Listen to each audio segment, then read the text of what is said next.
That makes no difference to me. I'll follow the pictures.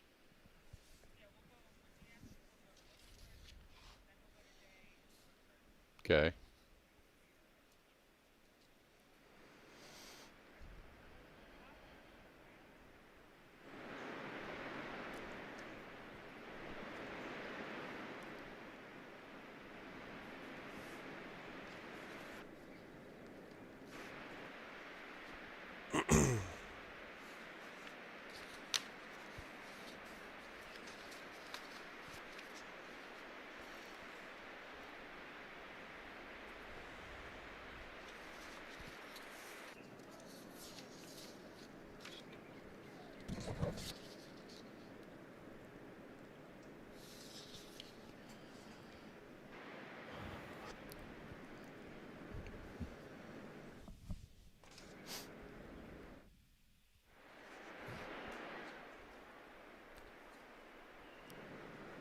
Gary, will you be on the 10th tee or be in the receive area? I'm going to pick him up on the second shots, Steve, so I'll stay out of all the announcements and the tee shots and everything. Good. All right, great. Just want to know.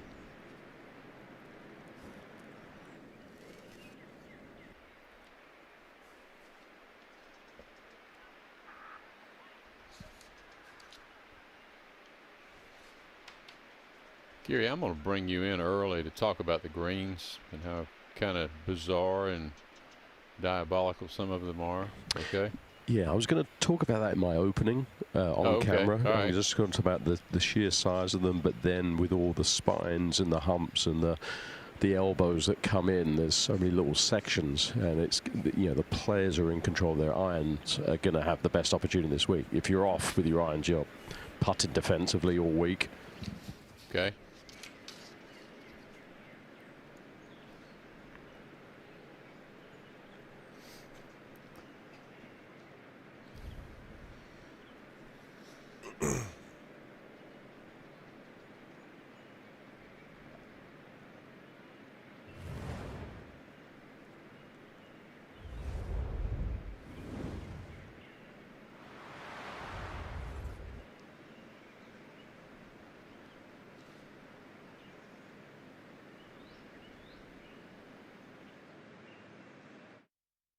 It is time for the 108th PGA Championship from Newtown Square, Pennsylvania, and Aronimink Golf Club. The first round is coming up in just a matter of moments. Overcast, rain overnight, chilly this morning as Sam Burns makes his way into the Aronimink clubhouse. He has finished top 10, 2 of his last 3. There you see Gary Woodland, the 2019 U.S. Open champion. Former PGA champion Jason Day arriving this morning. It's been 11 years since he hoisted the Wanamaker.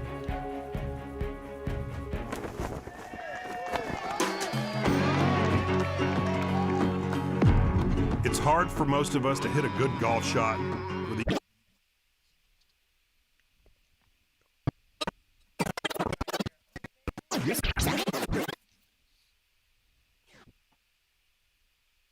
is going to overcome all of that and win this year's PGA Championship. ESPN Plus and the PGA of America proudly present the 2026 PGA Championship. Welcome to the first round featured group coverage live from Aronimink Golf Club in Newtown Square, Pennsylvania. What a tournament we are getting set for. A golf course that has been without a major championship for a long time. Alongside former U.S. and British amateur champion Steve Melnick, former PGA Tour player and PGA of America member Gary Christian, I'm Richard Cross. Thanks for joining us for coverage of the PGA Championship. And Steve, as we begin on this Thursday morning, a chilly start on a golf course that is unfamiliar to many. It's one of those wonderful Donald Ross classic golf courses. Gil Hanse is very thoughtfully restored. It has just been a fabulous venue for major championships going back to 1962 PGA, won by Gary Player. Gary Player. Sorry, go ahead. No, you go ahead. That's all right. Gil Hance gave this course an incredible new look. He wanted to focus on returning to that original Donald Ross design. It is a little bit longer, the greens are a little bit bigger, and it is resplendent as we get set for round one with this grouping. Gary Woodland, the major champion, Jason Day, the major champion, Sam Burns in search of his first major championship. You got two very long hitters in Woodland and Burns, and a short game guru in Jason Day. Gary Woodland just kind of taking it easy here, warming up. You kind of establish your tempo early. That looks like Randy Smith there with Gary. And this guy is as good as it gets around the greens. And we'll talk more about that throughout the first round here. He is as good a pitcher and chipper of the ball that there is in the game of golf. And then Sam Burns, a little different, kind of a tweener. Hits it a long way. I would say decent iron player, but a fabulous putter.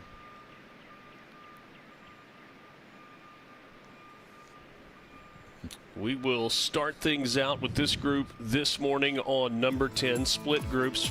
Groups of 3 today with tee times off 1 and 10. They are sharing the first tee box with 1 and 10, so maybe a little bit of congestion. Guy's going to try to cut the corner on this first tee shot. I think they just want to find the fairway, Richard, any way they can. This is a tough opening hole. Narrow landing area. The further you drive it, obviously, the more it tightens down. Put it in the fairway. You got a chance to have a birdie opportunity. Hole location today on the far right side. Anything right of the flag stick is going to roll off in that grassy swale.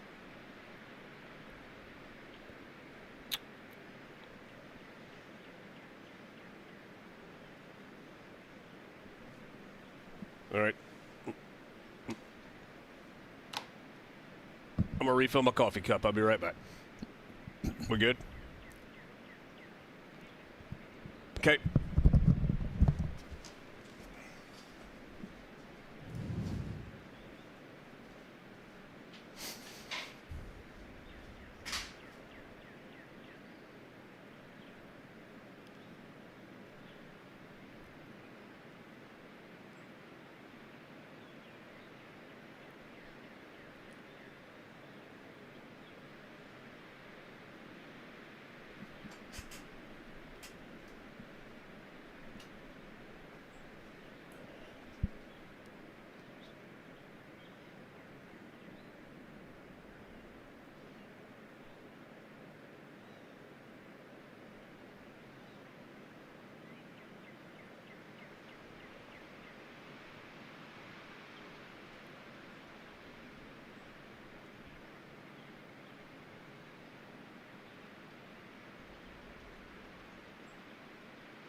From Aronimink Golf Club in Newtown Square, Pennsylvania, it is the 108th PGA Championship. Gray skies that are going to be clearing as the day goes along. A chilly start to the day with temperatures in the mid-50s. Sam Burns arriving at Aronimink in search of his first major. He's been close as of late. Gary Woodland, already a winner on the PGA Tour this year, looking for his second major championship. And Jason Day, the only player in this group to have ever held up the Wanamaker Trophy, the champion, in 2015.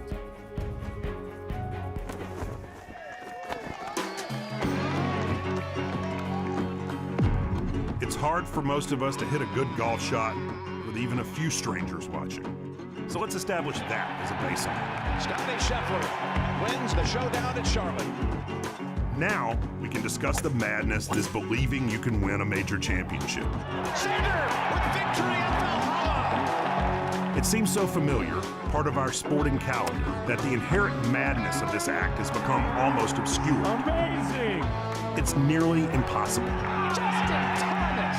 You've got to defeat the best golfers in the world. The course, the weather, and yourself. Every negative thought or bad memory demanding space in your mind. There's your champion.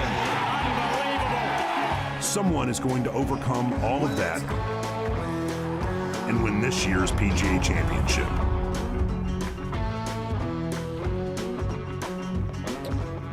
ESPN Plus and the PGA of America proudly present the 2026 PGA Championship. Welcome to first round featured group coverage live from Aronimink Golf Club in Newtown Square, Pennsylvania. Happy to be joined by U.S. and British amateur champion Steve Melnick, or PGA Tour Pro and PGA of America member Gary Christian. I'm Richard Cross. We are glad to have you along for featured group coverage on this Thursday morning from Aronimink Golf Club, a place that has, Steve, hosted a PGA Championship, but it was a long time ago, and this course looks a lot different. It is one of those great classic old Donald Ross golf courses that is just stunning, and I credit Gil Hanse and Jim Wagner for a very thoughtful restoration back in 2017. I think the players this week are going to find a golf course that are so appealing to the eye, some of the best bunkering you'll ever see, and I expect a great championship week. Gil Hanse said that in this restoration, along with the members at Aronimink, they wanted to bring it back to the original intended design of Donald Ross. Most people say he did exactly that. Our featured group, Gary Woodland, Jason Day, Sam Burns. What do you make of this particular pairing as we get things started? Well, you've got in Woodland and Burns, two players who can really overpower a golf course, and Jason Day, whose short game is absolutely second to none. As you watch Gary Woodland warm up, so many players said, all right, I'm going to go to the practice tee. I just want to work on my rhythm. I don't want to have that rhythm follow me to the first tee shot of the day. And in Jason Day, every short game opportunity is a clinic. For those of you at home, he gets my vote as the best pitcher and chipper in the game of golf today. Sam Burns. Sam's long, so-so iron player, but a fabulous putter. I would be very surprised if Sam doesn't have a good championship this week. And Sam Burns has very much been in contention. This group will start on number 10 tee, which is being shared with the first tee box as well. Let's take you there now as we get set for the start. This is the 7:34 starting time. Now on the tee from Kansas, please welcome Gary Woodland.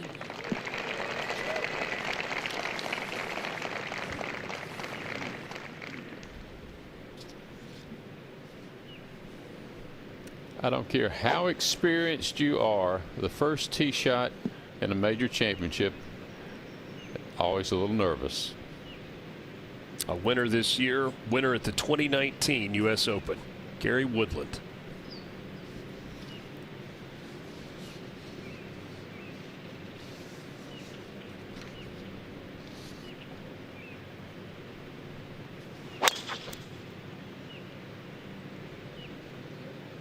Headed down the right side. Next to play, 2015 PGA champion from Australia, Jason Day.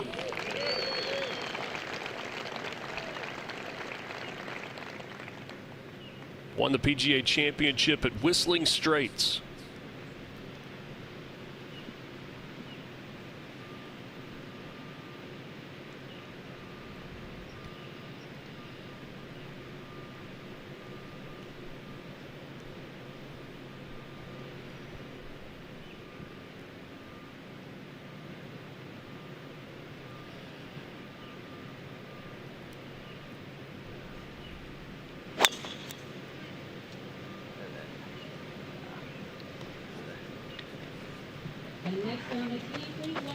Louisiana, Sam Burns.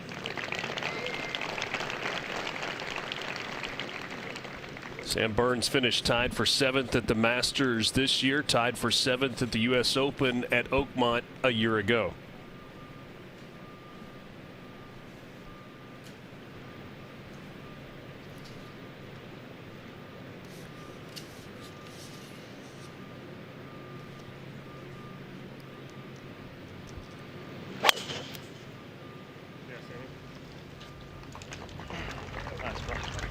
Good opening swing there for Sam Burns.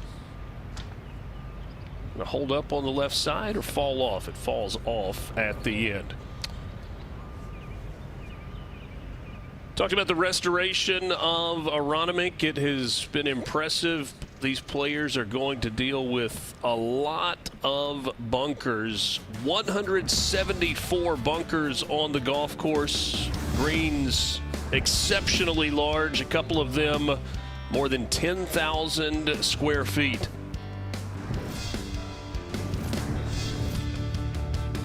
See the average size for the greens across the 18, 8,200 square feet, the largest on the PGA Tour this year. You've had 4 different holes that have been lengthened by 25 or more yards. 8 is going to be one of the great challenges that we see on this course. Let's check in with the 3rd member of our crew on the course, Gary Christian. Yeah, good morning, Richard. Yeah, it truly is a privilege to be on the course at Aronimink Golf Club. The week's challenge, I think, is going to be so fascinating. We had a little bit of rain overnight, about 1/4 of an inch, so it's going to play about as soft as it will play all week. Very wide landing areas, 30, maybe 40 yards on a lot of holes, so driving shouldn't be a problem.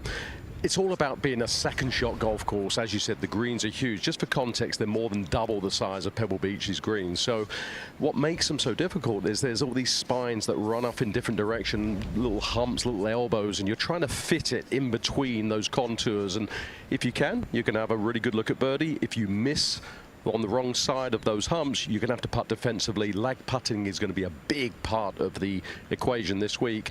The other part is the rough.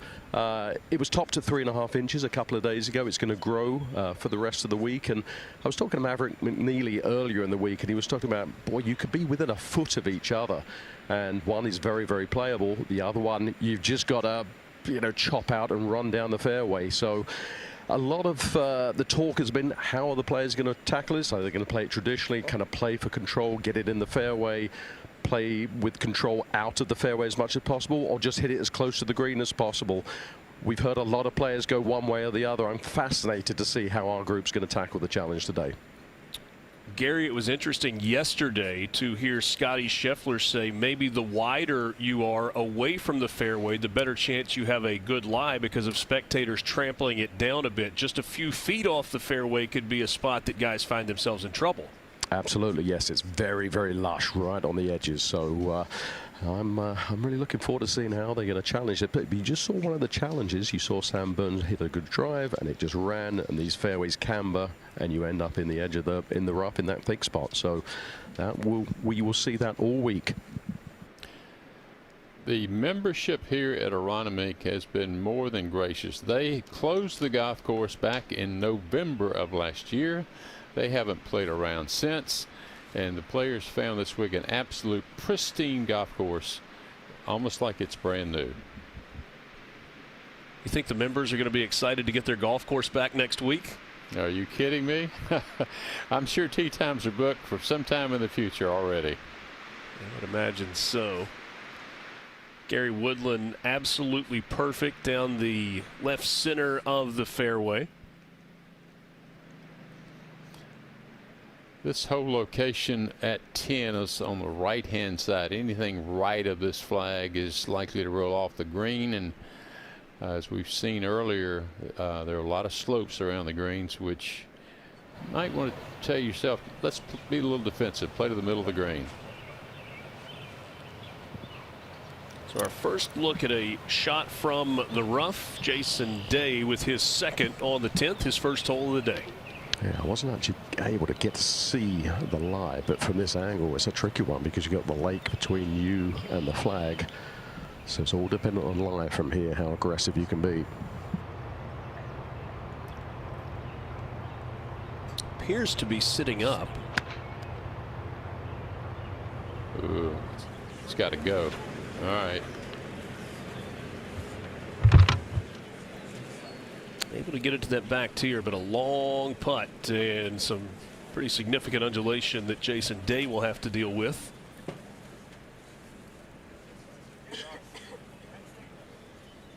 The 10th, a par 4, 472 yards. It was the second most difficult hole on the golf course at the 2018 BMW Championship, which was played here at Aronimink.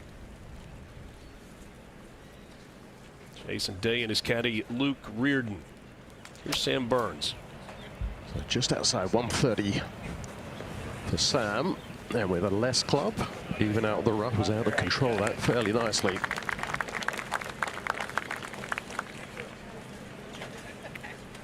A birdie putt for Sam Burns.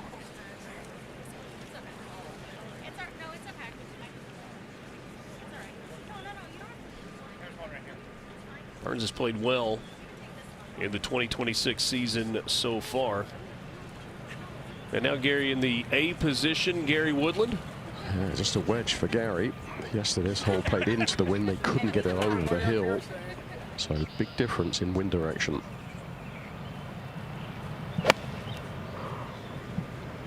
He might have tugged back just a little. Trying to work back.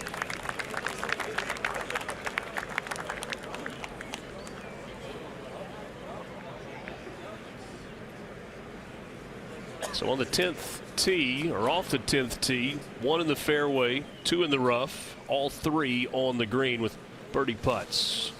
Mission accomplished, I would say, Richard. You talked about the nerves on that first tee shot. Being able to walk off of that first green with a par, pretty big confidence builder just right out of the gate. Yeah, given how difficult this hole has played in the past, and this is no easy hole location here as you look from the back of the green.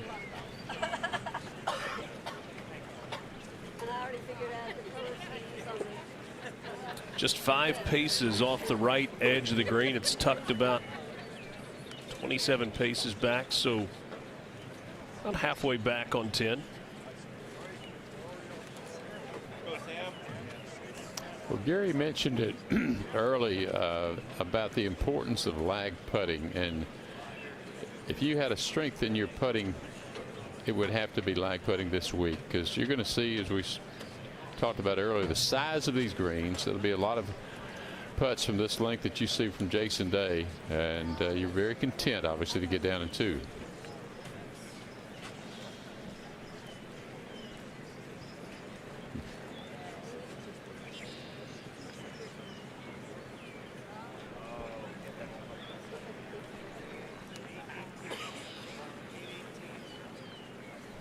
Jason Day will be first to putt. Going to take a long look at this one as he gets things set and ready to go. And the Australian native that calls Ohio home. I think we would call this a little bit of a roller coaster putt. So starts on the highest point of the green and then goes straight downhill into a gully and then uphill and then runs out to the right. So you see what happens when you get out of position off the tee. You're just trying to do everything you can to get it on the green, and that's only half the battle. Gary, did I get that right? Up, down, up, left, and then right? No, I think it's going to keep going right. I think we're good there. But so much of the work looking at from the side view just to get the topography of the putt is going to be important, just so they get the best view possible. Actually, Gary Woodland's caddy just gone over to look at the flag on 8, which is adjoining this green right next to it.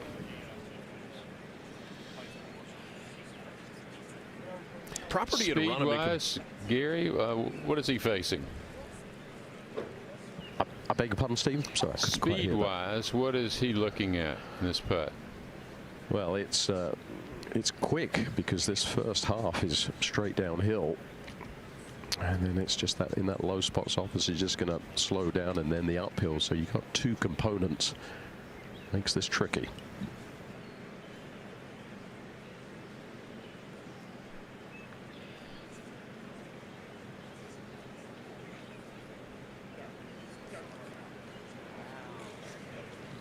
One of those. Not necessarily what you want for your first par putt of the day. No.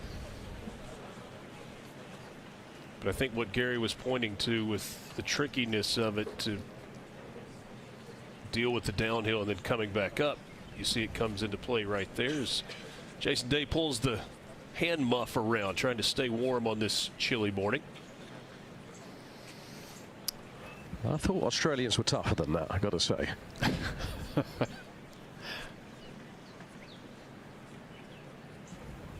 Is this the second half of Jason Day's putt for Sam Burns here?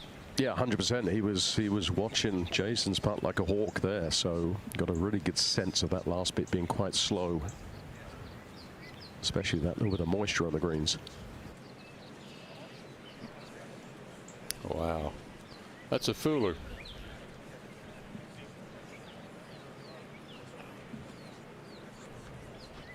Both guys going to have a little bit of work left to do for par.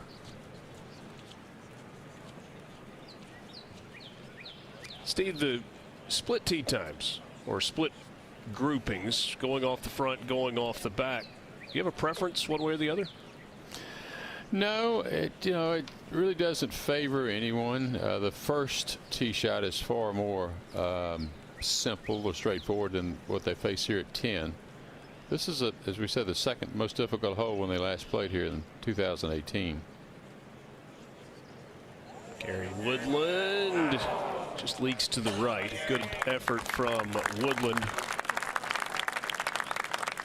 He'll be able to tap that in for par. No blemish on the scorecard to start things out for Woodland. Burns and Day have a little work left to do. He is very happy to start this championship with a par.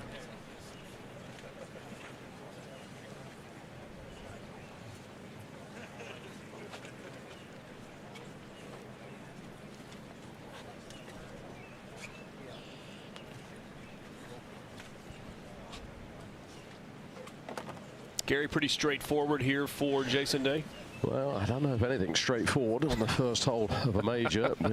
A few nerves and the adrenaline and everything. It's just going to slide just a little bit to the right.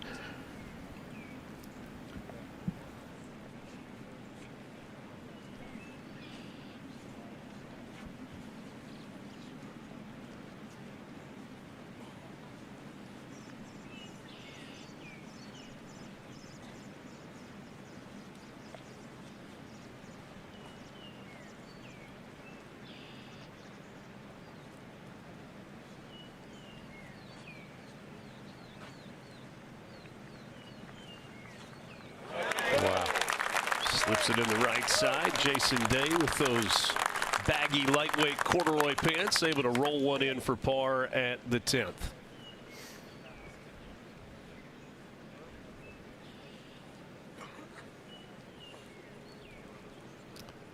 So now Sam Burns going to try to make it a trio of pars at the opening hole for this group. So similar putt, just moving gently to the right.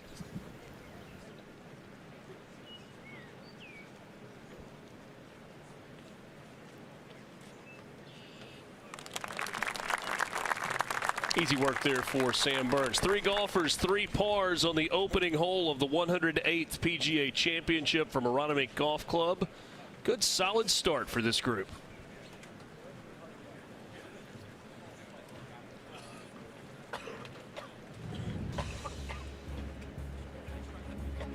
Steve, what have you got here on 11? 11th hole is a fairly short, by yardage wise, 421-yard par 4, nest of bunkers in the landing area. You play uphill, your second shot, flagstick back left, hard to access. You have a lot of spin on your ball. You got to be careful. It can come all the way down to the front of the green. 20, count them, 20 bunkers on this hole, part of the 174 on this golf course. Many of the players have said this is the single most severe green on the entire golf course.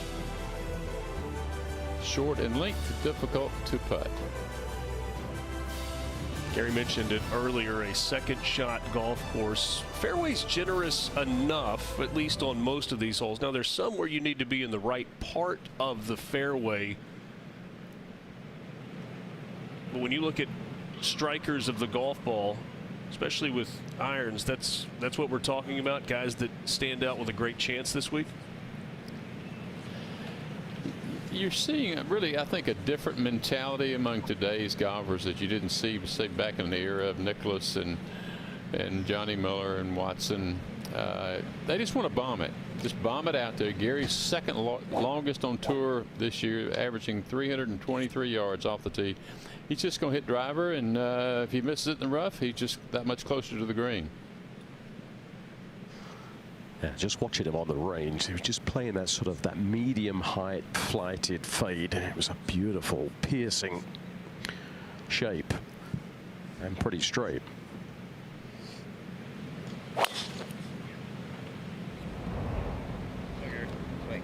Just like that. Gary Woodland hit the fairway on 1 with a beautiful tee shot. Does it again here, excuse me, at 10. Does it again here at 11. Gary, it's nice to know you have a go-to shot that you can go to.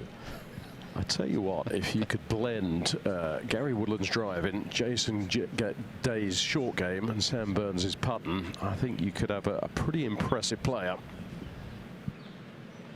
Could not agree more.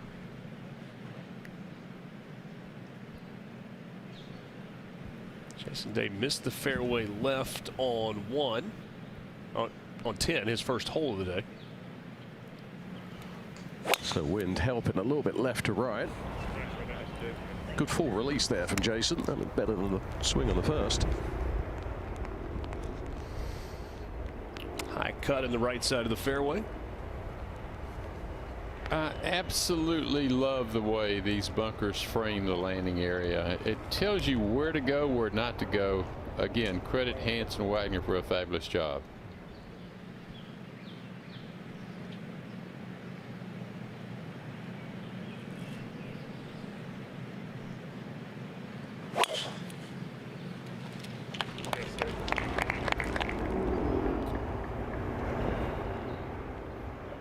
Three good tee shots and an opportunity for these three guys coming up with a difficult pin location here at 11. Pars for all three players, Sam Burns, Gary Woodland, and Jason Day, to start the 108th PGA Championship.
Aronimink Golf Club for the 108th PGA Championship, hosting a major for the first time since 1962 when Gary Player won the Wanamaker Trophy.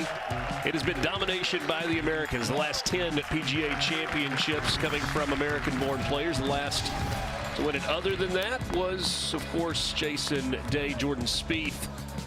10th try to join that Grand Slam club. It has been the Scheffler and McIlroy story as of late for the last 5 major championships, a pair each to these two guys who have in some ways distanced themselves from the rest of golf. But Steve, I don't know how great that distance is.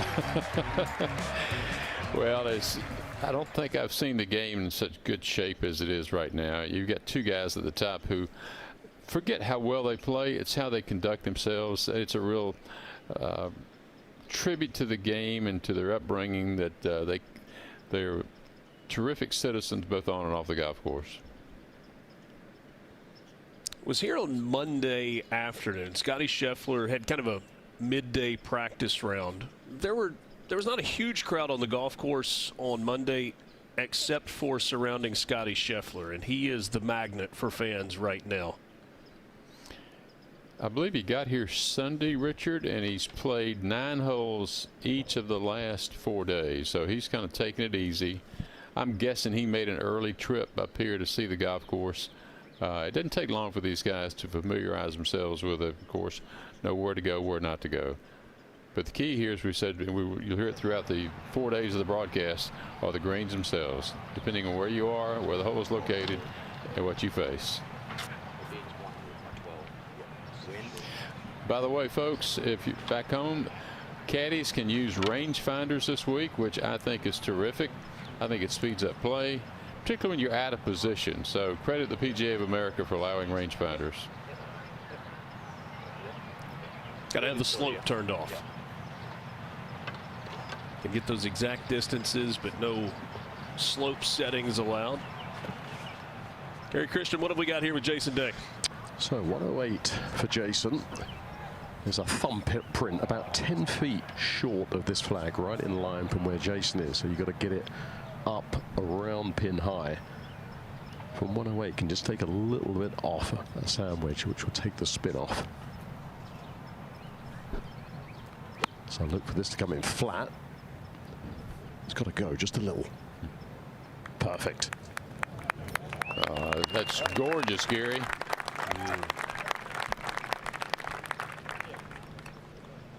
Good look at birdie for Jason Day.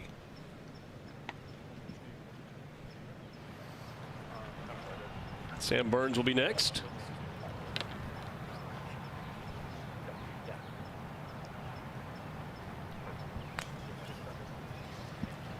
Well, Sam would have been paying very close attention to seeing how Jason's ball reacted there. So brought it in low, and he saw you got that lovely big hump forwards. So 106. Same shot, I think, here for Sam.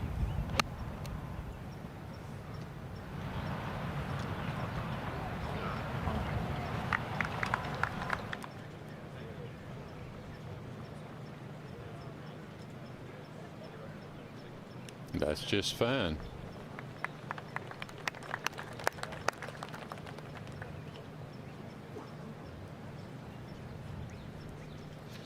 Gary Woodland's hit 2 fairways with 2 tee shots and is going to try to get this one a little closer than he did at 10. Well, he walked all the way up to the green to look at this. Everything tilts in from that left side. Could take it just a little bit left of this flag and use the slope, or take it straight at it. Good to see it roll back, and it does a little bit. 2 great looks at birdie, 1 decent look at birdie. Pretty good from these 3 so far. Well, they've got to be really pleased. Pars at the 10th, 3 birdie opportunities here at the 11th. Gary, as the wind picked up, and we're watching the flag, it's just like it's standing somewhat horizontally here. Yeah, it's I would say it's around a 10-mile-an-hour breeze, so enough to be an issue, especially with the severity and the difficulty of the greens trying to control spin and distance. Gary, which hole stands out for you as we watch this championship unfold? What are sort of the key holes players have to be very mindful on? Well, I think there's some. Yeah, I think I love the end. The last few holes I think are fascinating. 15, you know, the equal longest par 4 in major championship golf, around 540 yards. And then you flip around on 16, you play basically the same length hole as a par 5. So you can pick up a birdie on 16, pretty solid par 3 17. And then that lovely uphill finishing long hole on 18. So it's one of those holes, one of those courses where I think the finish is intriguing to me. The pundits seem to think that there's going to be double-digit under par. In fact, could be mid-teens under par as perhaps a winning score. Your thoughts? Yeah, I could see that just purely because of the length these guys in. The front nine is actually, I think, plays quite short, but there's a lot of scoring irons in. And if you're obviously in control in the fairway, you're going to have, I think, a lot of opportunities. But I would be sort of in that 12 to 14 range would be my guess this week. The greens are pure. The conditioning is incredible. This one coming right to left the whole way.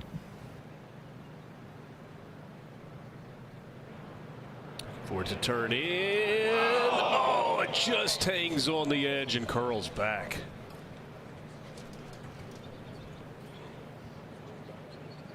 You saw the strokes gained number first a year ago, top 10 this year.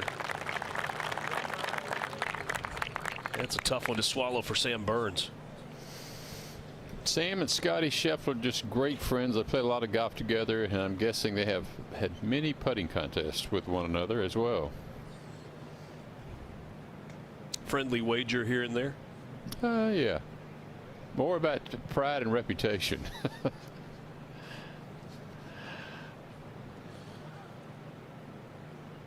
Pretty good look, Gary, here for Gary Woodland. Yeah, it's one of those nice greens, I think, because I don't think there's too much confusion which way the ball breaks, so you let the imagination take over.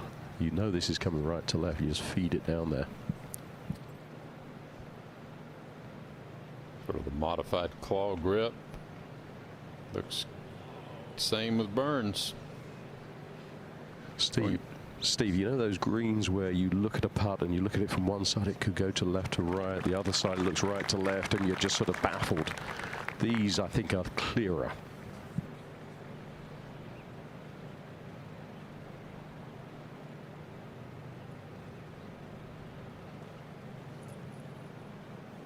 Jason Day looking for the first birdie of the group. Let's see if he can apply the knowledge that he's just seen here. So the amount of break, Gary, all about pace? Yes, absolutely. I mean, these are, you know, they're quick greens. These are championship speed, and yeah, with the curves, with the humps, you're always playing break. But at least I think you can see it. Then it's just a matter of you just sort of backing yourself and tapping into what you see and your imagination.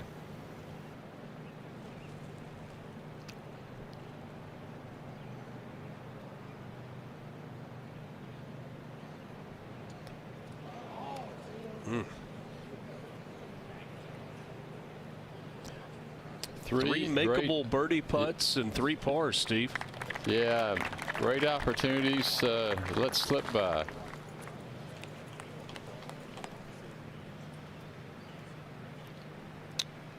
Four par 4s in a row to start this back nine, 10, 11, 12, and 13 as this crew makes the short walk up to 12 tee box.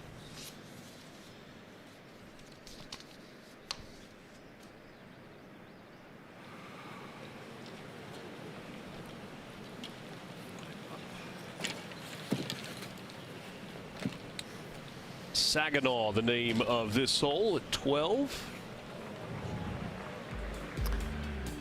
12th is a 461-yard par 4. Beautifully framed landing area with the bunkers. 251 to carry that bunker on the right. 312 to where most of the players will find their tee shots. But then the second shot to a very tight pin placement back left. You go long, you go down, and that's not a place to miss it. Anything short with any spin could roll off the front of the green. Woodland with less than driver. Yeah, this is one of those few holes, I think, where the bunkers actually really pinch into the fairway. So they short the bunker, the last bunker at about 315. It's a good 35 yards wide. Where it pinches in, only about 20 yards wide. So this should get it into that wider area. With a pin to the left when he gets up to the green.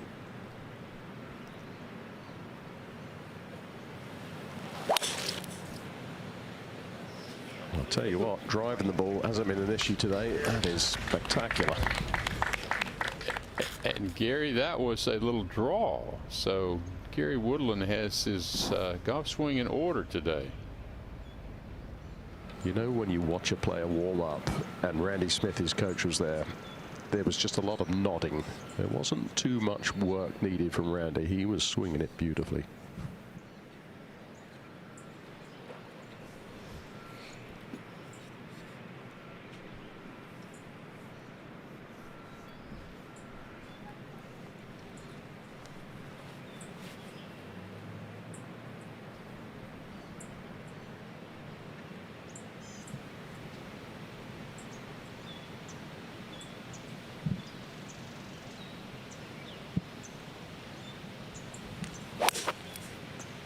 So same game plan for Jason. A little lower flight, similar result.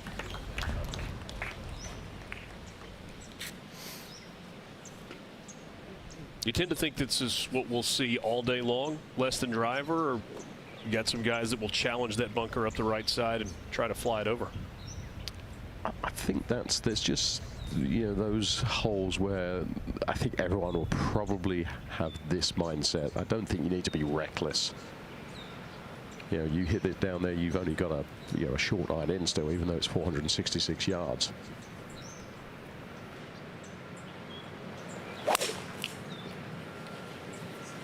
Hang on.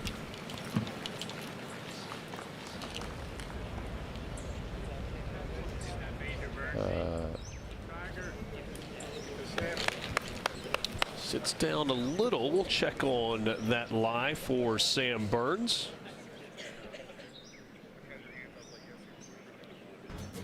Even par for all three of these through the first two holes of the championship.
Well, Bryson DeChambeau hit less than driver on 12. We'll get to see that coming up in a little while. He part of the group that goes off at 8:18 Eastern time.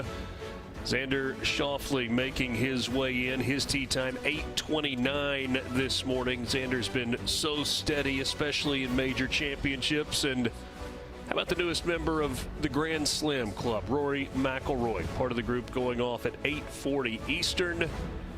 Rory seems to be very comfortable this week in and around Aronimink. I think McIlroy's playing with house money right now. He would be someone to be difficult to beat here if he drives it well.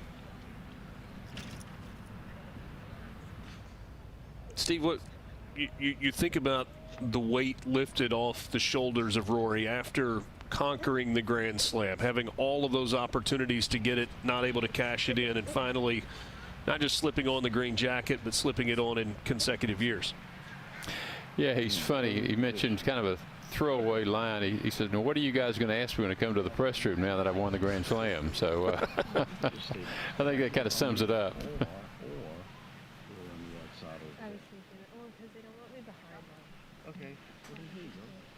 Gary, have you had a chance yet to check out the live for Sam Burns? It's not too bad. It's in that first cut. I mean, the first cut's only about 2 feet wide, and it's settled down. So there's grass all around the ball, but you know, it's only a short iron. It's only just over 160 yards. So the good news is a lot of loft. Shouldn't be too hard. It should just sort of knuckle just a little bit when it comes out of there. But I think there's just enough moisture in the grass just to stop the flyer.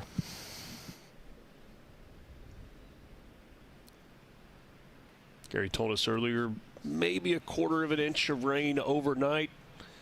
Kind of go back to earlier in the week, they were expecting a pretty significant front to come through on Sunday night. Ended up being more bark than bite. It was chilly and windy early in the week, warmed up a little bit, and then as we got deeper into the week, had kind of another front come through. Looks like it's going to be good for the weekend, and I think the anticipation, Steve, is that this course may dry out a little bit. They need firm and fast conditions, particularly firm on the greens, because as we just spoke moments ago, you know, scores can get in the mid-teens maybe if it remains soft, but with firm conditions of the fairways and greens, it's a whole different matter. 10 players currently at 1 under par, with about 2 dozen on the course so far today.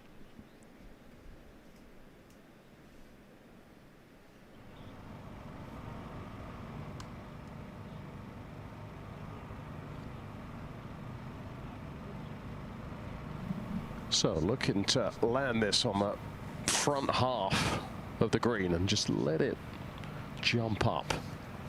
It's going to release. Just don't want to miss this one left.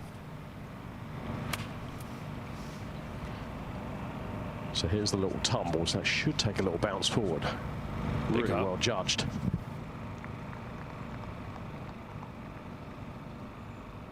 So Burns Very able to get it acceptable on from the there. green. Yeah. Throughout the day, we will be checking in with our friends and teaching pros at the PGA of America headquarters in Frisco, Texas. Look forward to hearing from them as we move throughout our coverage. Gary Woodland will be next. 157 for Gary. So yeah, downwind right to left. I think he just goes with just a regular pitching wedge here.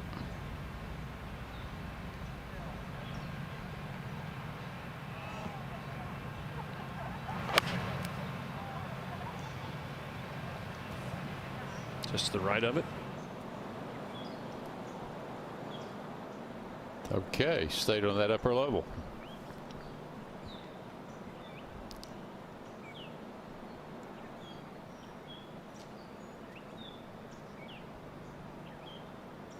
Here at 12, flag only 5 paces off that left edge. It's about 5 paces on top of that little ridge there, so they're all looking to pitch it right at the base of that ridge.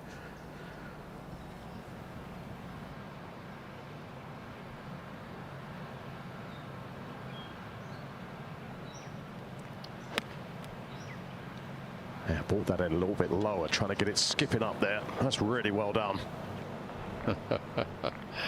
That's only perfect.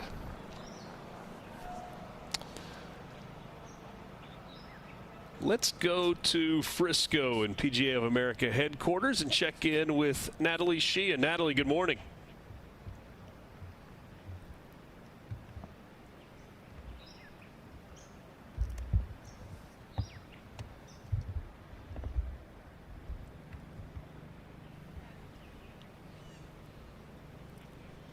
Natalie, we're going to work on this. We see you. It looks like a spectacular day in Frisco. We look forward to hearing from you as we iron out a technical issue or two. No technical issues so far for Jason Day or Gary Woodland or Sam Burns. Solid play on these opening holes, Steve. I'll say they've acquitted themselves nicely. All pars, first 2 holes, and in play here at the 12th. The suggested pace of play for the championship is 4 hours and 44 minutes. I think the early groups can easily do that. The later groups, if the wind comes up and the greens dry out, they will be hard pressed to make it say under 5 hours. I hope I'm wrong. I hate slow play. I'm right there with you. Hate slow play. How do you really feel? There's a 40-second rule. The first player that let's say putts has 50 seconds to putt. The second and third have 40 seconds to putt. Sometimes they look the other way. Split tees for these first 2 rounds in threesomes. The expected or projected pace of play for the weekend goes down a little bit. What, just a little, 4 hours and 2 minutes, I believe it is. We shall see. Yeah. Again, if it's windy, players are missing greens. It's naturally going to have an impact on pace of play. Gary, 3 more runs and a birdie. Anything stand out for you here? Well, they've done a good job to get in the spot where they don't have a lot to deal with. Not a slope, not a ridge. So it's just gentle. They're all just gentle right to lefts. Actually, Sam, I think, has got a very straight putt. But certainly putts that you can actually feel like you can be somewhat aggressive with and feel like the expectations are there to have an opportunity to make something.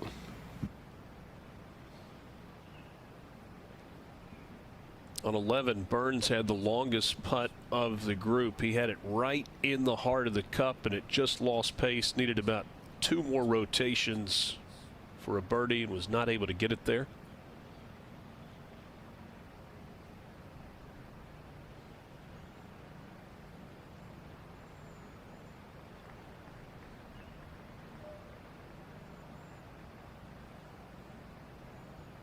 Sam Burns just short once again, but an easy tap in for his 4. Sam was something of a junior golf phenom. He was the AJGA Player of the Year. Sent a message early, hey, I'm a good player now, then, and I'm a good player now. Grew up in Louisiana, born in Shreveport, now lives in Chaldron. There's that at Squires Creek there. Beautiful spot. Beautiful golf course. But just a little east of Ruston.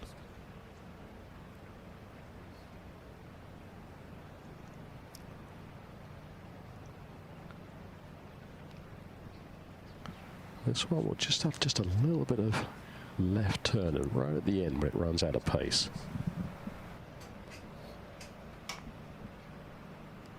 Woodland for birdie. Just rolls by on the left side. Got it there that time, though.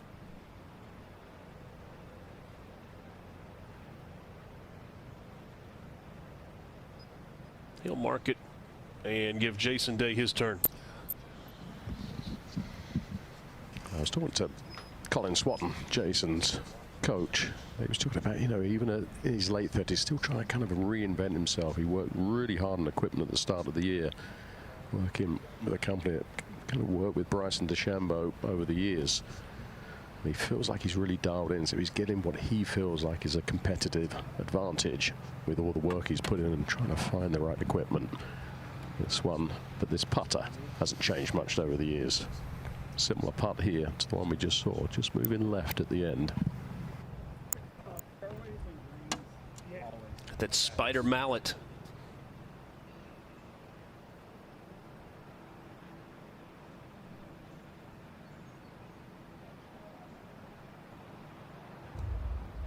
Just to the left edge. So once again, 3 birdie opportunities, 3 tap-ins for par. Well, those are 2 makeable misses the last 2 holes. So solid start, but already for really all 3 of these guys, Steve, missed opportunities early. Yeah. They've got to be pleased tee to green thus far. Gary Woodland to finish up for his par. Okay. Well done. Even through 3, 10, 11, and 12 for all 3 in our featured group. Great day of golf coming for you on ESPN, ESPN Plus with featured groups, 4 of them this morning, 4 more this afternoon as well.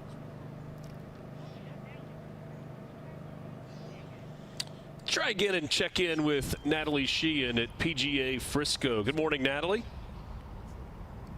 Good morning. Hopefully you can hear me now. It is nice and warm here in Frisco. I'm so happy not to be wearing a winter hat like I'm seeing everybody wearing up in Philadelphia. We look forward to checking in with you throughout the day as we watch this group, and a solid start for all of them so far. No hats needed in Frisco. Gary, you need the hat this morning, though, in suburban Philadelphia. Well, lucky I'm relatively tough, so yeah, maybe a little extra layer or 2 and peel it off, hopefully, as the week goes on. There you go.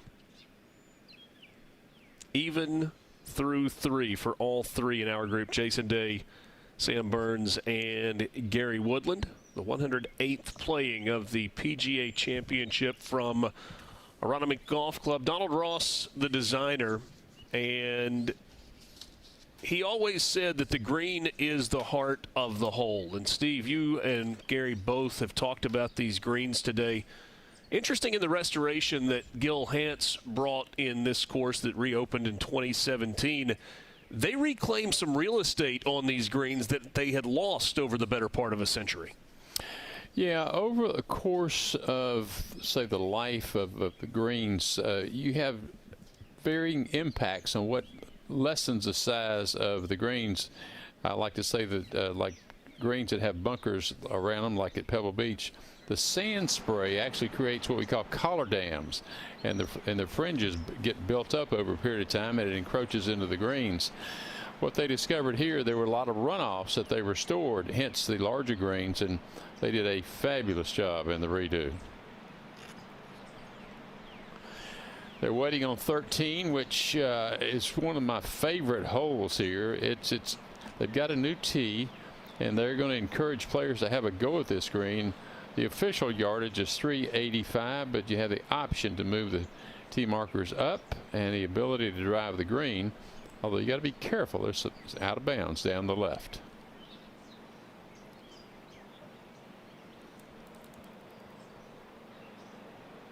This is what it looks like. Steve was describing it just a moment ago.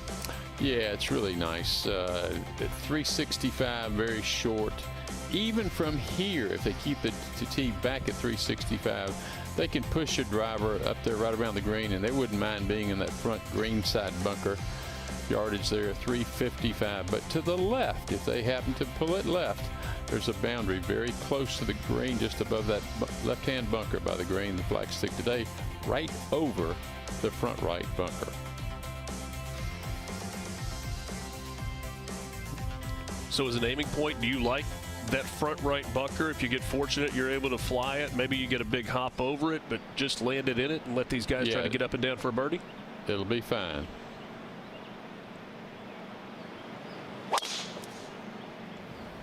Aggressive play from Gary. The previous group all hit iron off the tee. So the 2 different ways of playing this hole. With a front flag, he missed the fairway. It's going to be tricky. Hitting fairways has not been an issue so far today for Gary Woodland. That one just fine, short of the bunker. He'll have a short chip up to the green. Jay Day going with fairway metal. Yeah, actually, I was looking at his bag before the round. He's actually added a 9-wood this week. It's just incredible, isn't it? Just how technology has allowed these lofted woods to be to not just balloon like they used to. Now they're a real asset.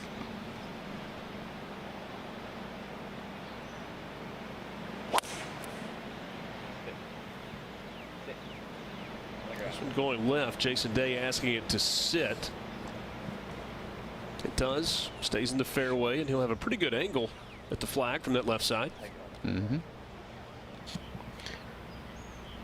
See, to me today, Steve, with these firm bounces on the first bounce, I think laying back is a better option because that flag is cut so close to that bunker. Short right. Certainly appears to be. Sam Burns going now with a long iron, driving iron.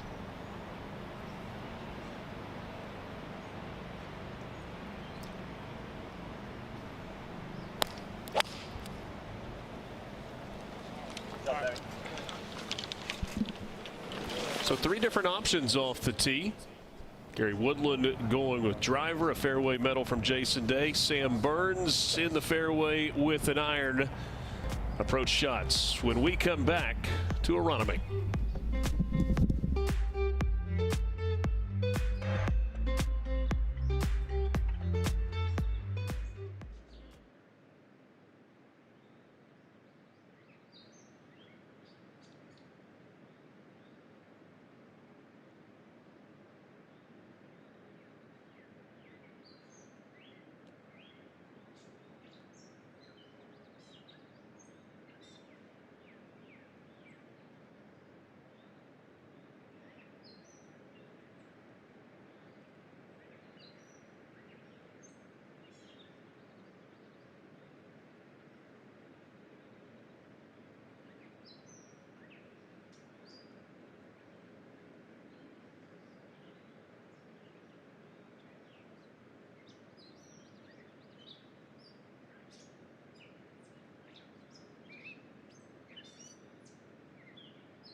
Welcome back to the PGA Championship. I wanted to share something with you that Sam Burns has been working very hard on his golf swing. He did this with the Athletic Motion golf team down in Orlando, Florida at their amazing facility. He was struggling with a little bit of steepness in his downswing, and this is something that all of you at home can utilize. A very simple setup fix that he worked on. He had his right arm a bit too high at setup and that right hip a little bit too open. So he squared off his hips. He got his right arm settled a little bit better underneath his left arm, and that helped him fix his takeaway so that he didn't get laid off at the top of his backswing and steep coming down. This is something, if you are a slicer of the golf ball at home, that can very much help you in your golf swing. So get that right arm settled a little bit lower at setup, and you are going to hit better golf shots. Back to you guys. Natalie, thank you very much. I have to tell you guys that we, a couple of weeks ago, covered the SEC Women's Golf Championship from Pelican Golf Club, where Natalie teaches and her husband Justin is the director of golf. It is a fabulous facility, and I encourage you, if you get a chance, to go see Pelican. Natalie and I shared a ride from the airport earlier this week. Lovely to visit with an incredibly talented teaching pro there.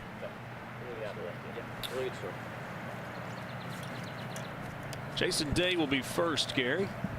So another great opportunity here. Just 136 yards. You've got a lovely backstop right behind this hole, 15 feet beyond. So this is one you can absolutely utilize and just feed back towards the hole.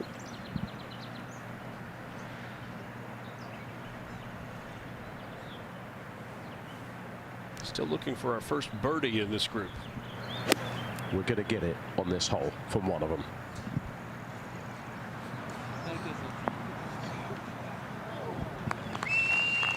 Here's the backstop. It stopped it just short. That's a great look at birdie for Jason Day.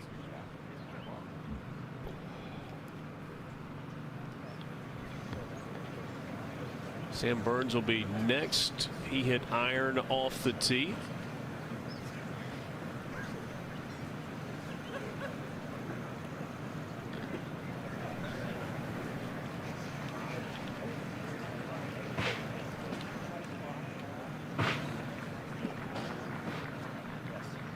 Steve, with what Natalie was talking about with the steepness, does that come into play with shorter irons? Actually, yes, because you're on top of the ball more as opposed to standing further away with your driver.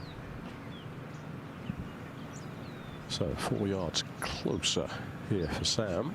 Again, would have been very interested to see how that ball reacted from Jason. So 2 options. You land it by the flag with spin, or you land it past the flag and use the slope. Let's just pull just a little bit. That's just fine, though, Gary.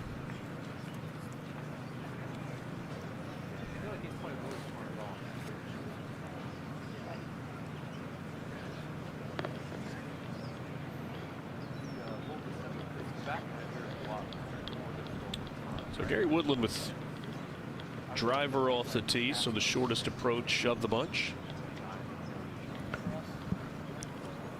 So even though you're close, you don't have a full club and a full spin because that backstop's there. I think that's why he picked driver, because he can use that, but you've got to be really, really precise here. That thing's going to come in a little bit lower and skip forwards. So you just hope it skips, but doesn't go on top of that slope behind the hole.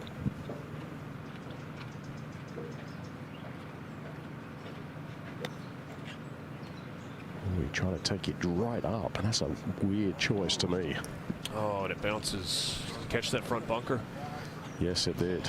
That was just one of those shots. He looked like he was caught in between. Well, and Gary, isn't that the decision off the tee? Do you want a full club into the green, or do you want a shorter distance and then try to make it work, right?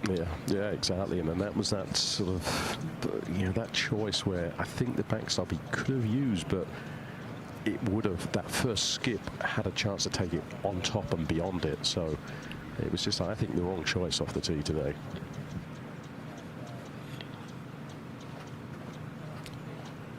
PGA Junior League is bringing friends, families, and communities together through golf, all with expert PGA and LPGA coaching. Find a team near you at PGAJuniorLeague.com. Here at 13, a couple of looks at birdie for Sam Burns and Jason Day. Gary Woodland, first venture into a bunker today, going to have to do some work to get up and down for his par. Yeah, and in one of those flat lies, you'd really like an upslope here to help you get the elevation in the spin. This one, it's an all down slope between here and the hole. You could potentially try and throw it a little further and use that backstop. Gary, the bunkers damp or are they dry? Yeah, there's just a tiny bit of dampness to it.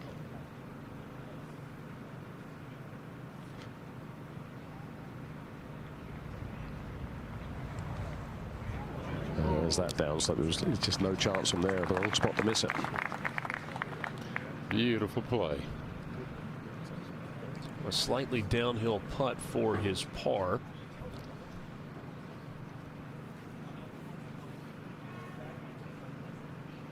Steve, we see so many guys on tour going with this aim point where they straddle the line, they walk their way up closer. What exactly are they looking at in doing it that way? You're asking the wrong guy. I sort of understand it, but I trust my eyes versus my feet, if you will. I'm one of those old school putters, like Crenshaw and I have talked about it. He and I don't know how much a putt breaks, but we feel what the break is.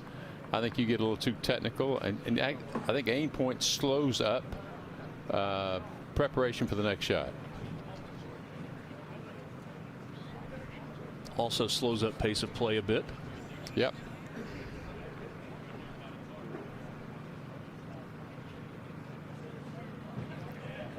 Look at birdie here for Sam Burns.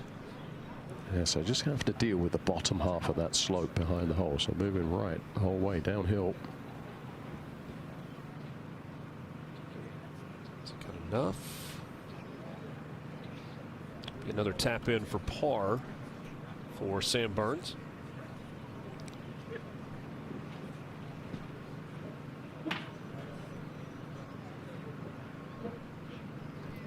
Gary, how much moisture is on the greens? Yeah, that's just, he's just a very slight film, not enough to really affect things. It just takes the fire out of it a little bit. Sam has not sprouted one grey hair today from his comebackers, so you want to keep your reserves as long as you can. Still a clean scorecard for Sam Burns through his first 4 holes, starting on number 10.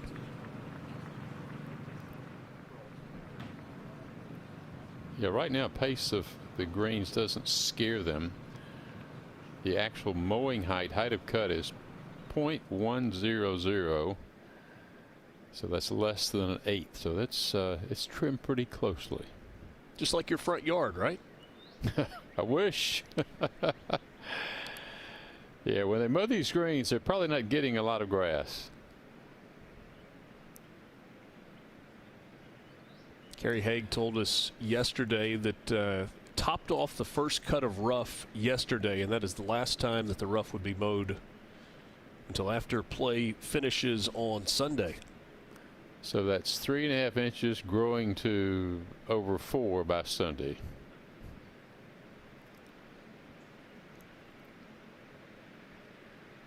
Bigger concern with the rough height or just the thickness of it?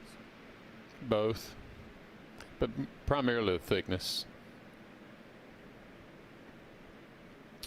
Bit of a tester here for par for Gary Woodland, trying to get up and down out of the bunker after missing the green from the fairway. I think this is a very, very straight putt from here, just downhill all the way.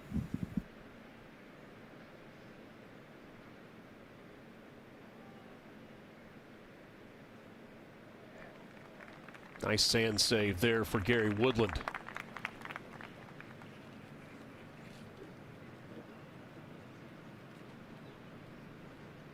An incredible comeback story for Gary Woodland that is a story that will continue. We'll talk more about that as we go throughout the round this morning.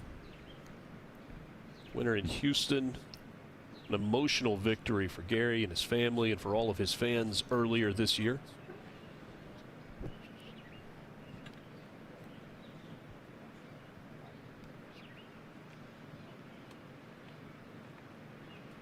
Jason Day looking, Gary, for a circle on the scorecard. I think he's just far up enough in the green where it's just going to take that little bit of left to right, but not outside the hole.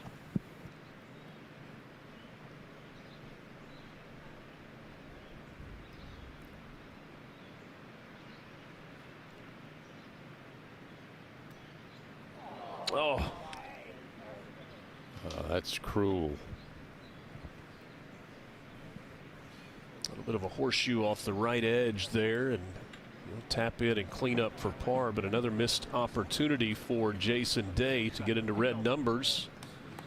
All 3 players with 4 fours to start the round in this featured group coverage. Glad to have you along on ESPN Plus. Opening round of the 108th PGA Championship from Aronimink Golf Club. Short walk over to the par 3 14th. 14, par 3, measuring 220 yards today. This is a huge, huge green. 50 paces from front left to back right. Flagstick today in the upper portion. If you go long, you find that bunker. Easy to hit the green, difficult to hit it close.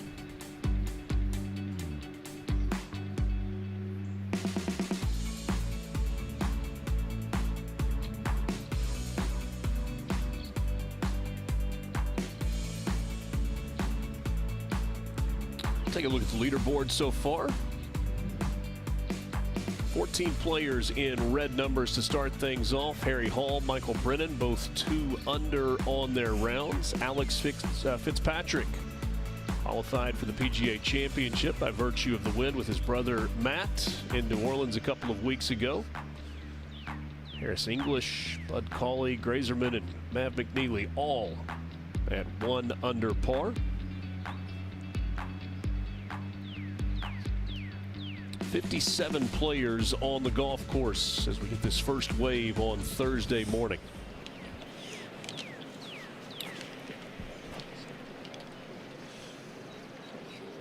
We're playing 220 yards today. Gary Woodland will be first.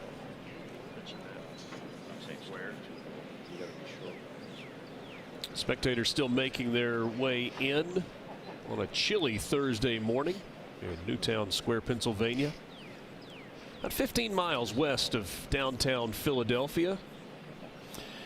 And there's a course about 7 miles away you probably heard of. It's Marion, where later this summer it will host the USGA Men's Amateur Championship, and then in 2030 will be the host for the U.S. Open. Will be the 100th anniversary of Bob Jones' Grand Slam.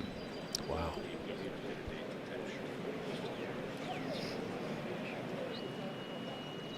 Back in 2018 at the BMW Championship, this 14th hole was the second easiest of the 4 par 3s. 79% of players able to hit the green. Talked about the size of this green, Steve. In that 2018 tournament, all 4 days, pin was in the back half of the green. That makes sense because it slopes off to the right, and the further you put it back, the more opportunities you have to have a decent hole location.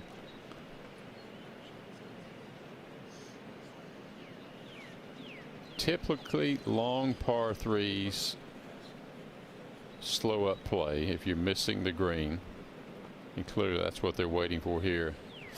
While we have a moment, I'll tell you a quick story about Gary Woodland. I flew out to Lawrence, Kansas. I always wanted to see Allen Fieldhouse, and I flew with the Florida basketball team.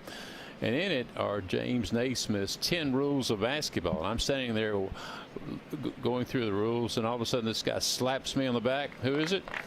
Gary Woodland, who, as you know, is a basketball junkie, a great basketball player in his own right. Star in high school. He was born in Topeka, Kansas. Played at Shawnee Heights High School just outside of Tecumseh.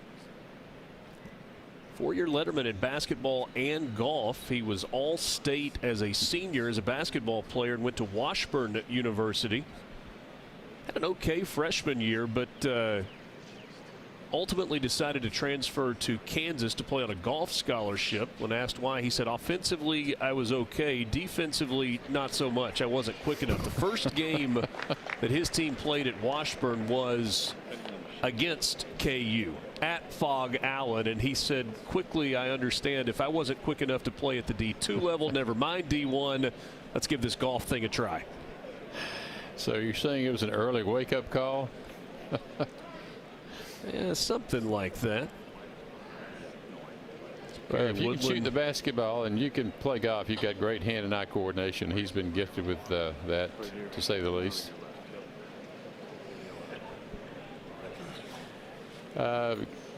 Gary, Christian, the group on the green up there? Yeah, it's a little bit stop and start, isn't it, to this point? I mean, it's a difficult hole. They seem to be taking an inordinate amount of time. Green just about clear now. So, as you said, 220, but it's a left flag and it's a left to right into wind. The whole green slopes left to right, so you would expect to see a lot of shots come up just a little bit short and right of this flag. You don't want to miss this just short left. Everything runs away from that point. Perfect sweater day in Newtown, Pennsylvania. You saw Keith Mitchell roll it in. That probably was easy in his wardrobe.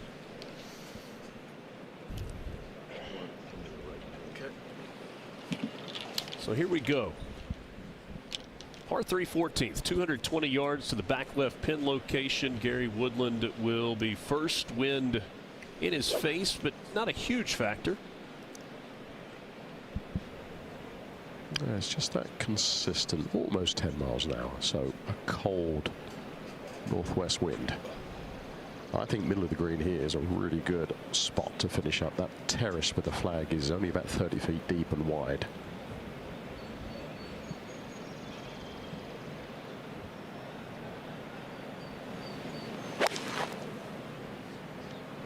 Well, not for Gary. This is straight at it, just drifting a little on the wind. That's a very sensible shot. I think that's where everyone's going to try and hit it today. Only one slight miscue from Gary Woodland so far. Left it in the bunker out of the fairway on 13. Able to get up and down for a par save. Clean scorecards for all three of these players. And now it is Jason Day's turn. Oh, I thought we were going to see the 9-wood there. Still not sure. Hands that 9-wood off to his caddy, Luke Reardon, and will go with the iron. But that 9-wood is very handy out of deep rough. Yeah.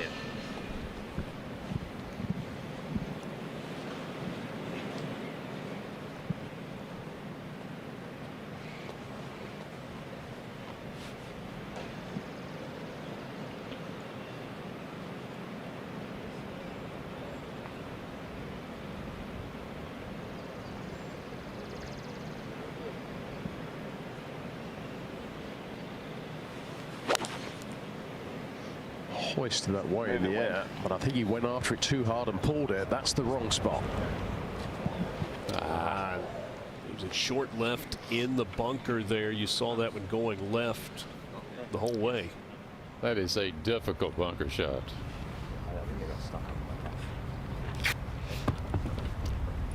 It was just one of those shots, Steve, wasn't it, where you could just tell he knew he didn't have enough club and tried to hit it a little bit harder right at impact and just got that toe in a little early. Yeah, I'm surprised he didn't go with the 9-wood. Sam Burns plays fairly quickly.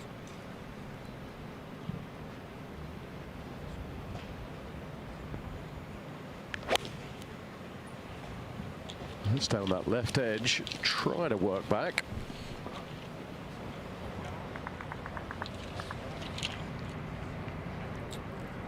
See it funneling across the green. Going to be a long birdie putt for Sam Burns. 2 on the green and Jason Day in the bunker. We will see that shot from the sand when we come back to Aronimink.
Four pars on the scorecard so far for Jason Day, but he has not been short of opportunities to get into red numbers.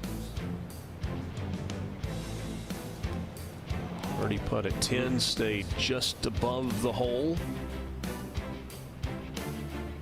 Another look at 12 for Jason Day. This one done just below the left edge. This a hole ago at 13 with his best look at birdie so far, and that's cruel. A bit of a horseshoe off the right. So no birdie opportunity, at least with the putter here for Jason Day. Gary, what about this bunker shot? Oh, it's not in the bunker. It's actually held up in the rough, and the grass completely enveloped it, so you can't see the ball. And I would imagine the sun's got to be in the bunker, or if not, very, very awkward. But it's one where you just got to chop it and guess what it's going to do. You don't know with any degree of certainty how this is going to come out, so you just got to dump it on the green and just let it run along the slope to the right. Pops it up onto the green, and you see it shoot off to the right. So that is going to be a long tester for par to try and keep the scorecard clean for Jason Day. Not unusual at all in practice rounds to see players toss balls into the bunker, but one of the things that I noticed earlier this week, you had a lot of guys that were practicing shots similar to this. Gary, they were tossing balls into the rough along the edges of the bunkers and working on those shots in anticipation of some awkward lies that they might have throughout the week. Yeah, it's so thick, and the grass is so stout that you hit the bank, and it's not guaranteed going into the bunker. He would have been, I think, certain it would have gone into the bunker, the shot he hit off the tee, which would have been a far easier shot. But it is so thick, so healthy, and that was what we were talking about in the beginning, wasn't it? Some of those lies you just have no chance on. Gently uphill here for Sam. Swinging to the right, and he's going to leave it short. He'll have that left for par at 14. I think when you stand on the tee, say, I want to make par any way I can. Steve, don't you get a sense that Aronimink is a little bit like a great thriller, where you just get little patches of easy holes and then some really difficult holes? So I think 10 through 14, pretty simple holes. Sorry, it's 10 through 13. We've seen all the opportunities, and then it's sort of hang on for a while. Yeah, particularly the next hole. You're exactly right. I think you've nailed it. Woodland with a look at birdie. Same putt as the one he saw from Sam. It'll be inside Burns, but left that one short as well. Yeah, you've got to pick your poison. If you have an opportunity, go for it. You know, we just discussed, this group's had a lot of opportunities for birdies this morning, but beginning now to the house, other than the 16th hole, they got the work cut out for them. Low stress par there for Gary Woodland. Yeah, we're in that James Bond plot now where everything looks hopeless for the next few holes. There's going to be a bright spot or two. That's it. So similar putt here for Jason as well. You just feel like all of these group, they just need to see one putt go in just to kind of get the belief going. A lot of good putts been hit, but nothing really scared the hole yet. Long par putt for Jason Day after all hung up just outside the bunker. Got it. Oh, needed one more rotation, maybe half a rotation. Perfect line. Speed close to perfect. He'll tap that in for a bogey. First blemish on the scorecard for Jason Day.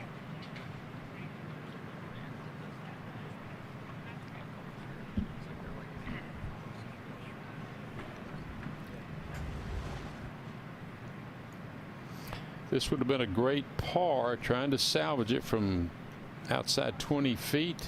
Right about here, he thinks he's made it.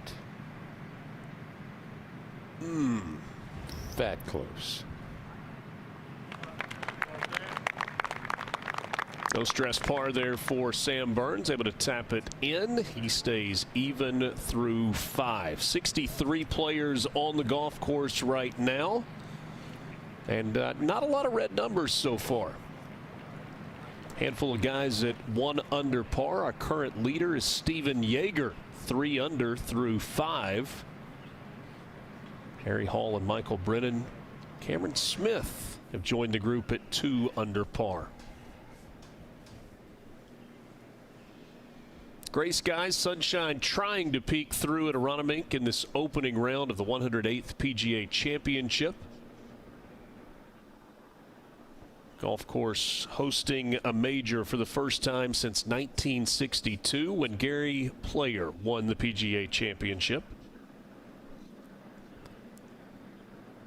After over 60 years, the PGA Championship will make a historic return to the Dallas-Fort Worth Metroplex in 2027. Join us next May at the home of the PGA of America in Frisco as we welcome the strongest field in golf back to Texas. To register for tickets, visit pgachampionship.com/register. Registration closes soon. Gil Hance did the renovation here at Aronimink, and Gil Hance was the architect at Fields Ranch East. Two very different challenges for the talented Gil Hance. He's done a bunch of golf course restorations, new construction though there in Frisco, and by all accounts an incredible facility. We saw Natalie at the practice facility there earlier. Frisco going to host a Ryder Cup in the future as well. Well, credit Seth Wall. He was the driving force behind the move from the Palm Beaches area to Frisco, where they made it very attractive for them to relocate there. They got a 36-hole facility, an Omni Hotel. It's quite a facility. Frisco, one of those communities, seemingly all of the communities doing this in the DFW area, just bursting at the seams. Just when you think growth can't go farther north, it goes farther north in Dallas. The Oklahoma border is not far away. No, it's within sight. Okay. Gary Woodland at the long par 4 15th, 546 yards. And a sigh of relief today. The wind helping right to left. Yes, they were straight into the players. I saw Scotty Shefflett drive a 3-wood and creep onto the front edge of this green, par 4. So it's just that cluster of bunkers down that right side from 300 to about 325. Just got to avoid, but it's a good 30 yards wide at that bunker, at those bunkers. This is a converted par 4.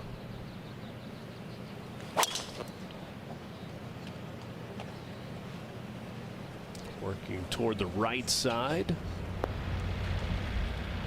Oh, so close.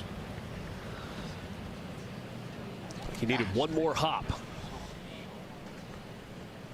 And there's a lot of pressure on these players because they know if they miss the fairway here, in all likelihood they're not going to be able to get on the green. So just tightens the players up a little bit standing down here, even with a favorable wind.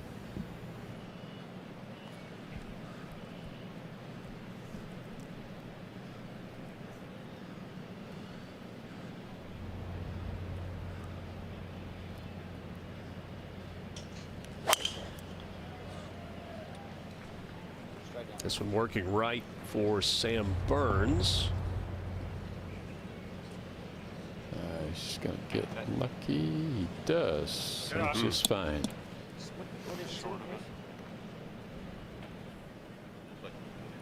What is it?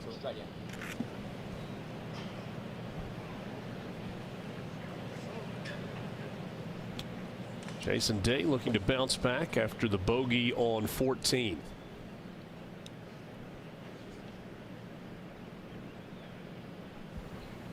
Turned pro in 2006. PGA champion in 2015 at Whistling Straits.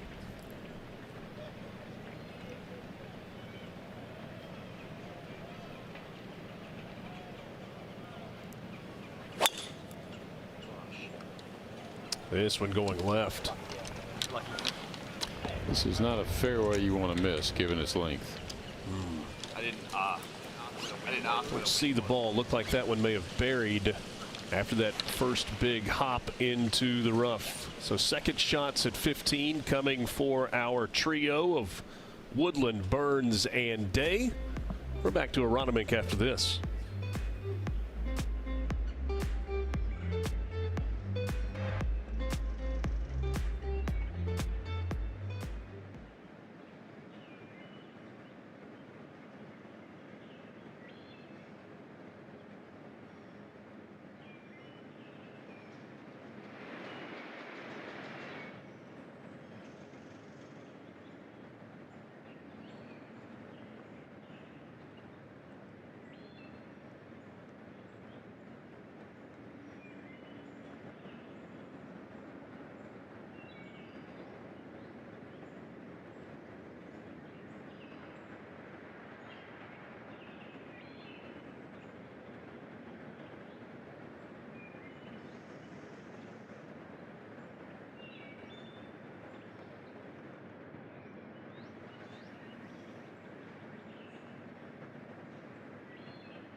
Gary Woodland earlier this year in Houston at the Houston Open with his 5th career tour victory.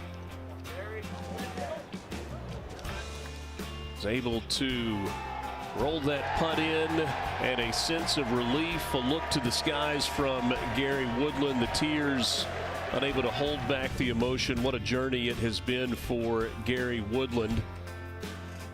2019 U.S. Open champion at Pebble Beach. Gary Woodland in 2023 was diagnosed with a brain tumor. It was a benign lesion.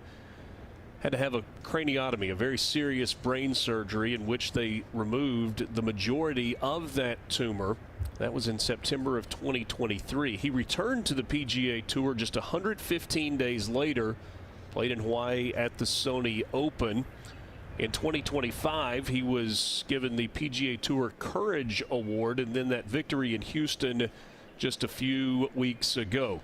Prior to the Players Championship this year at Ponte Vedra Beach at TPC Sawgrass, he sat down before that tournament began with Rex Hoggard of the Golf Channel and revealed that while, yes, from a health standpoint, he was doing better, he was dealing with PTSD. And it had become debilitating for him. Woodland has worked with the security teams on the PGA Tour and these championship events as well to really help him feel safe. He's talked in great detail about that, and he said there were 2 reasons that he came forward with the fact that he was dealing with that. He said the first thing was I was being zapped of all of my energy because I was trying to hide the emotions that I was dealing with, the fear that I was dealing with. And the second part of that was he wanted to help and encourage others that were dealing with PTSD as well. And I think for people, Steve, that have never dealt with that or don't have a lot of familiarity with PTSD, it's hard to understand just how difficult it has been for Gary Woodland. He says if somebody comes up behind him, whether it is a fan or a scorer or even a caddy, and he doesn't realize, it feels like someone is coming to kill him. And he's had to deal with the emotional toll that has carried, and really an incredible story to see him be able to come back and win and continue to valiantly try and fight through this. I can't imagine what he has had to go through. For the longest time, it's the diagnosis was the problem, and then even after the diagnosis, how do you treat it and how does he handle it? So my goodness, when he won at Houston, there was not a dry eye in the house, and I was watching at home, and the same can be said for me. Yeah. Talked about at the Waste Management, there was a security guard that was assigned to him who pulled him aside at the end of the tournament and said, "Hey, can I talk to you just for a second?" Look at Sam Burns with his second here on 15, 221 to the hole. So everything open at the front here, so you can chase it on if you need to. Just don't want to miss this right. As a result, steer down that left side should be okay. Yeah, that'll be just fine. That position there on this hole is great. No kidding. Gary Woodland said the security guard that he talked with said, hey, I don't want to overstep, but may I give you some advice? And Gary Woodland said, absolutely. He said, first of all, he said, don't think you can do this alone. You've got to talk to people. And the second piece of that was, hey, you're going to have good days and you're going to have bad days. Don't think that either of those last forever. It is a one day at a time journey, and that's what Gary Woodland has embraced from the sand. He is an inspiration to so many.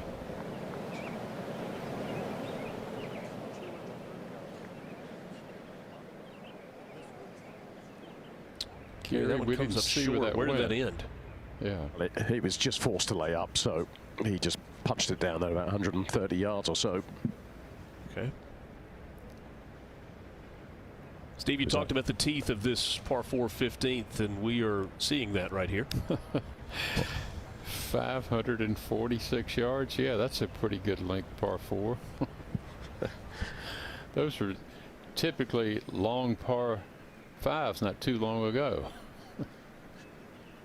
Well, you see the reality, don't you? When you do miss the fairway here, you're probably not going to have any opportunity to reach the green. Jason Day actually had a very thick lie, took that 9-wood out, hit it as hard as he could, and it probably carried 120 yards and may have run 40 or 50.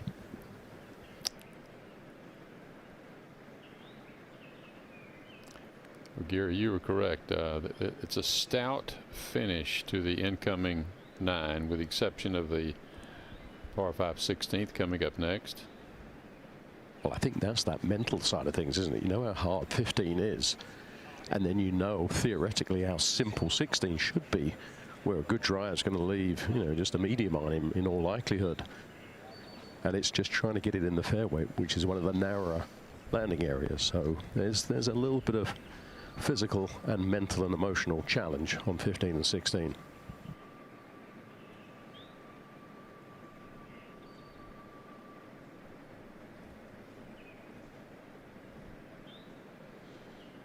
Who will be first to play here? Woodland first. Okay.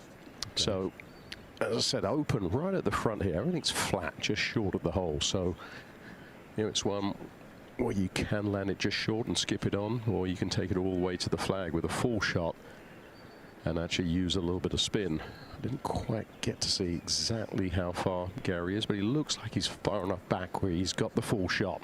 Jason, on the other hand, will have to land this short.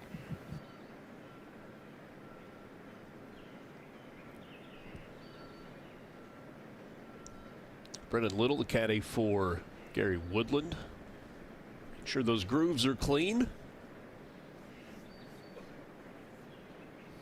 Woodland missed the cut at the PGA Championship in 2023 at Oak Hill, last year at Quail Hollow.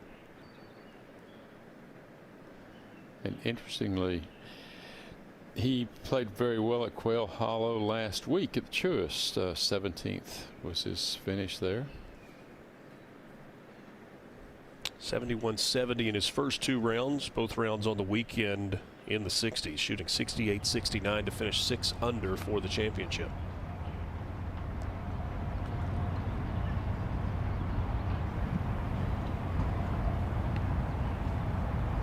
Woodland's third at the par 4. That's well done.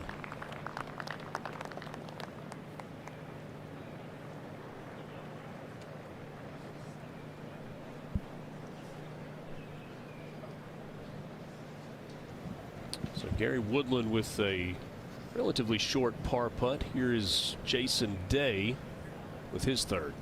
This is one of those major kind of saves, isn't it? You put yourself in that position, you got it back in. Now, can you get this up and down? And he kind of has that mentality, does Jason, to be able to lead on this part of the game. 1-1 major, 5 runner-up. He's used to these shots. That was clever. Really clever. Club face wide open, able to bounce it up close and give himself a chance for his par. Simply one of the best short games in the game.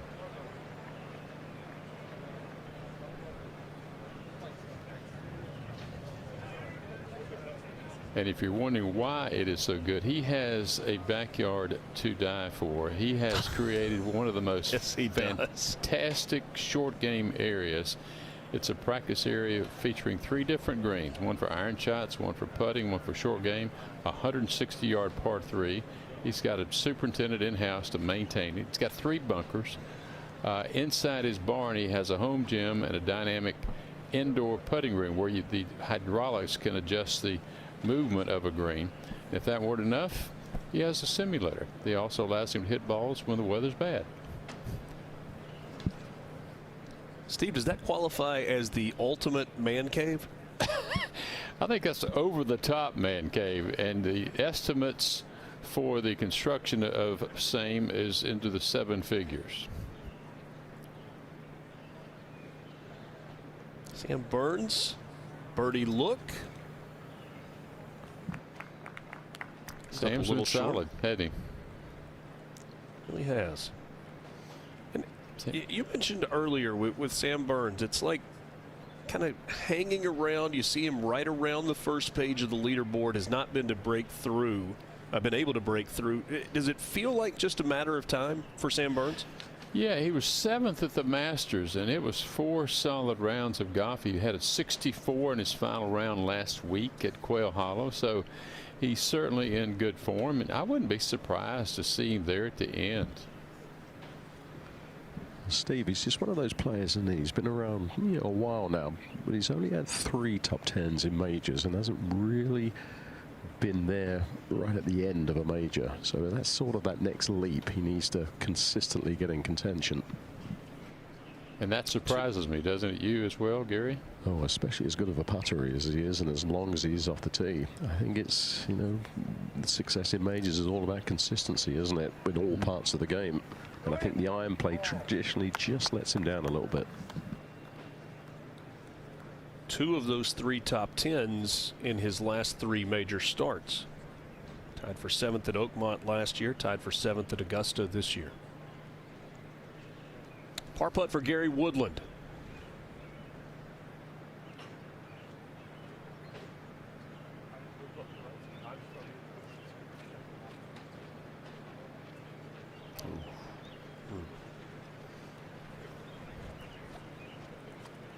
Just outside left. He'll clean that up for bogey. First bogey on the card for Gary Woodland.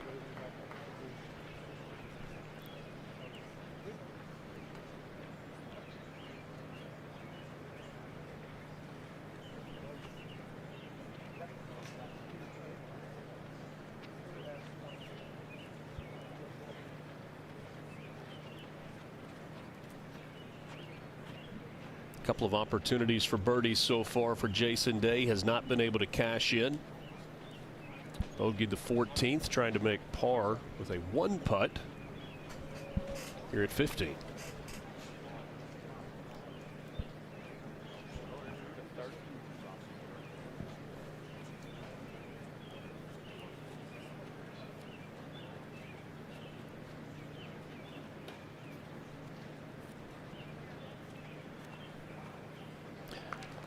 Thank you, short game.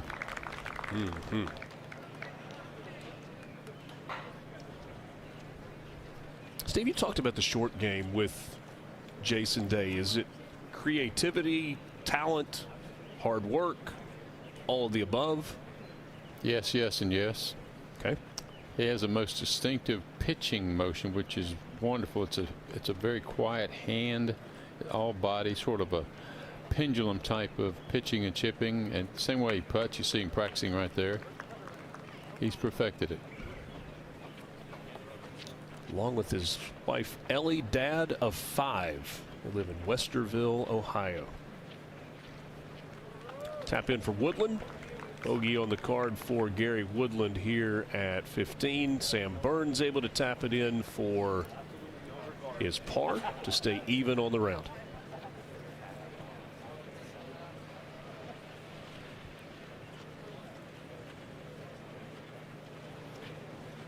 There we go.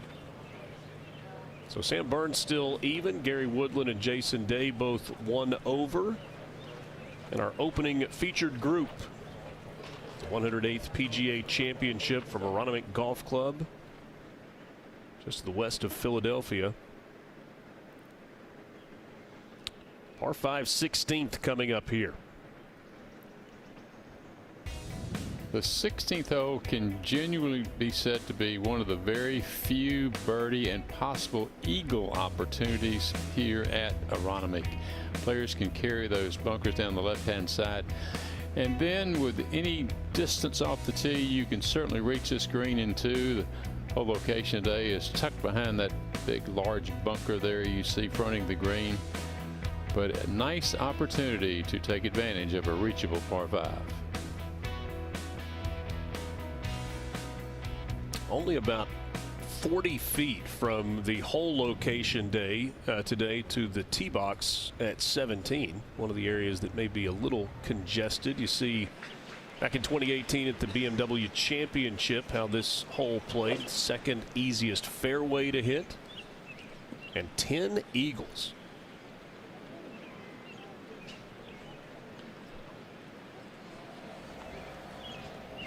Sam Burns with the honors. Yeah, with the wind into left to right, you know, yesterday they were having to take it over the bunkers because of the downwind, so a very different hole today. It was driver and 7-iron yesterday. Now a lot different. That's going to be right and in the rough. He really went after that, Gary. Yeah.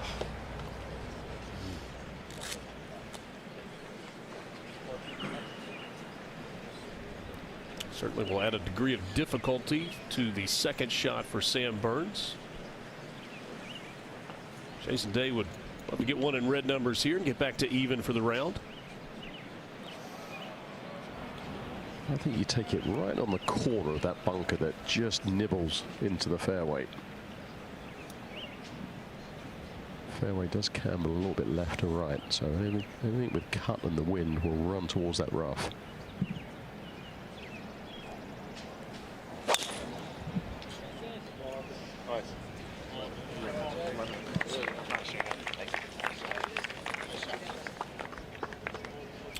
There for Jason Day, landing in the middle of the fairway, working over toward the right side with the slope. Back. Yep. Thanks, bud.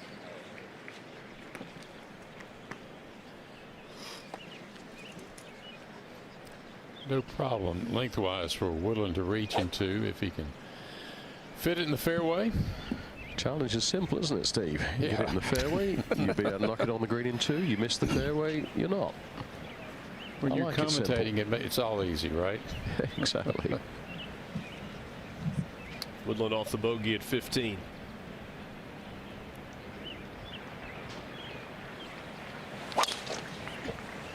There's that low squeezer. That needs to squeeze a little further right. Oh, there it is. So close. So 2 of the 3 going to deal with the rough on their second shot here at 16.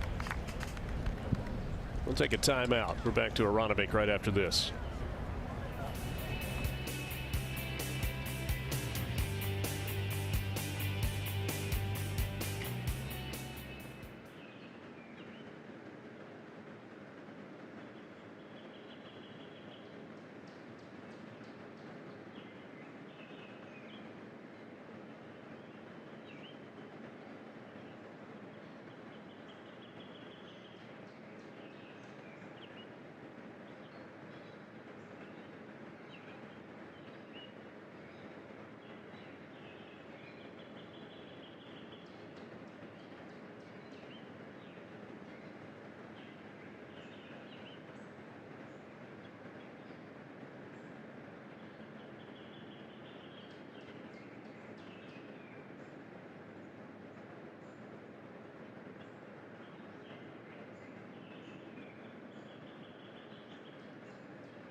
Now on the tee, from Australia, Jason Day. The third time in the history of Major Championship golf that anyone has reached 19 under. Day's performance, becoming the first player in the history of the game to finish a major championship at 20 under par. A phenomenal talent and a major champion.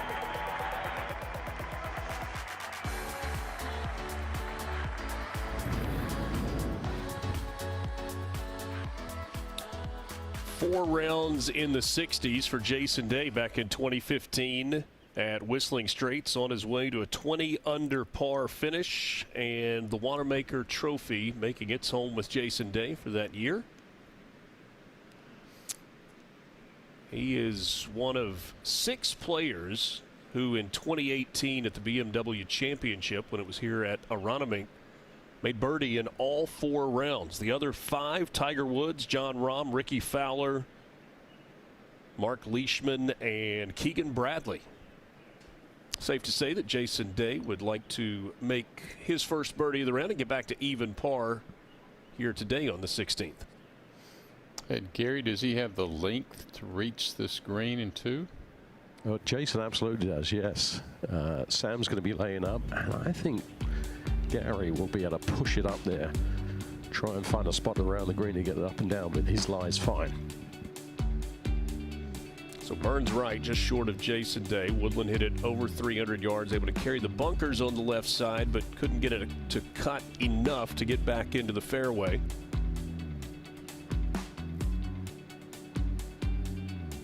Par 3 17th awaits, and then that uphill par 4 toward the clubhouse at 18.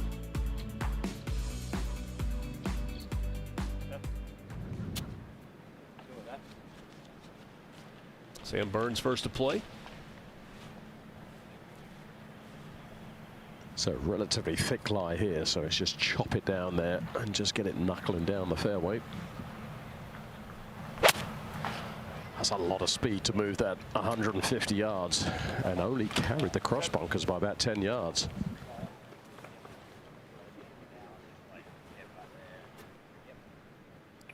Will that be a good angle going in with his third shot? Yeah, especially to that left flag. Really good. I'm just going to hit a soft one. Yep, Just love like it. a low soft one. Love it. 258 for Jason. So sounds like a soft 3 wood back into the wind.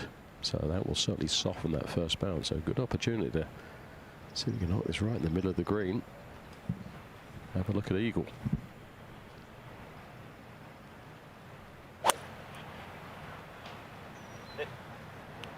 Sit down.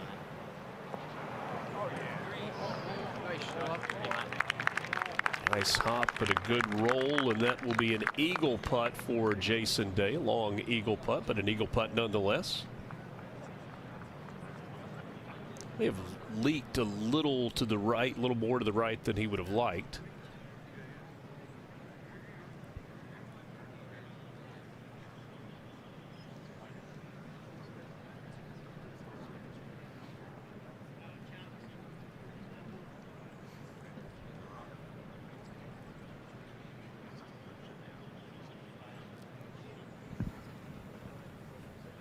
Jason Day with the hand muff. They barred that from Jalen Hurts, Eagles. You expect to see in December, January at the link.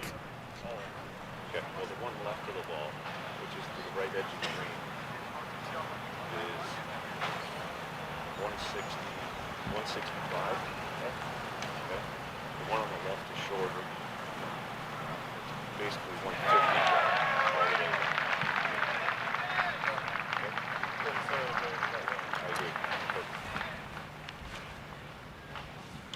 Love hearing the interaction between caddy and player. They're just trying to pick their way up this fairway. There's those bunkers that come in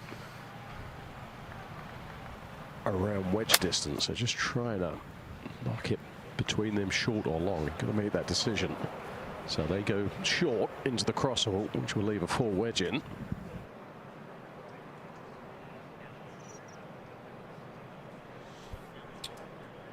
We want to send you back to Frisco, Texas, the PGA of America headquarters. Here's Natalie Sheehan.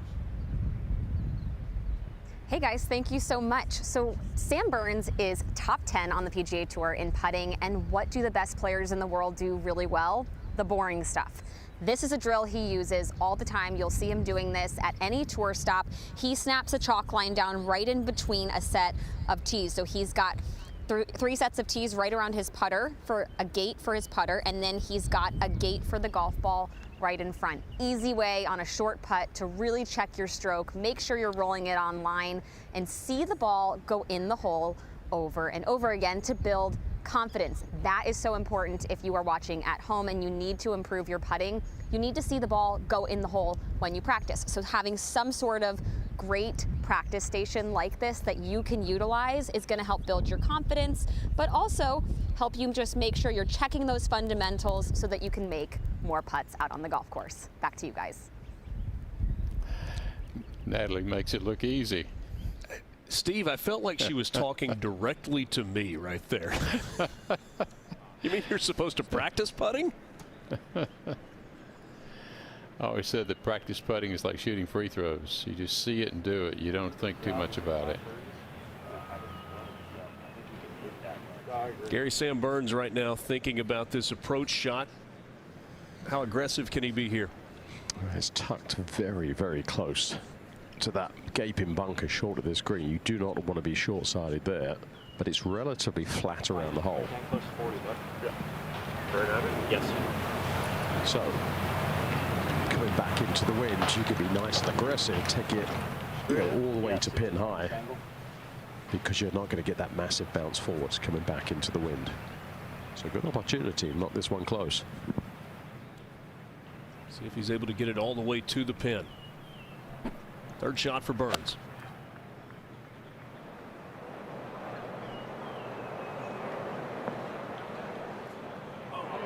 Oh, look at the spin.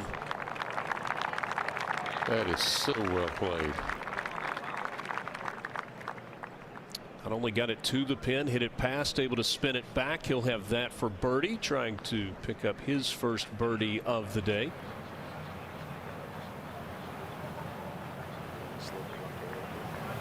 It's sloping left to right here, yeah. As long as you get it past the pin, it's back in. So the window would be to the right. Gary, similar for Gary Woodland here? Yeah, very much so. You heard the talk between he and Brennan. I mean, they're actually reading it like a putt. They want to know what that green is doing, the direction it's coming back to the flag. He's going to do much the same, I think. Throw it past the pin, just let the spin bring it back.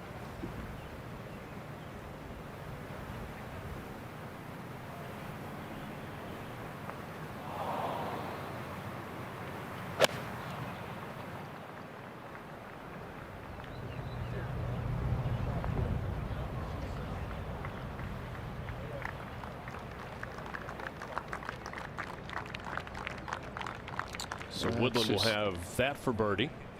That's just average.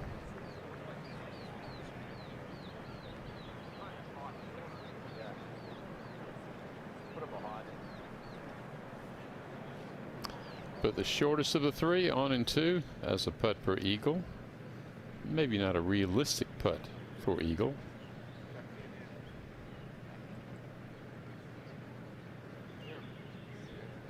.78 players on the course right now. The entirety of the morning wave has teed off.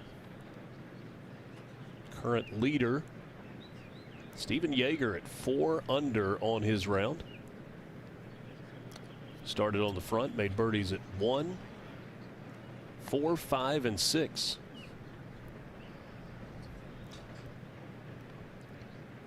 Still looking for the first birdie in this group.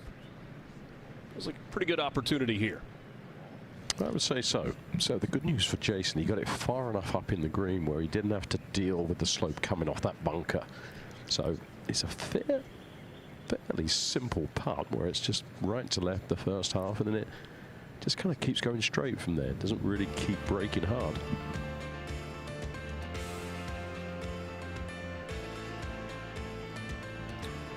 No eagles so far on 16. Only one bogey so far, but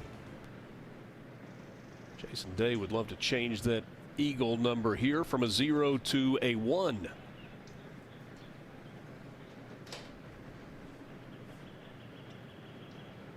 You know, there's an art to lag putting, and there's a lot of good players who weren't very good at it, aren't very good at it. It's all about feel and touch. Steve, I bet Natalie's got a drill to help with lag putting as well. It's called practice. So few people practice long lag putts. As simple as that.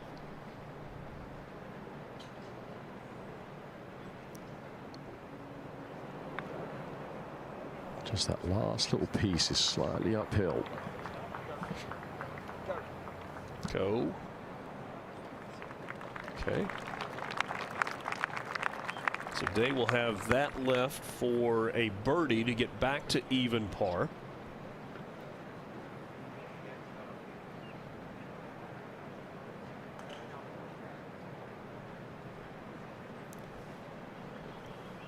All three of these players, if you're just joining us, started with 4 straight pars starting at the 10th hole. Gary, I see some shadows out there for the first time. Yes, it is bathed in sunshine right now. It's absolutely gorgeous out here. So temperature's just picked up a couple of degrees. Very pleasant. There are thousands and thousands of people out here. Philadelphia sports fans in general are pretty rabid when it comes to any kind of sports. Golf fans are so knowledgeable around here. Some of the greatest collection of golf courses around a metropolitan area in the U.S. Well, to Steve, your you point, mentioned Marion earlier. Pine Valley not far away. The Philadelphia Cricket Club as well. Just great tracks. and so many great architects from this area. They're called the Philadelphia School of Golf Architecture. We'll get back to that in a moment. Birdie putt for Gary Woodland, Gary. Yeah, just that last bit trying to push away to the right. Just coming off that bunker short.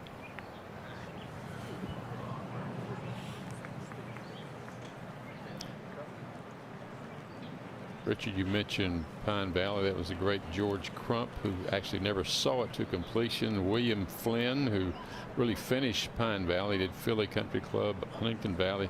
Most famous for the redesign of Shinnecock, which will be the host of the U.S. Open next month. You got George Thomas, who was from here, but where he really did his masterful work was on the West Coast. Maybe you've heard of these courses: Bel Air, Riviera, and LACC. You got Tillinghast. Pretty good resume there. Yeah, Baltusrol, Philly Cricket, and out west you did San Francisco Golf Club, and finally Hugh Wilson, who left us the gym at Marion.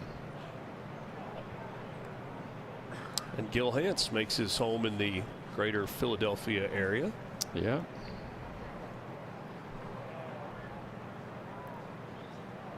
All right, Sam Burns for his first birdie of the day. How does this one look, Gary? Should just come just a little bit to the left. Not much to this one. So did what was needed to be done from the poor drive. Spectacular third shot. See if we can pay it off here.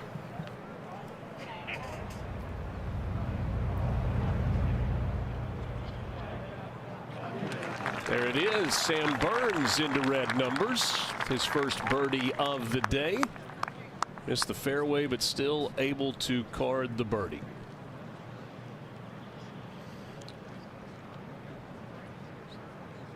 And he's made it easy on himself. This has been a very impressive start thus far, other than the fact that he hasn't made a putt until then.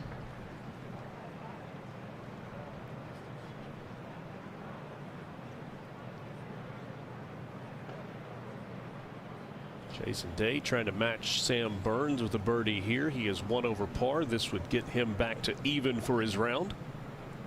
Yeah, I feel like one of those little pivotal moments, don't you? You make this, he kind of settles everything down and maybe get into a nice little rhythm on the up front nine, which is shorter and I think more scoreable.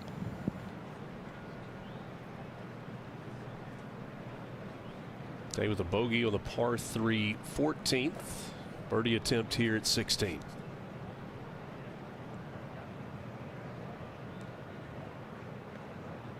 Oh, that's twice today.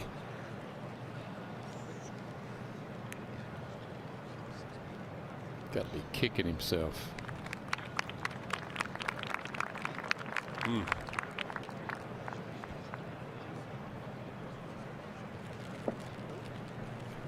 Little frustration there from Jason Day, and now the very short walk over to 17T. Did everything but go in.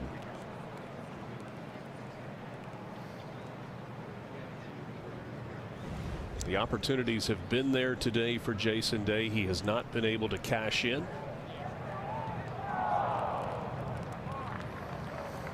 And now they have their work cut out for them here at the par 3 17th.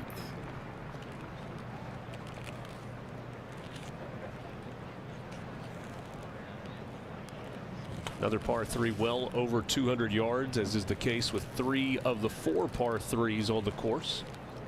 Only one playing under 200 is the par 3 5th.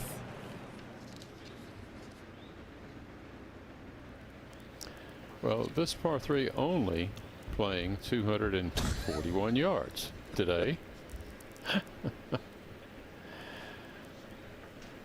Now it is in the back portion of the green. The lake to the left should not come in play. Lake in front is never in play, but if you pull it left and a little bit short, it'll find the water. But whole location day in the back of the green, if you have enough carry with your iron, the lake is not in play.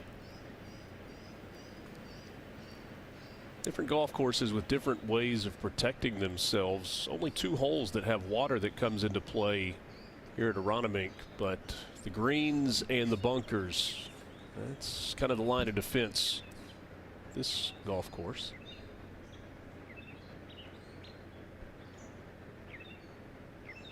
Well, I love how this is designed as well. I was reading up at the holes run in 11 of the 16 points of the compass, so you don't have a lot of similarity. That's a 3-iron for Sam. Try and fit it right in the middle of this green. You can get to that flag from there.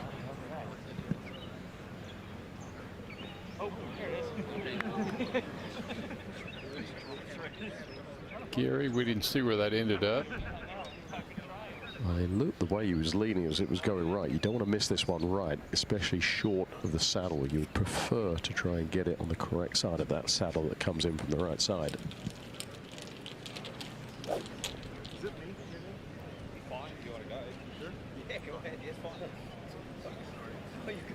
All right, snuck in on the honor there, Gary.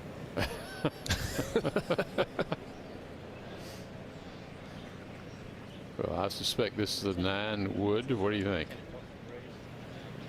Looks to me like that's the size of the head, doesn't it? Mm-hmm. The size of a driver head a few years ago, Steve. Mm-hmm.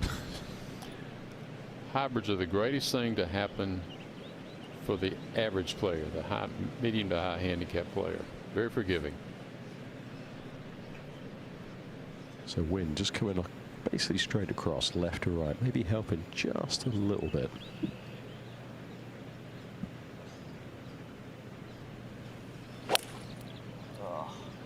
This That's a double cross. Left.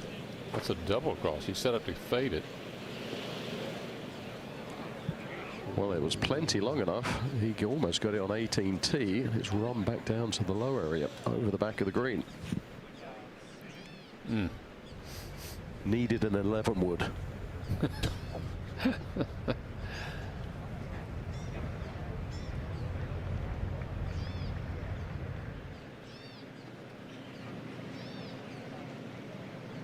Medal for Gary Woodland.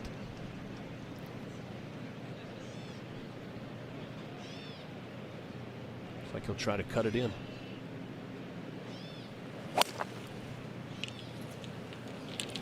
Kind of like that.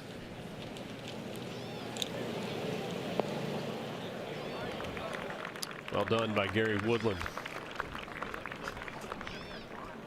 We'll have a look at birdie at 17, the long par 3, 241 yards. We'll take a timeout from Aronimink as we continue with the 108th PGA Championship.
Demanding, difficult to read, and sometimes downright mean.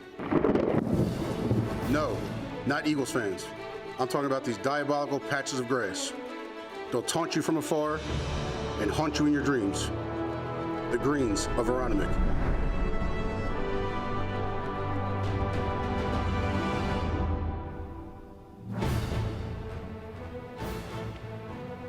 Already seeing the bite that these greens have at Aronimink. PGA Hope nationwide has positively impacted over 65,000 veterans at more than 600 program locations. Hope stands for Helping Our Patriots Everywhere, and it is serving those who served with 6 to 8 week no-cost golf PGA coaching for veterans. Sean Sanders is a PGA Hope ambassador, our standard bearer today with this group. He started with PGA Hope in the summer of 2016 and has advocated for the program ever since, helping it grow to over 2,000 veterans throughout the Philadelphia PGA section. Now has over 20 chapters. Sean was a first sergeant in the United States Army from 1992 until 2015, received the following honors. He was a Bronze Star recipient, got the Army Commendation, Army Achievement Combat Action Badge, Army Superior Unit Award, and was a United States Marine Corps Presidential Unit Citation Awardee. Thanks to Sean Sanders for his service, for his work with PGA Hope as well.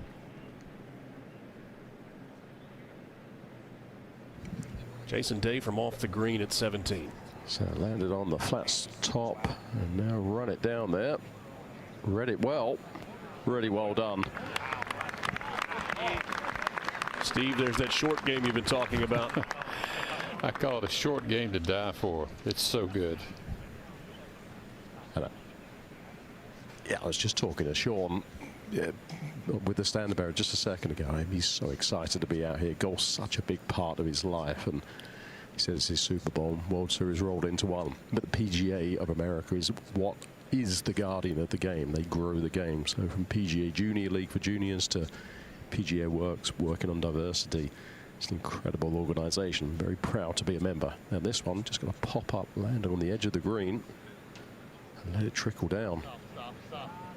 It was just the wrong spot to miss, but that's not terrible from there. Steve, you got to be committed if you're going to flop it there, right? Yeah, he didn't have any other choice, really, because the brow of that slope, if he played it lower, would have kicked it farther left. So Sam Burns will have that left for his par. And a birdie look coming up for Gary Woodland. Gary was about 2 feet from trickling over that spine and getting really close. So it was a little bit unfortunate to hang up there. So it's just one, you just got to move the equivalent of about 8-10 feet and then just let gravity do the rest, swinging left the whole way.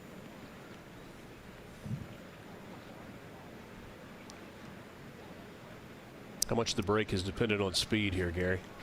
Yeah, I think there's going to be such little over this slope that you're going to have to play maximum break. So he's going to be coming a number of feet to the right.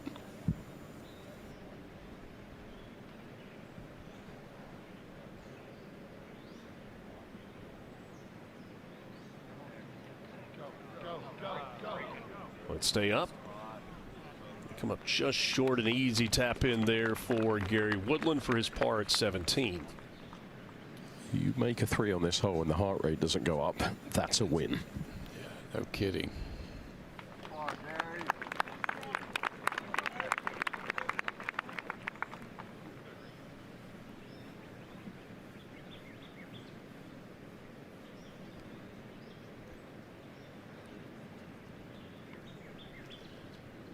If the sun stays out and the wind stays brisk, it will dry these greens out, so they may add another half to a full foot of speed by day's end.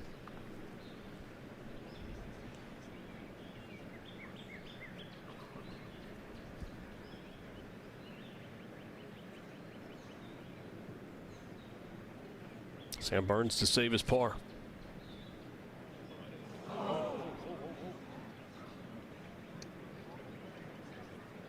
Still got a little work left there.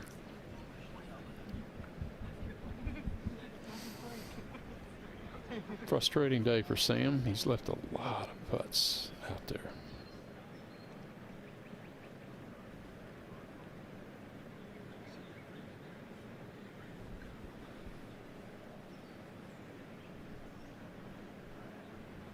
Jason Day trying to finish this off with a brilliant up and down.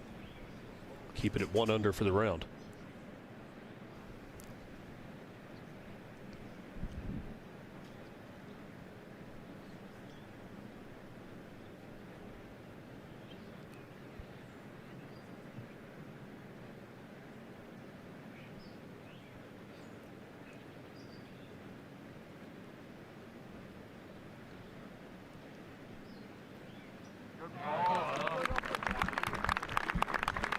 Good par putt and really well done for Jason Day.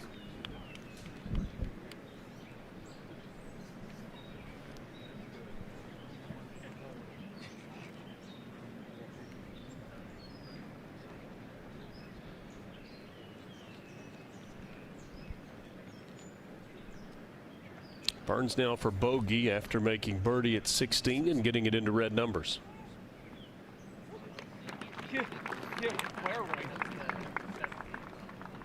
So back to even par.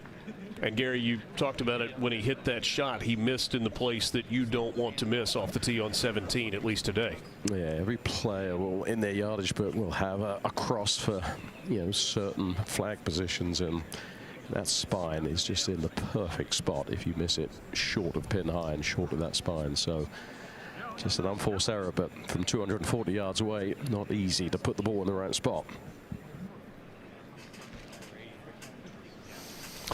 And they approach the finishing hole in the championship, the 9th hole of the day. 484 yard is the length of this 18th hole. It's positioning off the tee. You've got to favor the left side of the fairway. Then you have an uphill second to a large green, but again, a location tucked behind that right-hand bunker. Kerry Haig is up to his old devilish self here in his hole locations. As you saw the aerial of 18, Gary, that tree on the right side, it's just a single tree, but it's massive and really could come into play on anything that is not left of center. Oh, 100%. Yeah, so much was made of the tree removal, and this is one of those beautiful strategic trees where it forces you to try and chase a certain side of the fairway. Good news is fairway's 40 yards wide short of that bunker, so up at the bunker 20 yards wide, so Jason can't reach that through bunker at 330 today. Wind just a little bit downwind, a little bit left to right.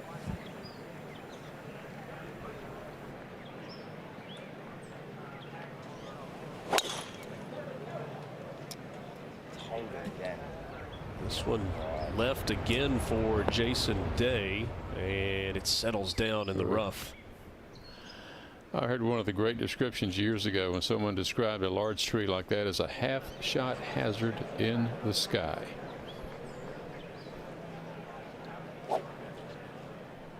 They always say they're 90% air, though, right? Until you got to post a score. That's right. That one looks significantly less than 90% air. All right, Gary Woodland ready to go. I think Gary needs to take a little off this because I think that bunker could be in play for him. Came out a little bit lower, a little bit softer. He seemed to do just that. Right center there for Gary Woodland.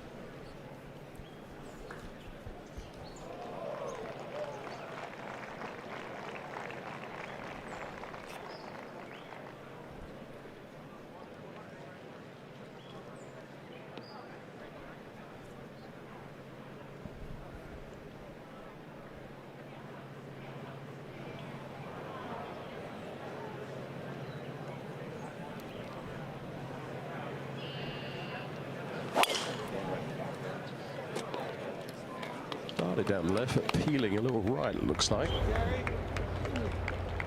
I think he's going to be okay, Gary. That tree should be in the way, though, a little bit.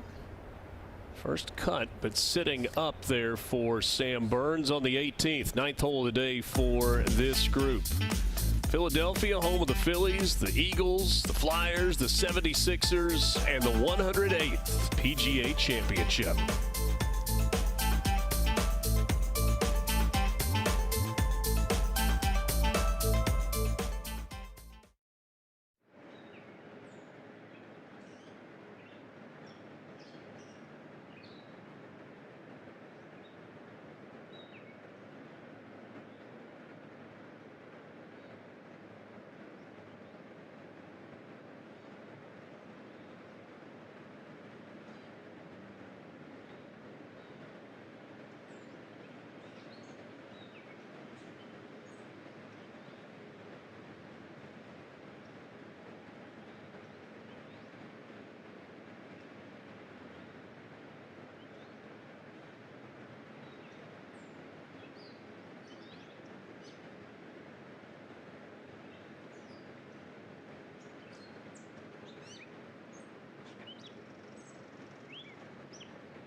Well, this difficult 18th hole at 484, you see the dispersions of the three drives here. Gary Woodland in great shape. Sam Burns has to deal with that large tree.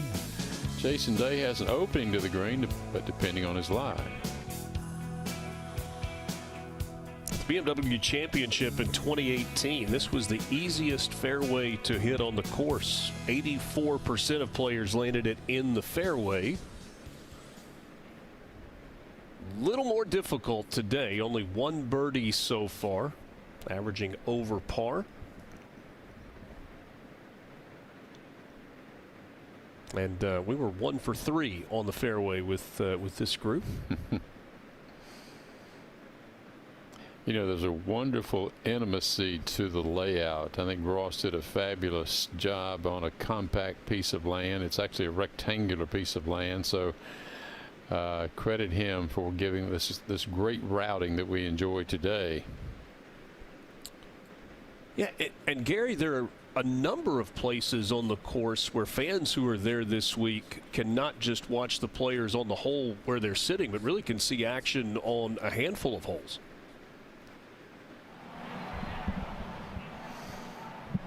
We'll see the action here from Jason Day in the rough on the left. That'll be the 9-wood again, and he's going to just try and chop this out there. Thick lie. Right. Want to run it down that left side. Ooh, lucky to get out of there, Steve. That was some juicy stuff. You see it rolling back down the upslope. Wait, as Jason Day was set up, his shoes were completely buried in the rough. I think that gives you an indication of just how thick it is.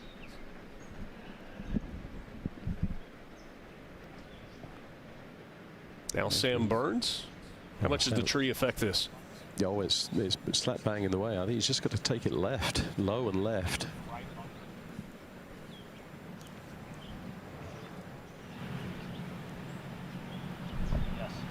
You play it out there short left of the green and you'll be fine. He was very fortunate staying that little strip of first cut. Approximately how far does he have for a second? 189 for Sam. So you just got to trap it up there.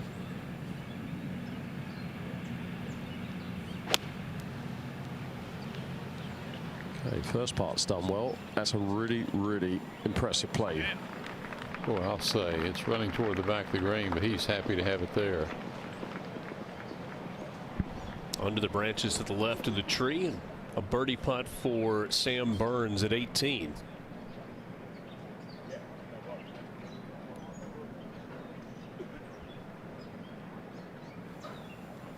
This is what you would undoubtedly call a strategic tree. So the hole wants you to hit it down the left. If you hit it down the right, you've got to deal with it. And Gary will have to take it under and around from here.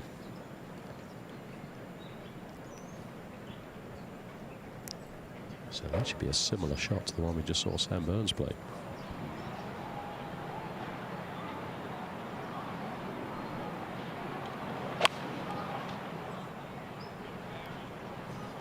Trying to cut it around there. Ooh, and use that cut spin beautifully. What a shot. So good from Gary Woodland at 18. Tip of the cap.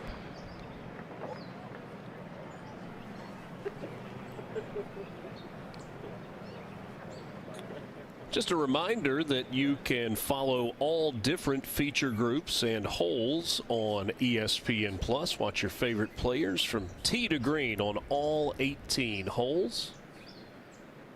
4 featured groups on the course right now. We'll have 4 more for you coming up this afternoon, and you can watch all the coverage from 15, 16, and 17. Pretty good way to watch golf on this Thursday.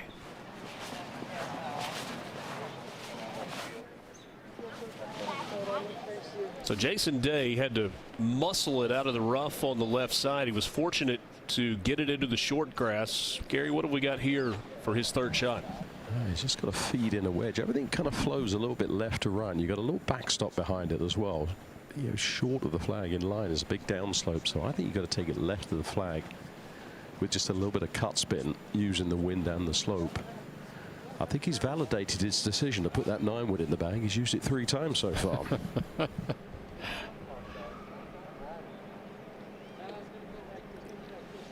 Honestly, Gary, this, given his short game, is right in his wheelhouse. They're obsessive about hitting certain numbers with certain length and speed of swings. Yeah. Third for Day. There's that downslope, but there's the spin. Lovely shot.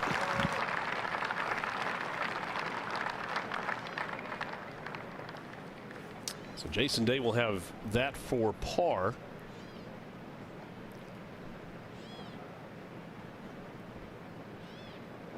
Day, the Australia native. 58th major championship appearance. 17th time that he has played in the PGA Championship.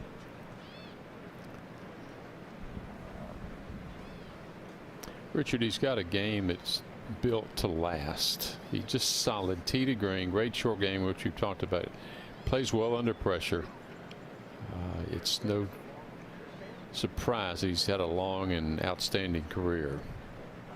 His first win on tour came back in May of 2010 at the Byron Nelson. 2015-2016, really the part of his career that jumps out. He won 5 times, including at the PGA. In August of 2015, that was at Whistling Straits. Followed that up with 3 wins in 2016, back when we still had the Dell Match Play. Won the Players in 2016. Also won the Arnold Palmer Invitational that year. He owned the mid-teens, if you will, with his good play. You go back to Whistling Straits when he won. There was a competitor that was in the hunt, and the 72nd hole had a 2-shot penalty for grounding his club. You remember who that was? That was Dustin Johnson. Dustin Johnson, right? Yeah. Changed the whole sort of outlook of the finish, but credit Jason Day. He survived and played great. Got the long birdie putt here for Sam Burns. Running right along that spine, and it was always going to be tough to not miss that left, because you do not want to miss it right, and Bricks being 10 feet right. Gary, is that one of those where you would just want to put it right on the edge of the razor all the way down?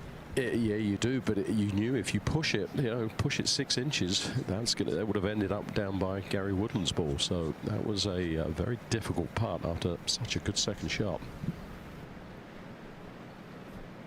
So Burns, some work left for his par. Gary Woodland. What about this look at birdie? It should just take a little bit of that slope off that bunker coming right to left.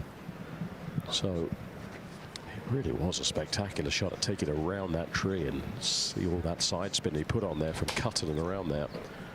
So if he could pay this one off, that would be something very spectacular. So again, just as it really starts to slow down, it will really start to take that break left.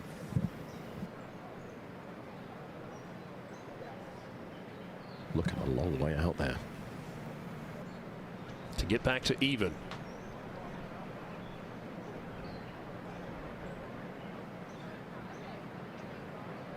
Gosh, so close.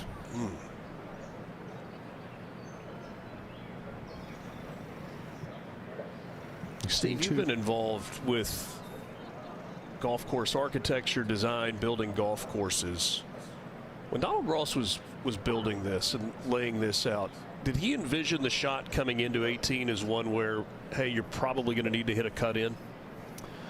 Well, I suspect back then that hardwood that we talk about was smaller. Not quite as big. Yes. That is reasonable. Yeah, and if you know, Gil Hance and Wagner took out a lot of trees here at Aronimink, and but left some very strategic trees, not the least of which is the one here at 18.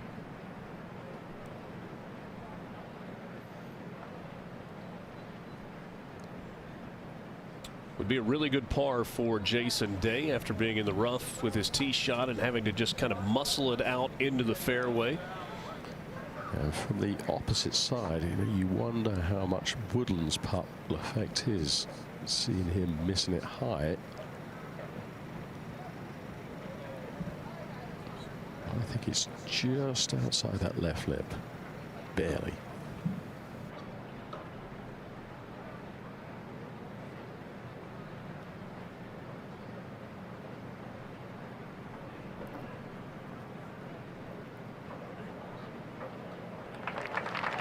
That is some par.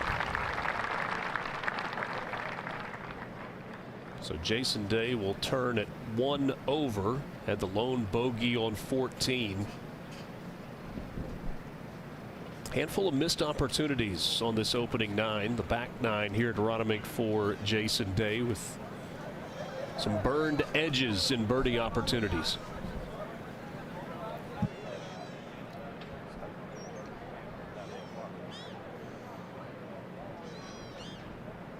Sam Burns to stay even.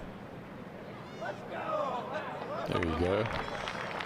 Solid opening 9 holes for Sam. Burns got it to 1 under and then followed that up with a bogey.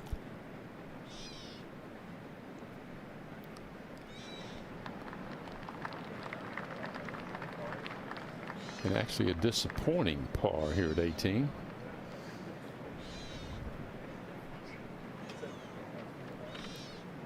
Well, they've got the hard 9 behind us as they make their way to the first tee.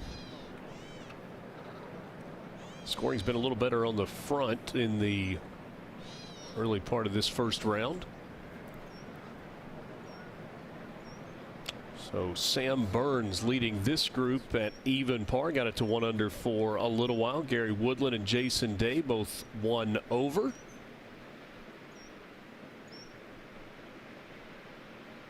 Probably all 3 guys, Steve, would say there was a little more there for the taking, but I don't know that anybody terribly disappointed with where they stand after 9 holes. No, you're right. They didn't shoot themselves in the foot. If they make some birdies on the front 9, it'll be a good opening 18. 9 down, 9 to go. These gentlemen will head to the first tee when we come back. It is the 108th PGA Championship from Aronimink Golf Club.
From the first tee, the back 9 today for, well, I guess I should say the second 9 for this group. Jason Day to lead things off in our featured group.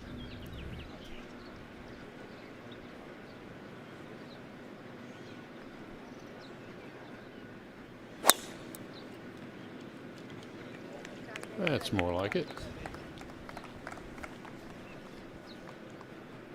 Major elevation change on this first hole. Drops off just below the tee box and then climbs back up the hill. The landing area roughly the same elevation as the tee box, but you're hitting into an uphill slope.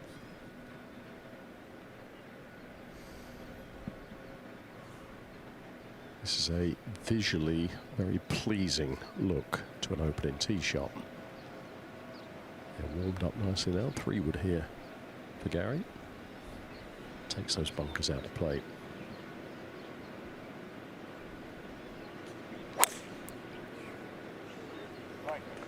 Well, certainly no problem with driving the ball today for Gary.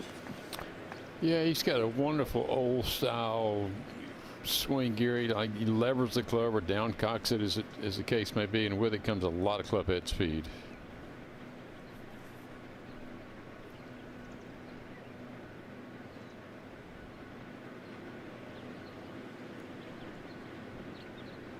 Sam Burns with driver.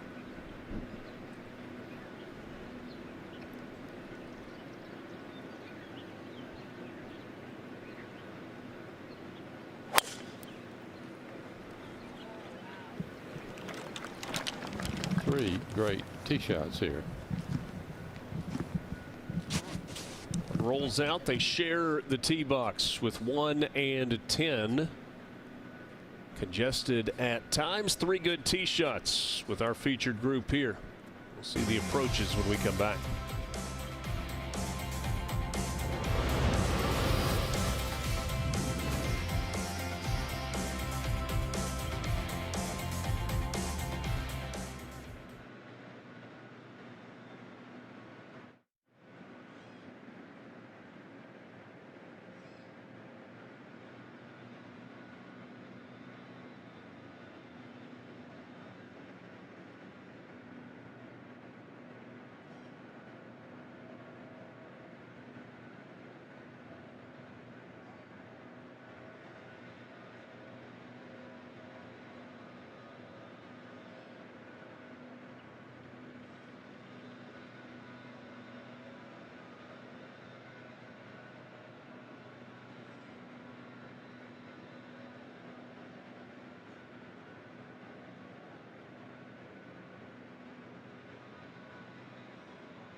When in Philly, you don't just do as Philadelphians do.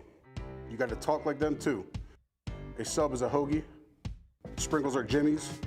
The word isn't with, it's with. The list goes on and on. The city of brotherly love has a language all its own.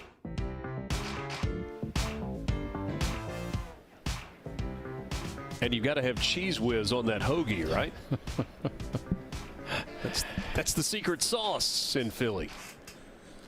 Alongside Steve Melnick and Gary Christian, I'm Richard Cross. Glad to be with you for this opening round of the 108th PGA Championship from Aronimink Golf Club, Newtown Square, Pennsylvania, about 15 miles west of downtown Philadelphia. Featured group of Gary Woodland, Sam Burns, and Jason Day. Woodland and Day both 1 over at the turn. Sam Burns an even par 35 on the opening 9. Well, clearly this opening 9 or their second 9 is gettable, as we've seen some pretty low scores here. Stephen Yeager out to a great start this morning.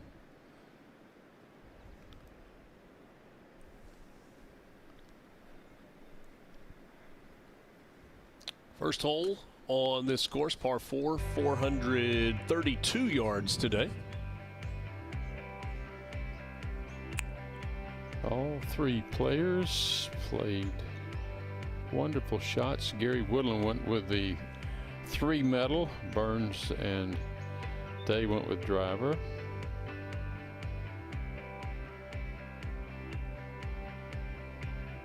.307 with the 3 metal for Gary Woodland. Not bad. No, not at all. Nice smooth swing. Beautiful traditional clubhouse at Aronimink. Wonderfully old school, Richard. Mm-hmm. You were here earlier in the week. Your observations. Spectacular.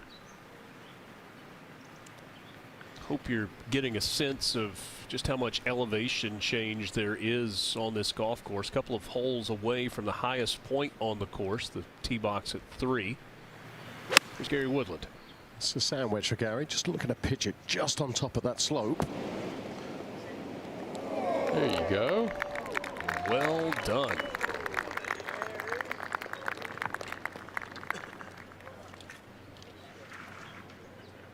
Steve, if you're playing with your buddy, do you just tell him to pick that one up? Absolutely. Stay in the cart. We'll pick your ball up for you.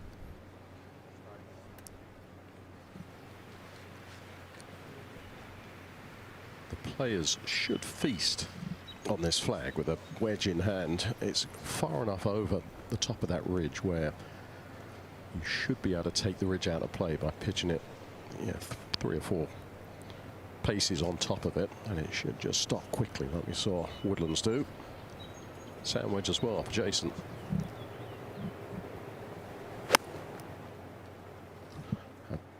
Got to go. Now, careful of the spin here. Stay.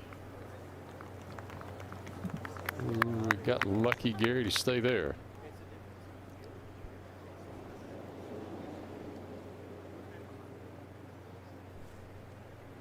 Slightly different angle for Sam Burns coming in than Woodland and Day had. This is also a sandwich for Sam, so he's going to take a lot of distance off this one. So coming in lower. Yeah, beautifully judged. Oh.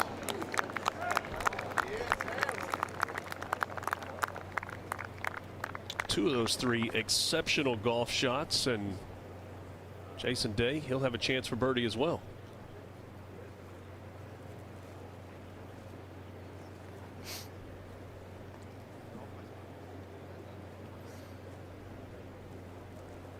Opportunity for Woodland and Day to get it back to even par. You see Gary Woodland had the 1-1 putt.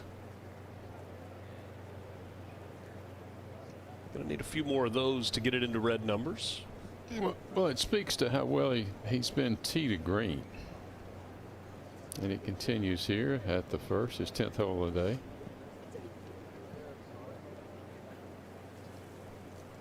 To be just, I guess, to be 1 over with just the 1-1 putt.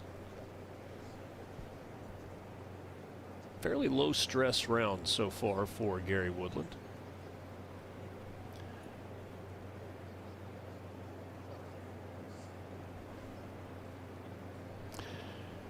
Richard and Gary, let me, if you don't mind, share something very special and dear to me. Bob Jones has always been considered the finest amateur ever in the history of the game, but in my view, the second greatest amateur, Jay Sigel, made his home here at Aronimink about 13 months ago. He lost his battle with pancreatic cancer, but Jay left a record that will perhaps never be broken. He won 2 U.S. amateurs, 1 British amateur, 3 Mid-Am championships, and he played in a record 9 Walker Cups, twice as a playing captain, had 1 more points in all of the Walker Cup captains. So wow. Jay was very special to this club, and we honor Jay and his legacy here and what he's left to the game and what he's meant to the game. Well said. And Steve, amateur golf, I know something that is incredibly near and dear to your heart for your play as an amateur and then regaining your amateur status later on. So incredibly special in this wonderful game that we all love. Well, I'm among many who feel an obligation to give back. I spent 26 years on 2 USGA committees, and it was a sheer joy, and started a Mid-Am Senior Am event at my club back in Jacksonville. And there's nothing better than amateur golf. You're stewards of the game. You give back.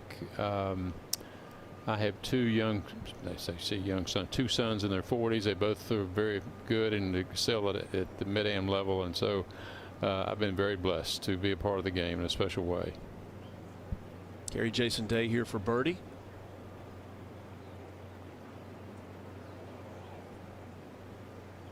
One of those putts we don't describe very often, almost dead straight.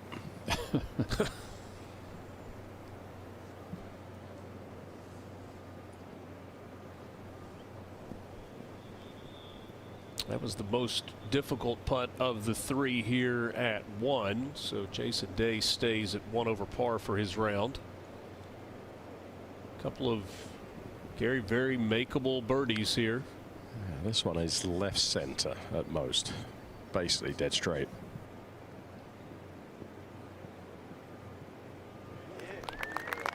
Burns back to 1 under. Second birdie of his round. It's been a pretty stress-free round thus far. Just Just missed in the wrong spot on 17. Had to flop it onto the green at the 2-putt, and Gary Woodland taps in his birdie as well. Fist bump for a pair of birdies at number 1. Woodland gets back to even par. So we've got a 1 over, an even, and a 1 under in this featured group as our guys head to the second.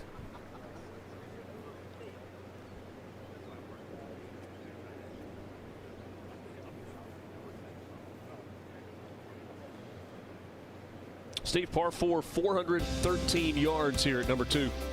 Yeah, it's very short by today's standards. It's kind of what I call a reverse camber. The hole bends to the left, but the fairway slopes to the right. The players can easily knock it over those bunkers at the corner of the dog leg. They'll be left with just a wedge into this green. This is a true birdie hole, of which there are very few here at Aronimink. A very accessible hole location as well. Spot where back in 2018 a lot of guys took advantage. 89 birdies at the BMW Championship when it was here at Aronimink back in 2018. See, so far today 6 birdies, nothing worse than bogey so far, and it is averaging even par.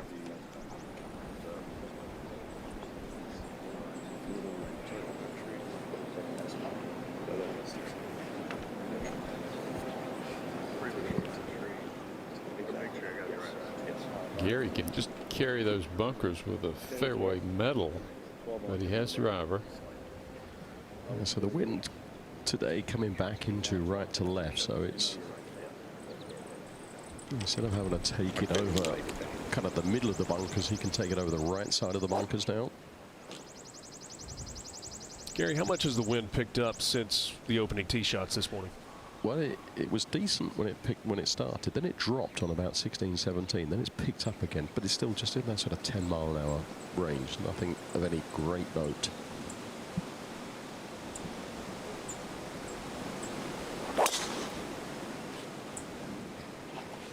It's leaking right. I think that needs a soft bounce.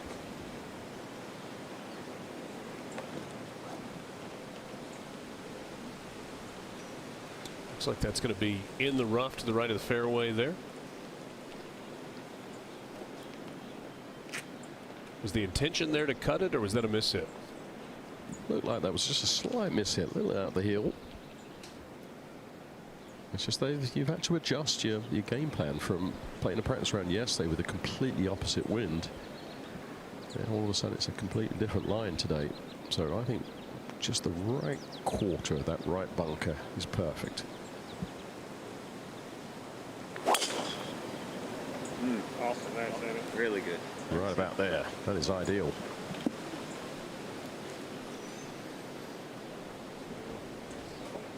Perfect for Sam Burns.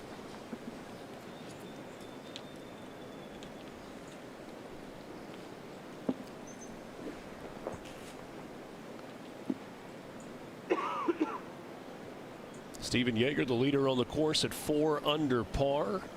It's through the first 9. He started on the front. I think we'll see our group, if they drive it well, we'll see a lot of good birdie looks on this front 9. Cut a little bit more now. Tay asking it to cut a little.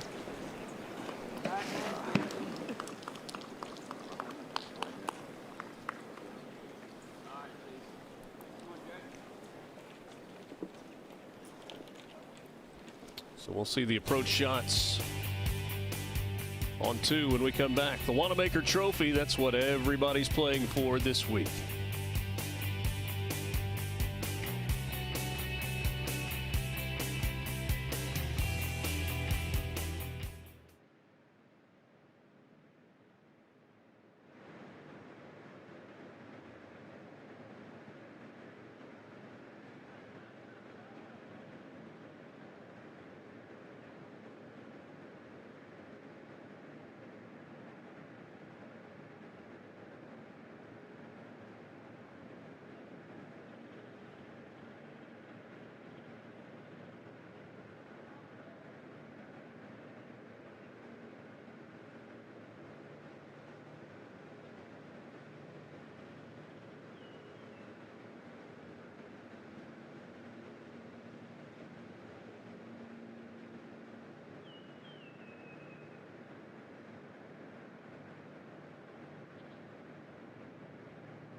Welcome back to Aronimink Golf Club in Newtown Square, Pennsylvania, site of the 108th PGA Championship. We began the day with gray skies and maybe even just a little bit of spitting rain after some rain overnight, but the sun has come out. And this featured group of Gary Woodland, Sam Burns, and Jason Day with approach shots into the green at 2.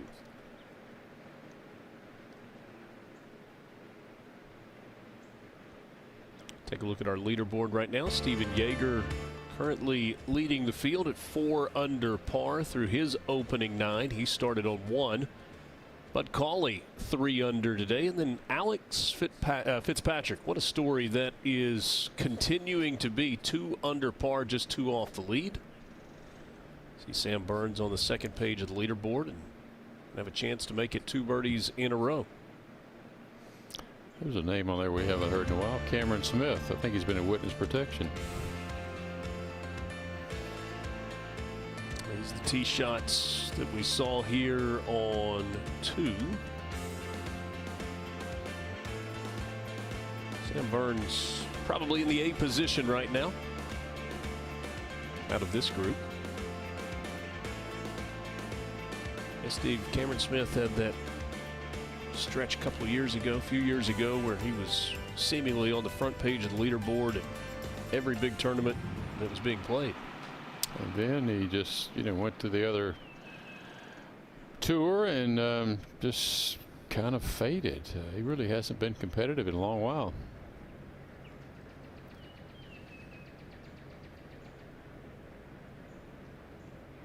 What are we looking at here, Gary?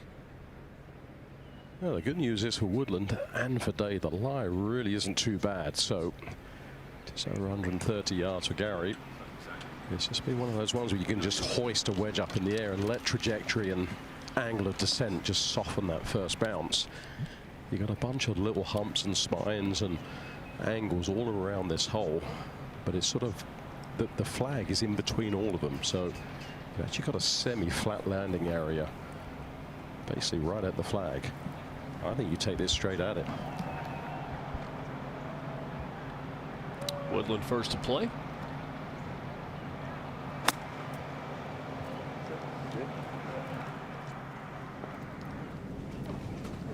Now we're going to see the fun. So that's going to have to go along some spines.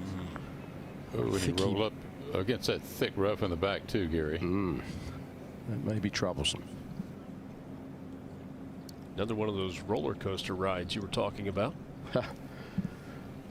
Okay, for Day, yeah, pretty thin lie actually. So from this angle, he actually has a pretty decent look at the hole. Everything just slopes away pin high left.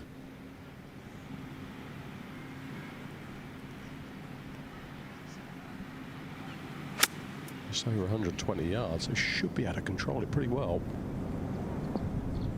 It came out dead. I'm surprised from looking at that lie, and that's going to have one of those little humps in the way as well.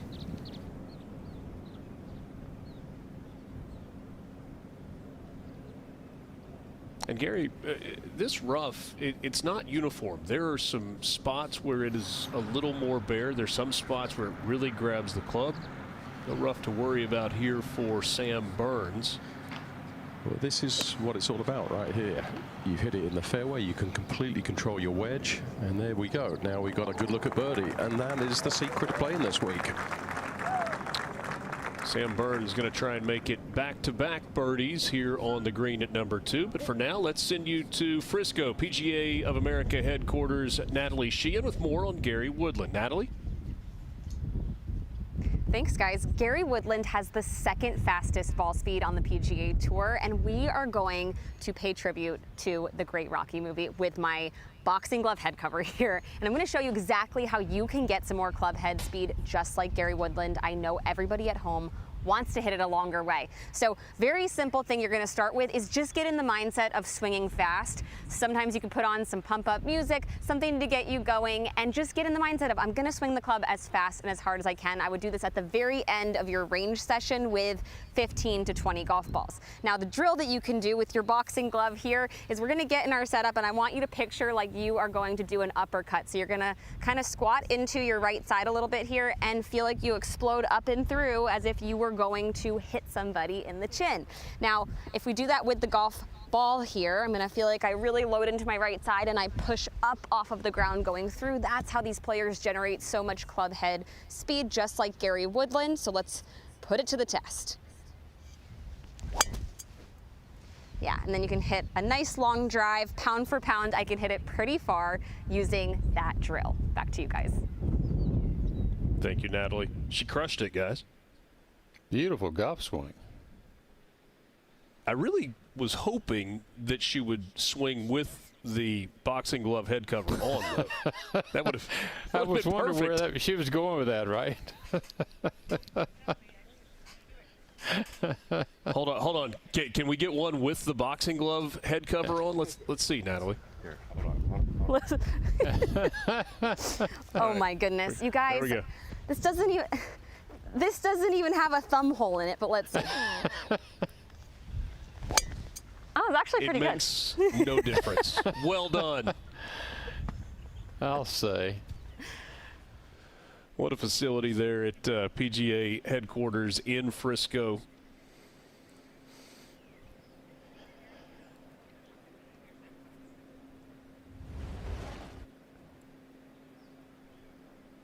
Gary Woodland. This was a few moments, or this was on the tee.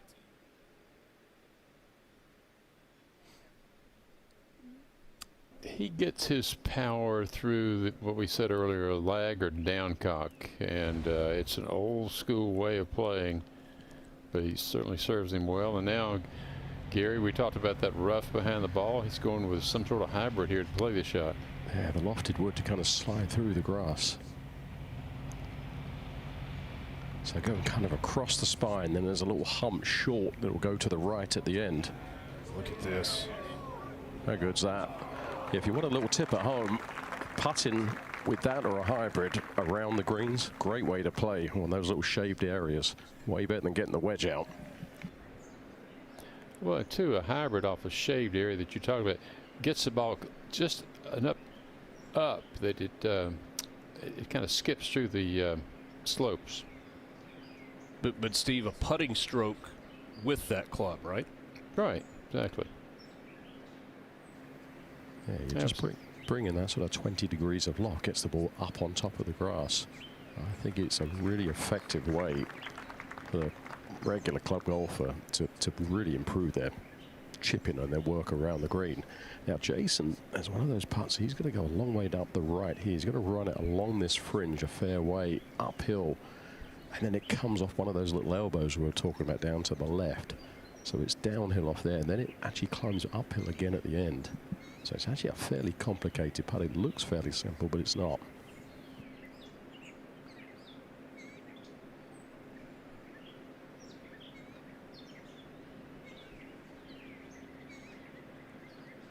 From off the green, Jason Day.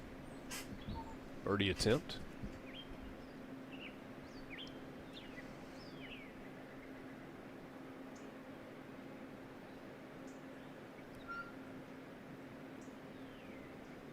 Takes the hill. Good effort. Very nice. Very nice. Jason Day will have that left for his par. Sam Burns taking a look as he gets ready to try and make it consecutive birdies and his third in the round. So just a little gentle right to left for Sam. Really good opportunity here. Especially having seen Jason's last little piece of his putt. Gary, how much outside is this one? Well, I mean, he's close enough where there's going to be enough speed uphill where it's not going to be like a big flower to the left. I think it's just barely outside that right lip, okay, if that.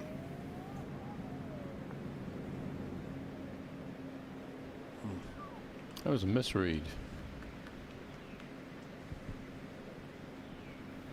By me or him? No, the player. It looked like he started it more at the middle of the hole and it broke to the left. I think if he starts it outside right, like you were talking about, takes that turn in.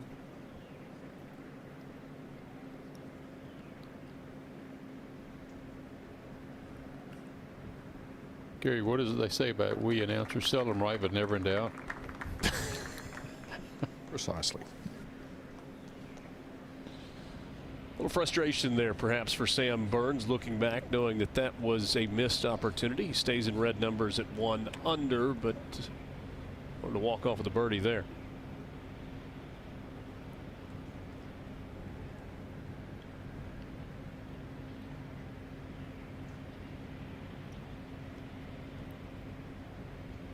Those 3 putts inside 10 feet that Jason Day has missed today all were for birdie. This is a par putt.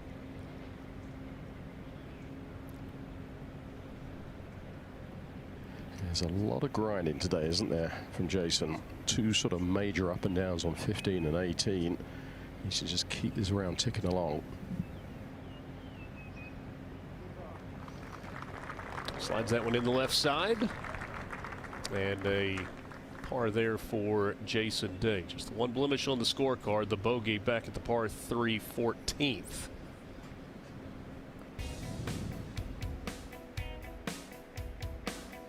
Getting a sense of the holes that are playing over par right now on the golf course. You see 3 and 8 on the front 9, 10 and 14 playing over par on the back, and then some red number opportunities out there, especially on this front side.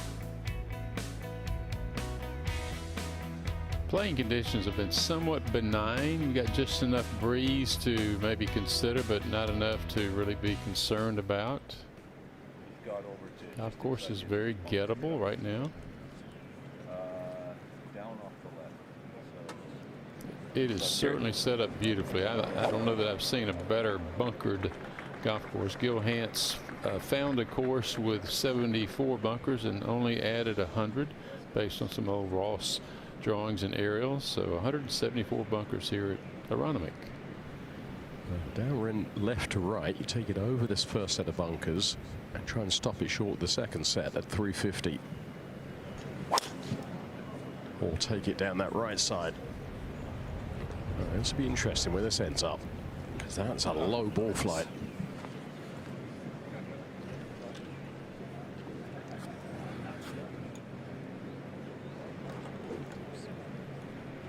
Something I don't have to worry about, Steve, making sure I don't go through to 350 into those bunkers.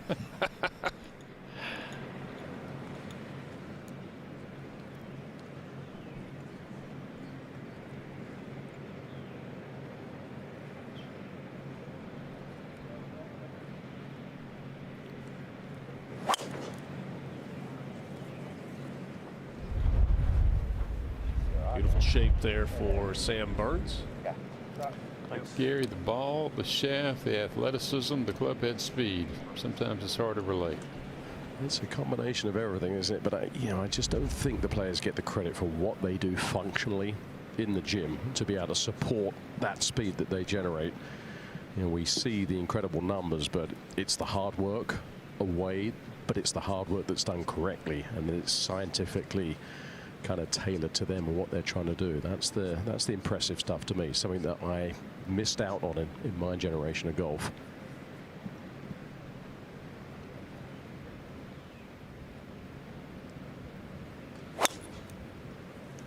You can just let it loose on this hole. Oh, well done. Yeah, I don't see Julius Boris or Lionel Hebert or Billy Casper spending a lot of time in the gym. That one sitting up in the first cut there. We had Natalie Sheehan with the boxing glove. Philadelphia, synonymous with boxing. How about that? You got a boxing glove head cover for Gary Woodland as well, right next to the Jayhawk head cover. Greater Philadelphia, the site. Rocky.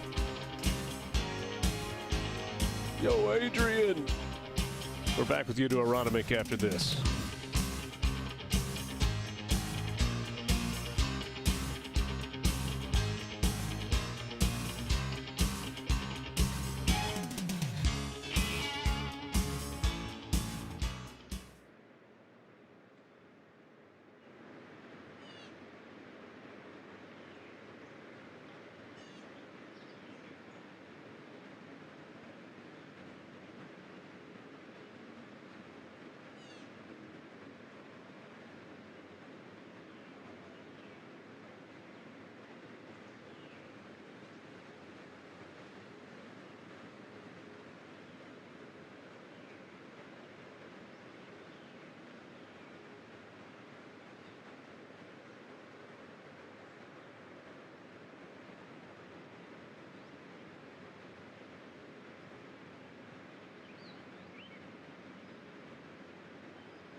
it's not an easy feat to kind of filter down to 20 and be here, and it's something that, you know, we appreciate with Corbridge and the PGA of America even giving us these opportunities, because literally we're fulfilling a dream.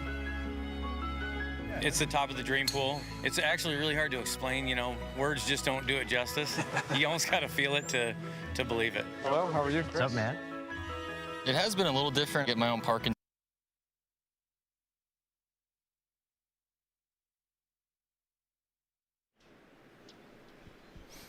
Let's take a look at our Corbridge Financial Team leaderboard. PGA professionals with the opportunity to qualify for this PGA Championship. And Tyler Collette currently at even par through 6. These are the men and women who are, men in this case for this championship event, who are truly the backbone of the game of golf, Steve, across the entire United States. Well, they're usually the point of the spear for entry-level golf at clubs all across America, and what the service that they do for the betterment of the game, I can't say enough good things about them. Having been in the business, I know firsthand how important role they play, and so we're delighted to see the PGA recognize that and allow these 20 club professionals from around the country compete in this championship this week. 108th PGA Championship, Newtown Square, Pennsylvania, just west of Philadelphia. Aronimink Golf Club, fabulous venue and host. And Gary mentioned, or maybe Steve, it was you earlier, that some of the pundits thought that the winning score this week would be double digits, perhaps even into the mid-teens. What have you seen from the golf course so far that either supports that thought or maybe throws some cold water on it?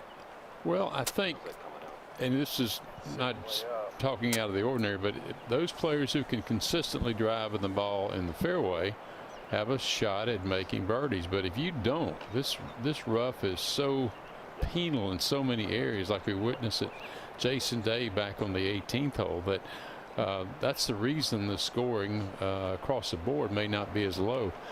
It really depends on the wind and the firmness. Those two factors are always the keys, and if they don't get any more rain or moisture and the greens get firm, then I don't see the scores going that low.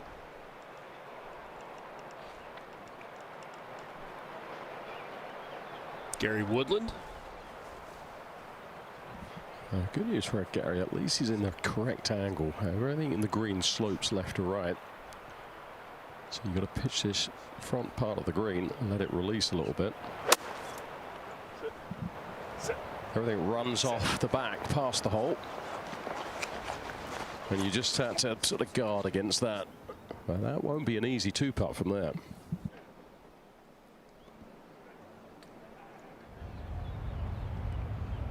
I wonder if Gary may have thought that he caught a flyer there. You heard him immediately say sit, sit.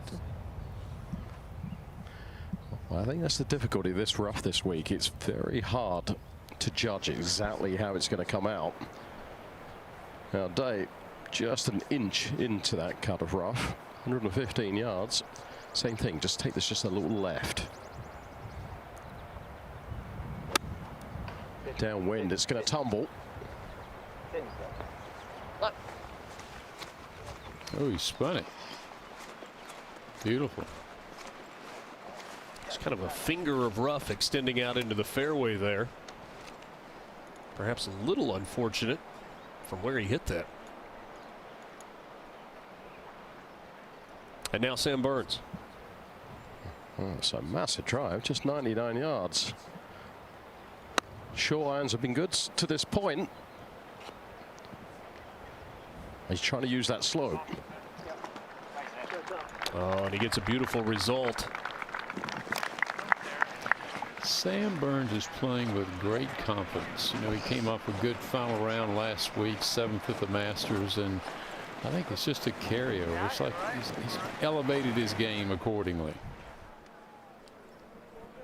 No cut at the Truist, 74, 69, 75 in the first 3 rounds for Sam Burns, but he finished off with a final round 64 to get it to 2 under for the tournament. Finished tied for 37th. Had a T16 at Harbortown week after the Masters. A couple of weeks off in between those two starts for Sam Burns.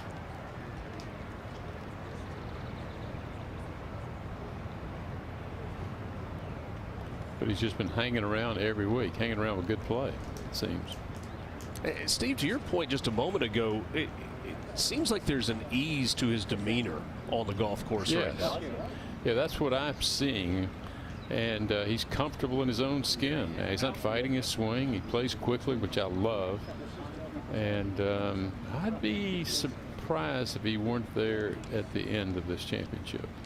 He's made the cut in 16 of 24 major starts, 3 top 10s, 2 of those in the last 3 majors in which he has competed. And off to a good start here today. And I think his friendship with Scheffler has paid dividends.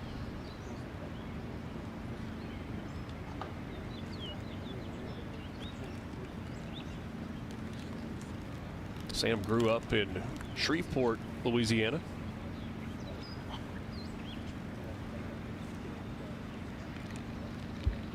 Went to LSU for went to LSU for a brief time.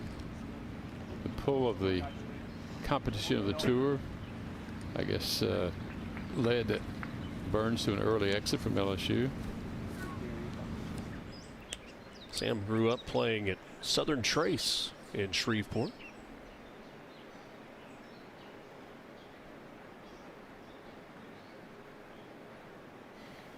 So a little bit of complication there. Everything moves right the first half, and then it kind of straightens or even tries to come back left second half. Past the hole runs away, so got to be a little careful here. Long birdie putt for Gary Woodland. Easy. Easy. Gary, you nailed it.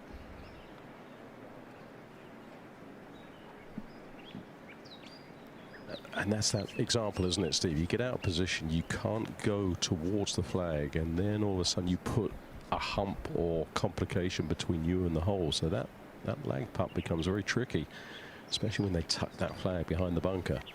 I thought that was a great example of it right there. The difference between Burns in the middle of the fairway could do whatever he wanted with the ball. Woodland forced to guess how the ball was going to come out the rough and aim away from the flag. And a real credit again to Kerry Haig and his course setup committee. It's just been abundantly fair today.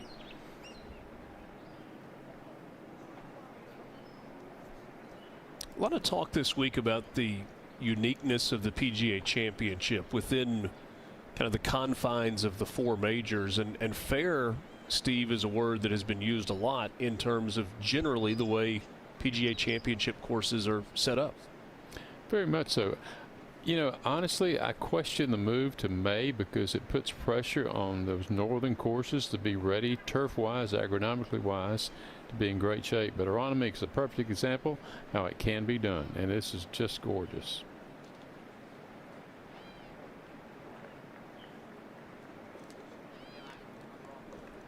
Good roll there from Jason Day, and easy tap in to finish.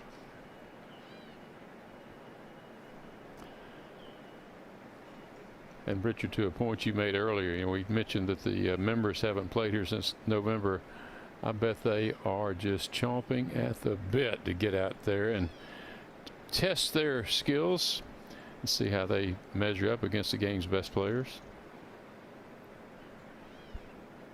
A very visually inviting course. I stepped on the property on Monday and immediately thought, man, I wish I could tee it up. It's some of the best bunkering I think I've ever seen. Sam Burns for birdie.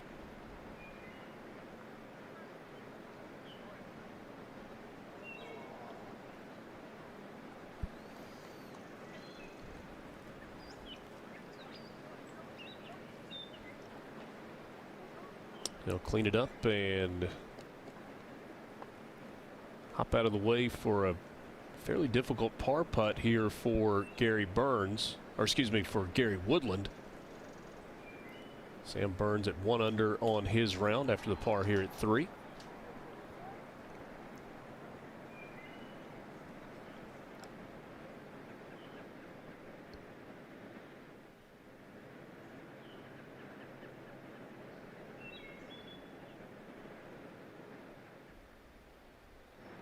Part of his game has been pretty solid this year, Gary. He's driven it long, he's driven it relatively straight. His ball striking has been great, irons have been good. And the putting's been really good as well, inside the top 50, and that's why he put himself in position to win, and he managed to win. And it's that great combination, isn't it, of length, relative accuracy, and the ability to hold putts that's made him successful this year. Yeah, he didn't play well for 3 rounds at Augusta, but closed with a 66, which I'm sure has played dividends, or paid dividends in this case. Par putt for Woodland. Oh, and that's a big par putt right there. Birdie putt got away from him a little bit, but he's able to save his par at 3 to leave it at even par through 12 holes in this round.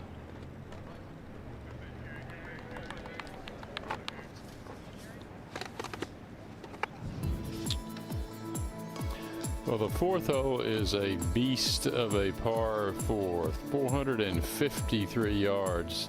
Bunkers on the left, not a problem. That long bunker left beyond the landing area. You see where a cluster of tee shots have come to rest today. But what is a problem is that whole location, hard left edge of the bunker. Excuse me, of the green. Anything short will filter back toward the front of the green. Interesting note from 2018 at the BMW Championship. With right hole locations, players played this hole 16 over par for the tournament. With it left or center, they were 20 under. So a dramatic scoring difference based on the pin location.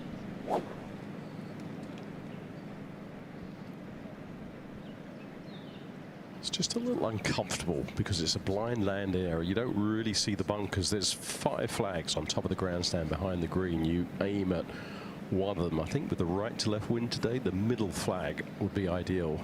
Easy to go through the fairway on the right side.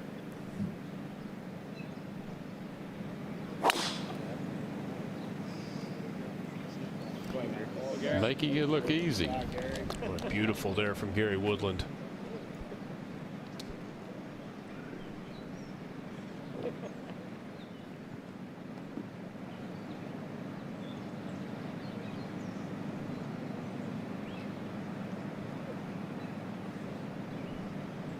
Yeah, flow and athleticism to Sam Burns' swing. It looks like he ever hangs back and anything. Full release every time.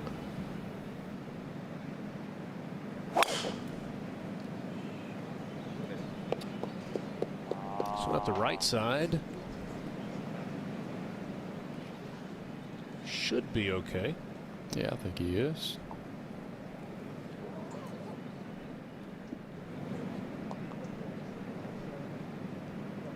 The other part of the scoring in 2018 was whether or not you hit the fairway.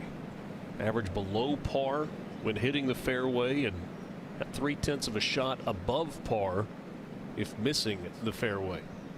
Jason Day. Sort of trundling along in neutral, isn't he, Jason? Needs a birdie just to kind of right the ship a little bit here. Down that left side. Go, Gary. Ooh, good bounce. A little bit of a ground cut there with the bounce. Was asking to do it in the air. Turned out just fine. Second shots coming up for these 3. Sam Burns, Gary Woodland, and Jason Day when we return to Aronimink.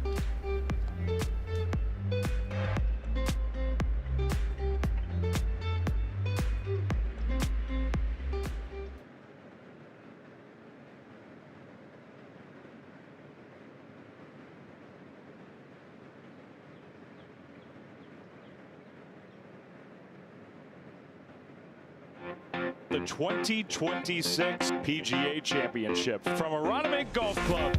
It's Thursday morning. Everyone.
the 2026 PGA Championship from Aronimink Golf Club.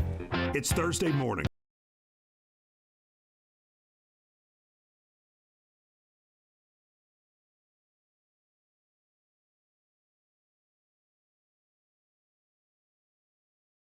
Hopes and nerves and the possibility of magic.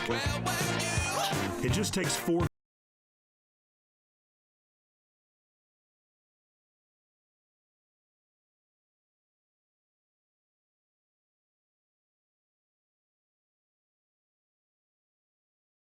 Golf Club has turned into a beautiful Thursday for the opening round of the 108th PGA Championship. Newtown Square, Pennsylvania, the site of this year's championship, and good playing so far by the three in our featured group. Sam Burns at 1 under par leading the way for the championship. Stephen Yeager best on the course right now at 4 under through 11. Bud Cauley one back of him at 3 under par. Well, I think the course setup again, as we've mentioned, has been so fair, and if good shots are rewarded and marginal shots are somewhat penalized. Steve Melnick mentioned it earlier. If you're not used to seeing players pull out their rangefinder on the course, that is allowed at the PGA Championship. Pace of play more than anything. Slope not allowed. Slope setting has to be turned off or non-existent on those rangefinders. It's a great common sense addition. Indeed.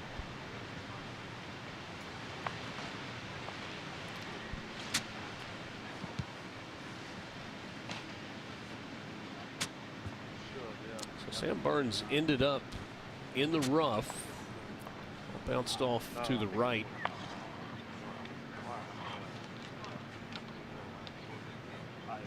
Gary, can you tell anything with the lie here? Well, it's not terrible.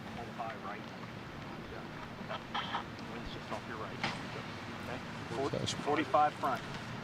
It's one where you feel like you can get enough control to hit basically your number. He's going to be looking right at the front part of the green, front edge maybe, and then just let it try and just skip, get up on top of that slope. Just keep it just a little right of the flag.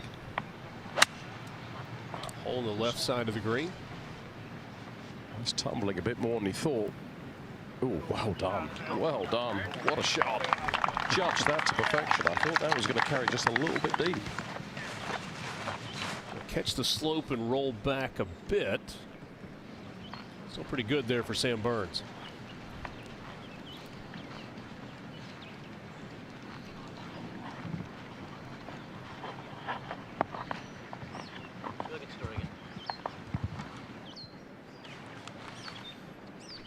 J-Day next to go. 146, Jason. Pitch your wedge. Ball a little bit below his feet. Wind a little bit right to left. And that flag just about 8 feet on top of that slope. Can he get it just on top of it?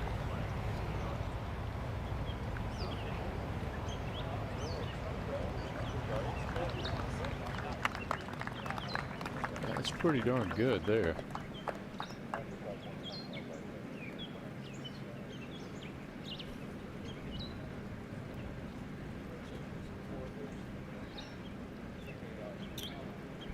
Gary Woodland coming up now. Woodland born in Topeka, Kansas, lives in Delray Beach, Florida, South Florida. After a college career at the University of Kansas, Rock Chalk Jayhawk.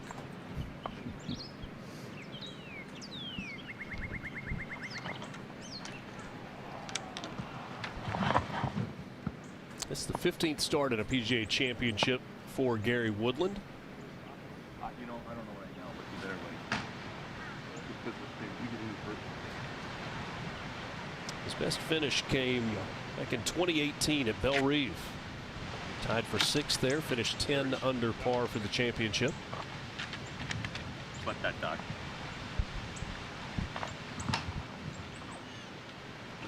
You know that. 55th career major for Gary Woodland. 2019 champion at Pebble Beach in the U.S. Open. So late club change there for Gary. Just the wind just came a little bit more across than down. But you can certainly land it comfortably on top of that slope and keep it there. 131 for Gary. Just took one more club, hit it softer, take some spin off. Oh my God. Oh. I was telling that to sit. 4 feet away from being good. Thank you. You heard Gary Woodland. I think he thought that he had caught it a little better than that. Said he was telling it to sit about just short of the flat area and spun back. Disappointed with the result there from 131.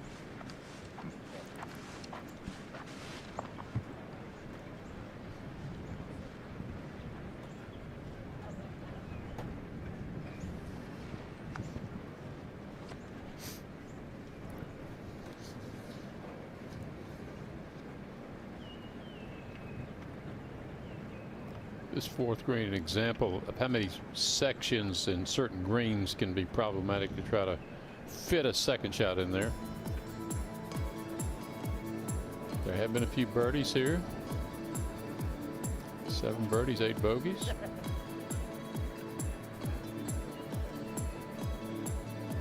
Jason Day just 12.5 feet for his birdie opportunity here at the fourth.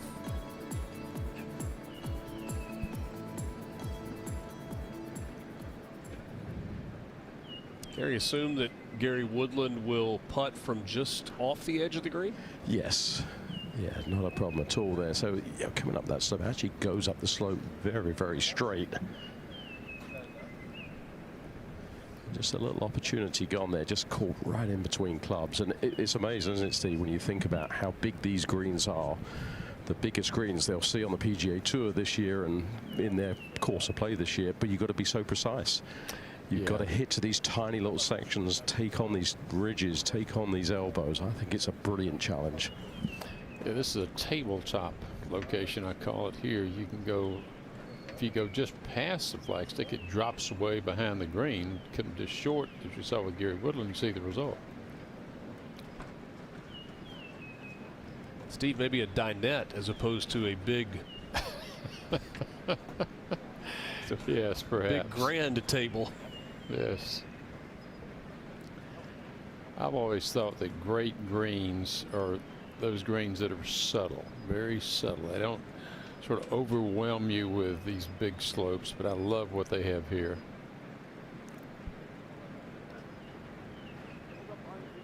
I think today's architecture has gotten a little over the top with some of the greens that we've seen delivered in the last few years.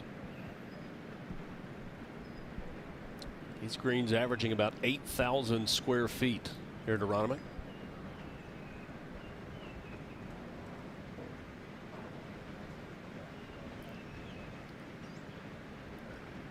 Woodland with a long birdie putt. Richard, I'd like to say that, for par. Yeah, I'd like to say that designing greens is like giving a speech. What you leave out is far more important than what you put in.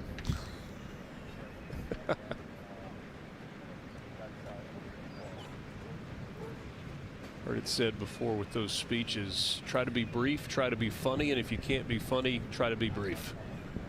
No question.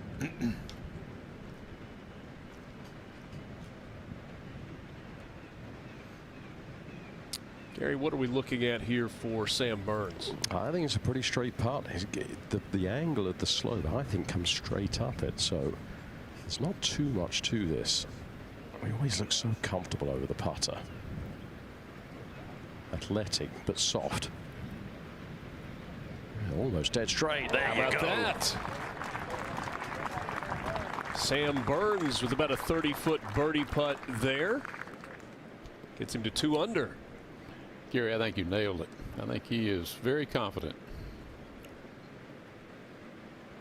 He also dominates on overseeded Bermuda, so when you see him in the Florida swing, Sam Burns statistically is exceptional.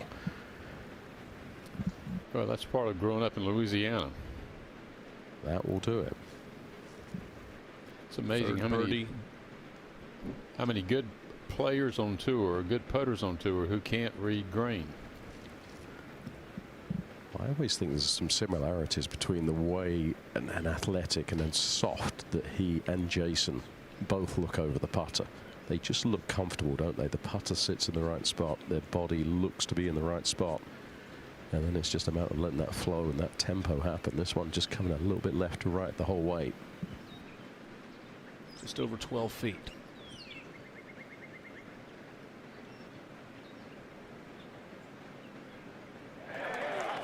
Yeah. How about a pair of birdies here at 4 for our group? The average putter is afraid to miss. The great putter assumes he's going to make.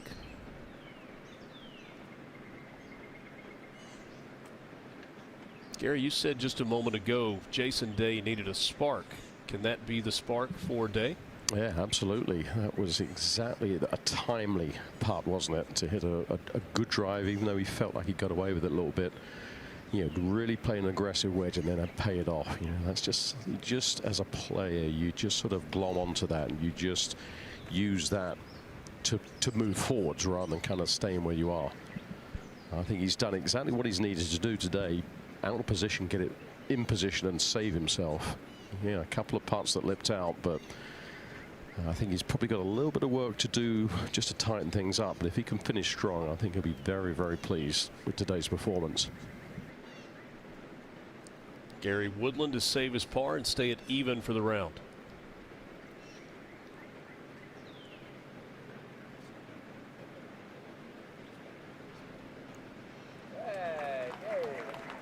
And he does just that. So after the 4th, Sam Burns now at 2 under par. Jason Day and Gary Woodland both at even, 4 off the lead currently, which is held by Stephen Jaeger. I beg your pardon. Jaeger dropped a shot. He's now at 3 under par. So Sam Burns just 1 off the lead. This is one of the great little short par 3s. They can move this tee forward to make it a very, very short par 3. I'm sensing that maybe Saturday you'll see it. Today is playing 178. This is what has been described as a roly-poly contoured green. Very technical term, roly-poly. It fits. Shortest of the par 4s on the course, the only one playing under 200 yards this week. And you see with the size of this tee box, the variation that they've got in terms of setting this hole up. And the wind blowing from the right with the hole location left does help it a little bit.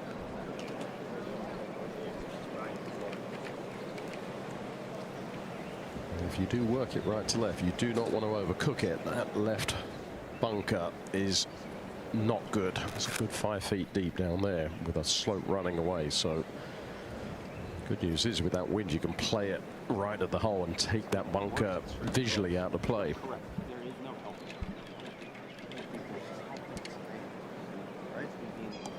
Just over 3 years since Sam Burns has won on tour. Had a pair of wins in 2021 at the Valspar and then in Jackson, Mississippi at the Sanderson Farms Championship.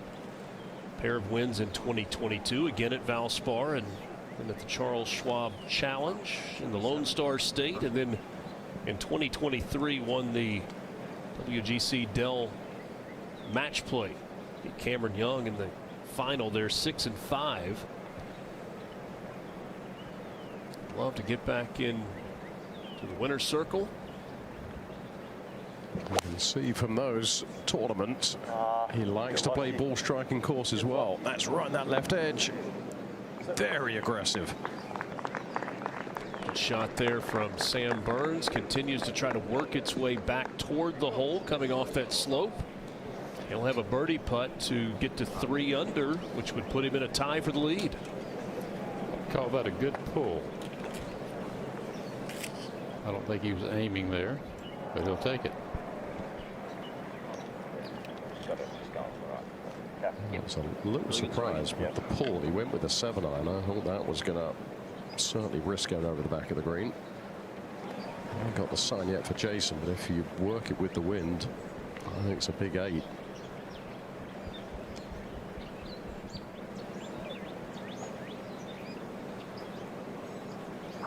We're playing 178. Yeah, so one less club for Jason. 8 iron, teeing up on the left side of the tee, so trying to work it with the wind.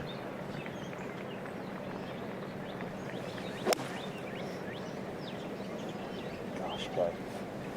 Go. Go.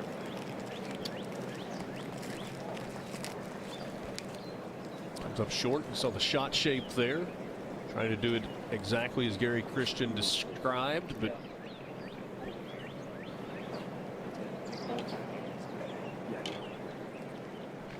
they're going to be left with a fairly long putt there. That's Gary Woodland's turn.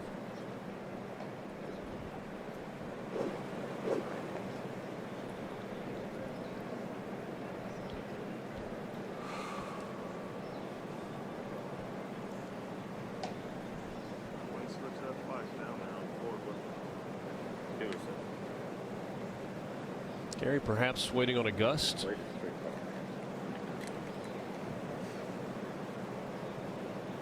I'd say those big flags might be. See the wind where it's been for most of the morning. Gary's described it at about 10 miles an hour sustained, but you see the gusts picking up to north of 20 miles an hour now. See the movement in the trees there behind us. So this is an 8 iron, so that would lead you to believe that Woodland's going to work it a little bit right to left and use the wind. These tournament officials are dastardly, aren't they? Putting you in between clubs every time on these par 3s. It's a beautiful looking shot if it keeps going left.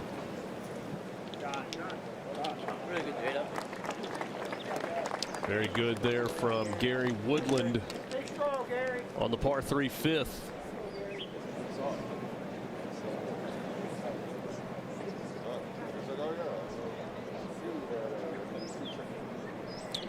We'll take a timeout. Birdie putts at the 5th when we come back to Aronimink.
Look at the leaderboard at the 108th PGA Championship. Stephen Yeager had it to 4 under, has dropped a shot. He and Bud Cauley tied for the lead currently at 3 under. Sam Burns now just 1 shot off the lead with a birdie putt at 5. Through 13 holes, 2 under par. He's made 3 birdies and 1 bogey today. The only miscue for Sam Burns on the par 3 17th.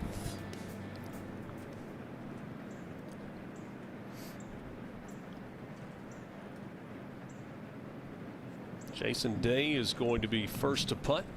Long birdie putt for Jason Day here, Gary. Yeah, so across the green, it's trying to move just a little bit left, but you get the sense this might be one of those ones to overread a little bit on the right side. Yeah, it's all about speed and pace.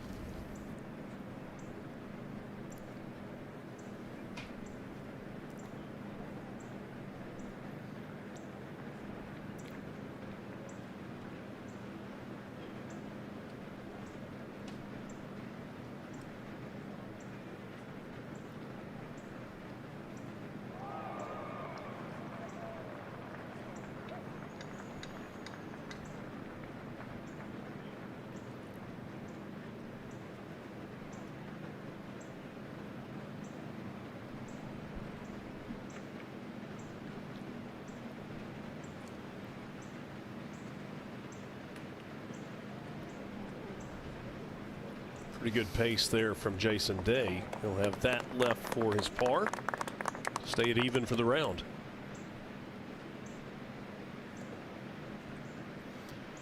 Jason Day has the distinction of finishing second or tied for second in all 4 majors.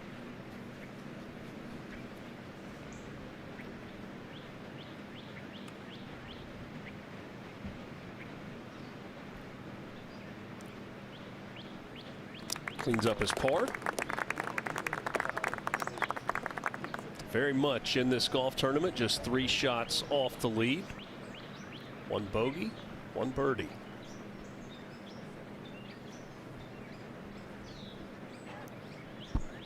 Is finishing tied for second or in solo second in each major, is that great or is that frustrating? It's like an attaboy.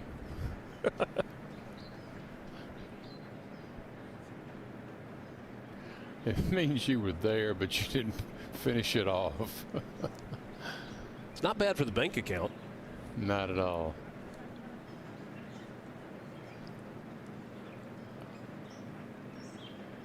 Gary Woodland learn anything from Jason Day's putt? Yeah, I think so. I think it's a very similar putt. Slightly uphill all the way. This is certainly one you would be looking at and feeling very confident to at least scare the hole. Claw grip on the putter.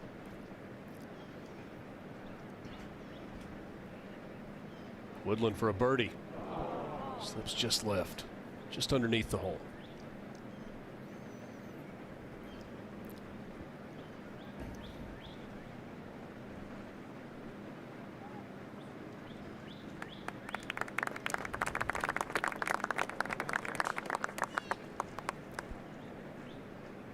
Sly grin there from Gary Woodland as he stays at even par with the bogey on 15. The opening 9 for this group and a birdie at 1.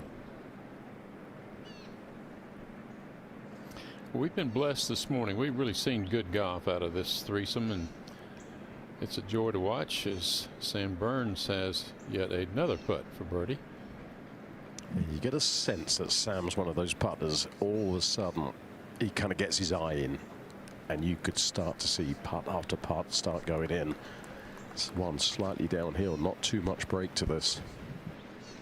For a share of the lead.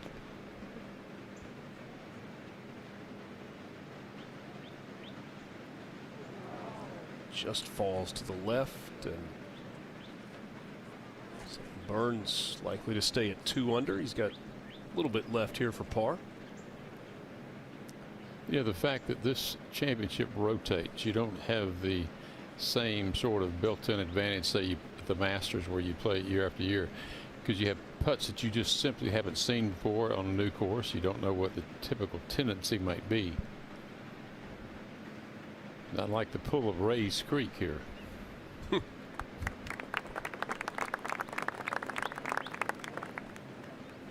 Sam Burns stays at 2 under par. I think part of the love affair that people have with the Masters is that familiarity that you have with the course year after year after year. Yeah.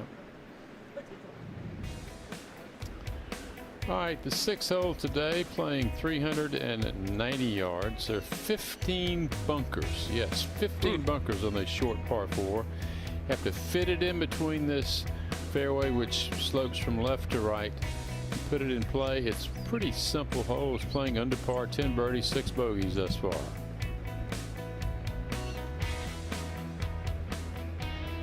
Can potentially use the slope to bring it back. Carry it beyond the flag here at 6.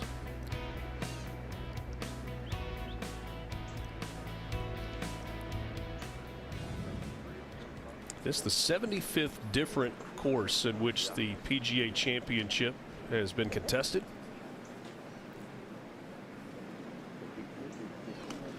And next year, this tournament, as we talked about, goes to PGA Frisco. After that, it's Olympic, followed by Baltusrol, and then Congressional in 2030. It'll be the first time that PGA Frisco has hosted the PGA Championship. Obviously a relatively new course there. And then the first time for Olympic Club in San Francisco in 2028.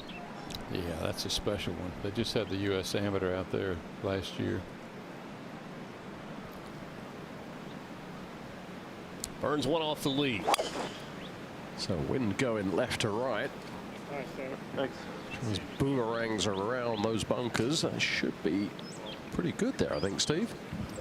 Couldn't tell where it ended up. He liked it. The quick tee pickup. It's headed for one of those 15 bunkers. We'll see if he ended up okay. I think with this wind direction, I think you got to shift your focus a little bit further left than you would normally. I think that left bunker, and then just let the wind just hold it. Everything's landing into an upslope, so that bounce isn't exactly going to be too ferocious.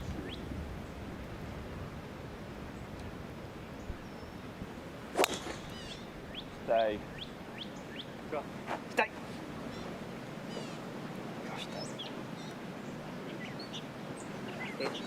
It's going to be okay.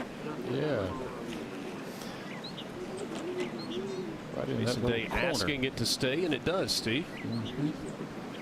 Baking's okay, Goff.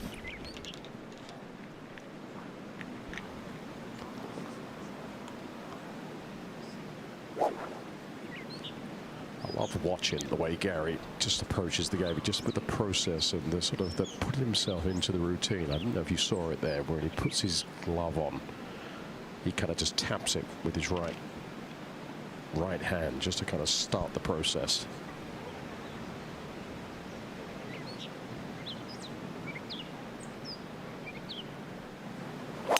Oh my gosh. Left! Left! It's his first really bad swing of the day. Oh my gosh.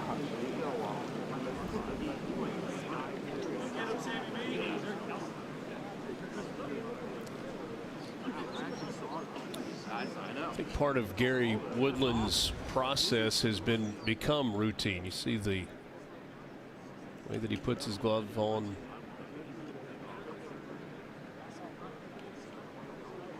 A little quick tap there at the end.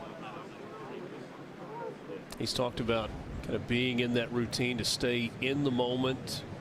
Talked earlier about what Gary Woodland has been very open about, the PTSD issues that he has dealt with and is dealing with. More coming up from Aronimink after this.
Sam Burns 1 shot off the lead at the 108th PGA Championship. This was his approach on 16 earlier today. Able to spin that one back and cash in with the birdie. 3 birdies in the rounds today for Burns. This was the putt at 16. Stuck it in the right side. He followed that up with a bogey on 17, but then at 1, the approach from the right side of the fairway. Just 103 yards away. Snug.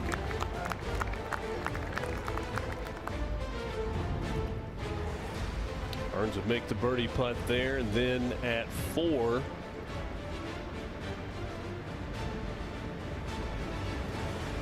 how about that? 2 under par for Sam Burns.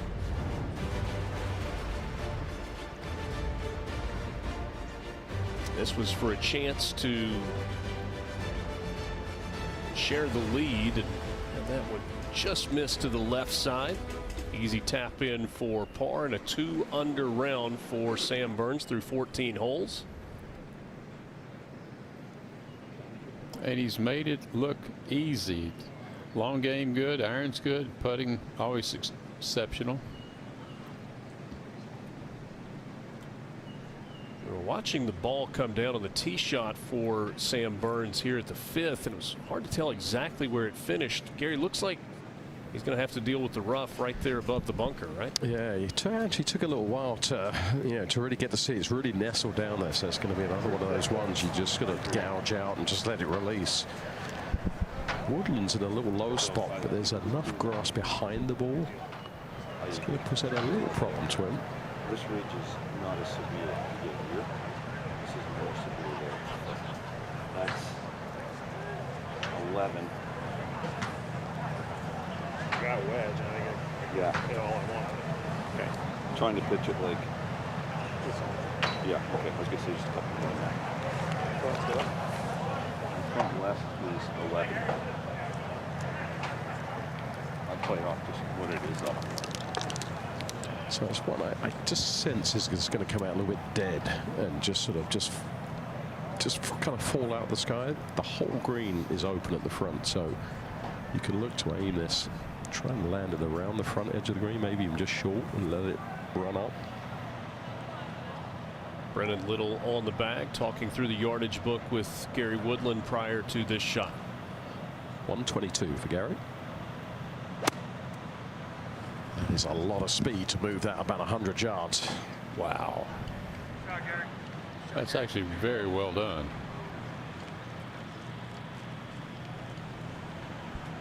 Ends up on the putting surface. I think a moment ago I said the 5th. It's actually the 6th. Just stand still, mate. Thank you. Yeah. So 100 yards for Jason. I think you're going to throw this all the way up there. It actually will come back from behind the hole. Just want to take that slope out short of the hole. It's only about 10 feet short of the hole.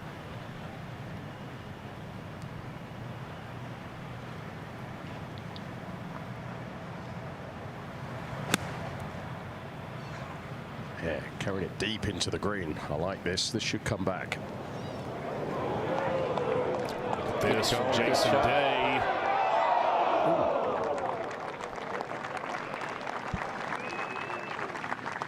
Scared it coming back by. And an outstanding birdie opportunity for Jason Day to get him into red numbers. That's where Jason did all that hard work to stay in the round, didn't he? And now kind of paying dividends. Now this one's just thump and let it run. That lie was thick, and all in all, that's not too bad. It just stays away from that edge. Gary, help us with where that came to rest. It's right up against the rough cut on the right bunker, so he's going to have a little bit to deal with, I think, from the angle to the flag to get into the back of the ball. Saw a big divot at impact from Sam Burns. As Gary told us, that one was buried and took a little while to find it when they were walking up to the ball.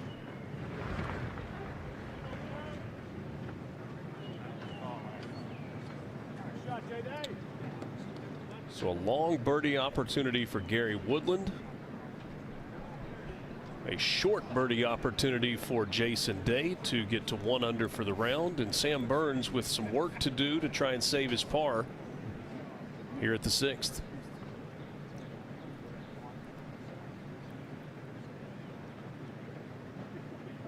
Gary, as you have moved with this group today, what have you gotten a sense in terms of crowd, how it's grown from where we started this morning at 7:34 to where we are now approaching lunchtime? Well, I'm going to reiterate what I said earlier on.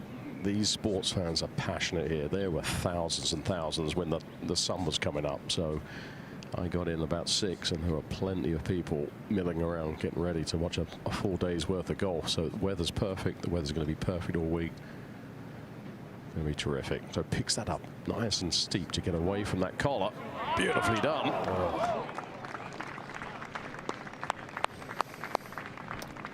I wish more beginning golfers and junior golfers would play as quickly and at great pace as does Sam. Amen. I must say that college golf has gotten so insufferably slow.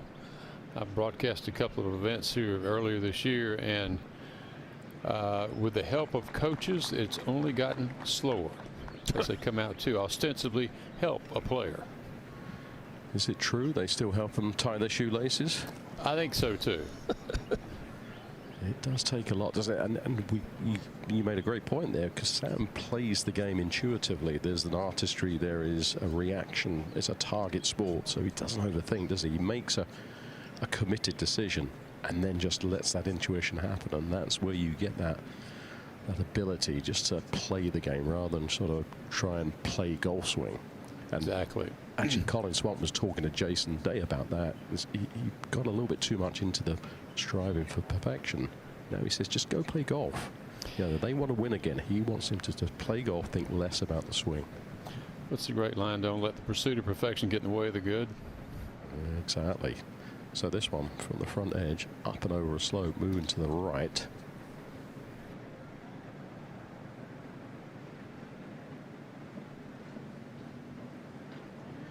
Slow down. Gary, I heard a great story. I will not mention any names or any players, but there was a college player who only had 6 golf balls in his bag, and he freaked out. He told his coach he always plays with 10 golf balls in his bag.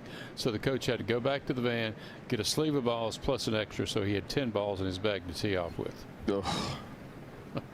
I'm not sure I could do that job. I volunteered one time for a month with a team, and that was it. That's me done.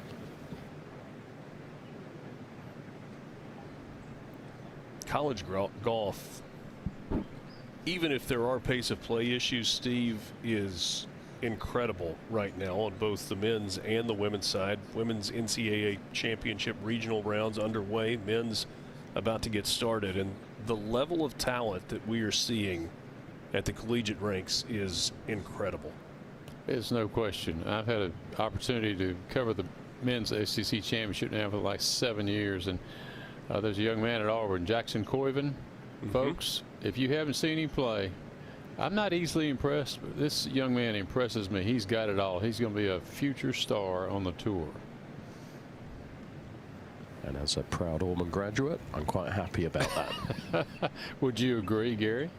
Yes. He will be on the PGA Tour, I believe, next year. Wanted one more year at college. Yeah, he's already earned a spot on the tour, but he's elected to stay and play with his team, which I think is wonderful. Woodland able to drop that in for par. Gary, you'll forgive me, as a proud Ole Miss graduate, I have to mention that the Ole Miss men's golf team knocked Auburn off in the semifinals and went on to win their SEC championship. Yeah, you had to do that, didn't you? Well, no need for that. You know, you started it. And Ole Miss put on a putting performance in the final match against my Gators that I've never seen. They were 19 under par to close out the Gators, and they had a number of holes left, so they played beautifully.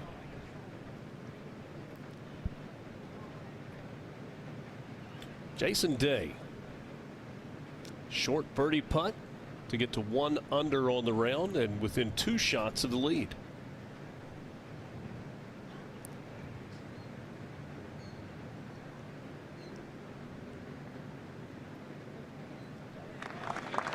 Well done. Going back to where we began today, gentlemen, you talked about this being a second shot course, and the approach from Jason Day here at 6 was outstanding.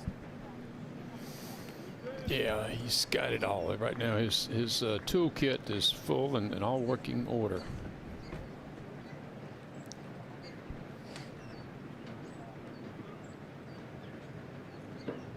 Three holes remaining for this group. This is probably my favorite hole out here. This is what I call a teaser hole. How much do you want to bite off, and at what line do you want to take off the tee? If you put it in the fairway, it's a very short iron to this very deep green flagstick today in the far back of the green. Scoring average over par, just 4 birdies so far. And Gary, this is one of the holes where players have got options. You don't have to hit driver here. Yeah, and it's not an overly long hole, so that's the great thing. Just like Steve said, I've been most intrigued about this hole because the humps down the right side has got some thick fescue up there. So if you do hit driver, you better hit it accurately, otherwise you're going to be stuck in some nasty positions. But we go back to this front 9. When you think about it, it's been a wedge on every single hole apart from the par 3. So this front 9 is there for the taking.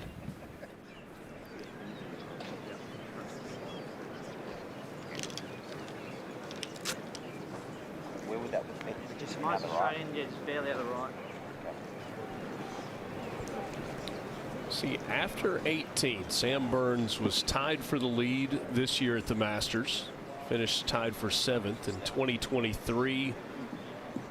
2018, T6th after the first round at the Masters in the U.S. Open. T17 is his best finish after an opening round at the PGA Championship. He is in a much better spot than that right now. Currently tied for 4th, just 1 shot off the lead, 2 under on his round 3 at 3 under. Steven Yeager, Daniel Brown, and Bud Cauley all at 3 under on their rounds. It's a completely blind landing area, so you better have done your homework. Going to take it just over the corner of the bunkers, you can see off the tee. That looked like one of the best swings of the day from Jason. Gary, that's just perfect. What a good golf shot.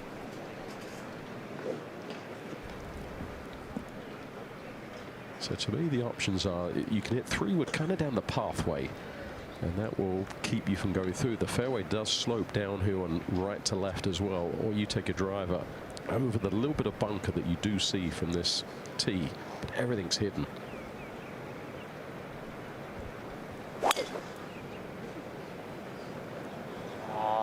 It's the low cut bringing those humps into play. That thick fescue, Gary, that you talked about up the right side. It's just a fascinating hole because you can't see the landing area. You can't really see the trouble. You just sense it. And there's a lot of trust involved standing down there and just picking a spot. So Woodland, he may try and play this just a little bit further left and just hit that little soft cut with the wind coming back into them and a little bit right to left.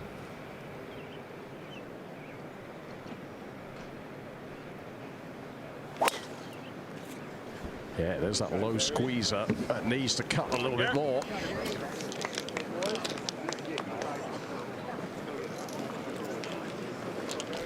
Just roll into the first cut off the left side of the fairway.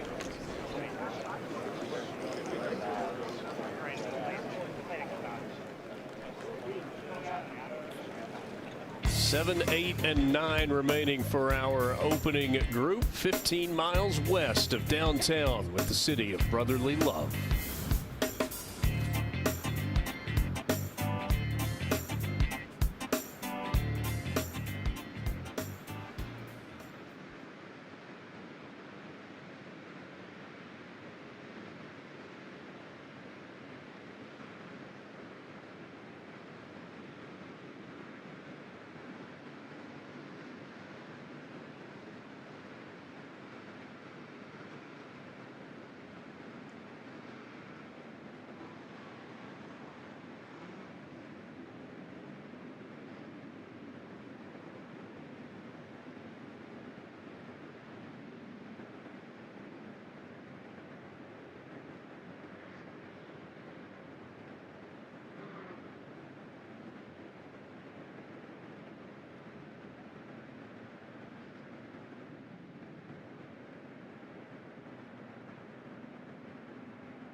Colin Morikawa won the PGA Championship at TPC Harding Park back in 2020. An amazing display that year of irons, and Shane Lowry making his way in. 1 of 5, averaging under 70 in the last 4 PGAs. They are one of the afternoon featured groups. You'll have it on this exact same stream here. Same channel that you've got it on right now. Also, Victor Hovland, part of that group. 1:32 Eastern start time for that group this afternoon.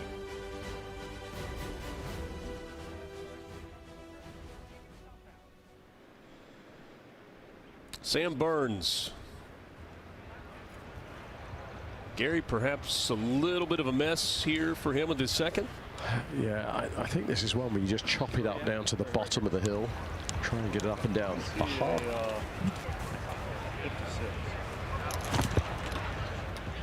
Here, you got to be concerned about that long, wispy grass wrapping itself around the hosel. You do, and the main thing is you can't actually see the ball. From the angle he's standing, it's completely blocking his view of the ball. Like the left edge of the bunker down there? At the far bunker? Yeah. And this is hard, Steve, because all the ground just runs away into that left rough. Yeah, it just will, it could possibly roll you first. No, that's fine. Yeah. Heard Sam say 56, what he's hitting here. Yeah, so it's just chop and hope, but any kind of momentum, this thing's going to run into the left rough, I think. Pretty good contact. All right, we see the top of the ball, so it's doable. Good play.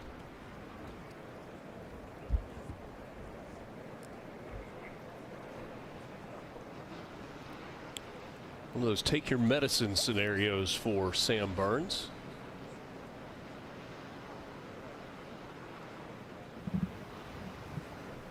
What about spin control here for Jason?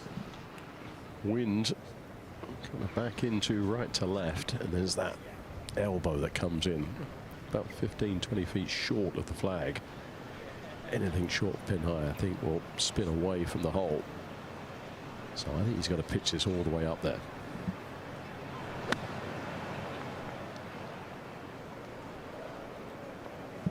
Oh, that was a clever little shot there. Just completely took that elbow out of play, and he did. I think that was a shot he tried to play, Steve. Just chipped it down there.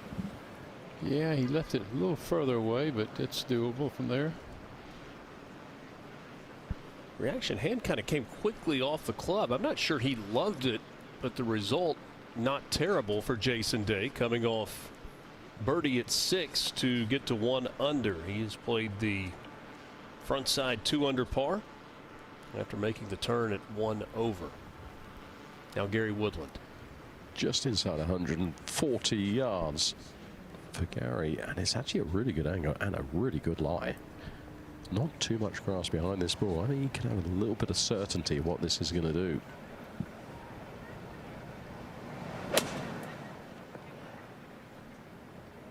Great line. Oh, it hit softly too. That was a hard shot that Sam Burns had just a moment ago. Let's see if Natalie Sheehan can give us some tips on how to handle those. Yeah, we love seeing someone just take their medicine out of a really tough lie in that thick fescue grass. He got it back into play, and that is sometimes, unfortunately, your best bet, even for the best players in the world. So if you've got this situation, please do not be using a 7-iron or something with not a lot of loft. He grabbed his 56-degree wedge, so a high lofted wedge, just get it back into play. I've got kind of a funky lie here, so I'm going to get down a little bit lower, and just like his, I can barely see the top of this golf ball. So I'm going to get set up, and I'm really just going to feel like I pick the club up and try and drop it as close onto the golf ball as I can and pop it out of here. So we just want to try and catch as little of this grass between my face of the club and the golf ball. Yeah, and you can see it's challenging to get the club face on the ball there, but again, take your medicine, get the ball back in play, and then proceed. Thank you, Natalie. Natalie played college golf at the University of Delaware, PGA teaching pro at Pelican Golf Club in the Tampa area. So now we go back to Sam Burns. And Gary, how difficult an up and down opportunity is this? Well, it's all about the certainty of the lie. The good news is the angle is he's just far enough left to avoid a lot of that spine that comes in from the right side of this green. High in the air. Yeah, it was well done. I mean, he just couldn't really go too far right, just because you can't control the bounce off that spine. So that was all in all pretty good shot, smart shot. I think we'll put it this way, from that drive, 5 was the very likely score, so he's still got an opportunity for a 4. Steve, in major championship golf, you never want to drop a shot, but sometimes you have to be willing to take a bogey, right? Well, yeah, you got to minimize, if you will, the damage. And so, to your point, had he tried to hit something heroic, he probably, would have brought double bogey into play. He's chipped it out. He's such a good putter. Anything inside, 15, 20 feet is makeable for Sam.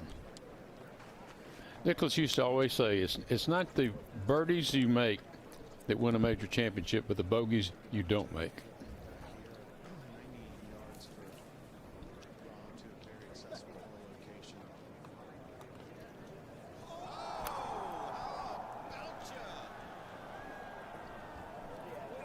Yeah, I suppose I should not assume bogey there for Sam Burns. He has proven that he is quite capable with the putter.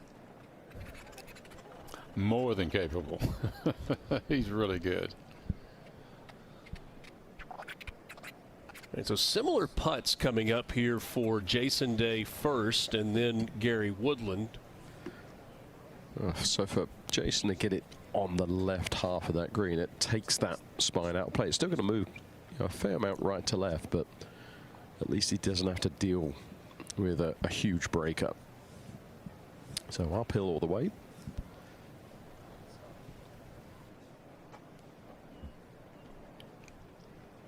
Long opportunity here for a birdie on 3 of the last 4 holes for Jason Day.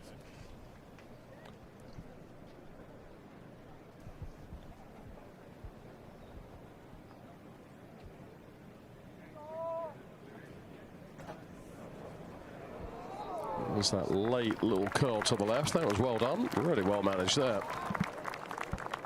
Great pace on that putt for Day.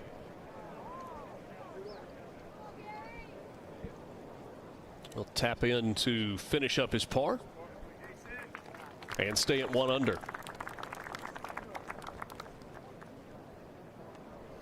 Anything today, par or better, set you up for the next 3 rounds.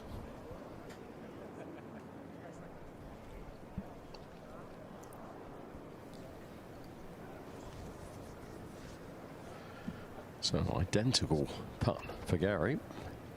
I've learned a lot from Jason. Pace more than anything.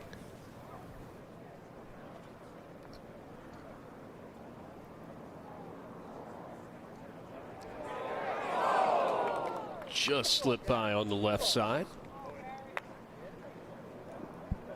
He gave that one a run.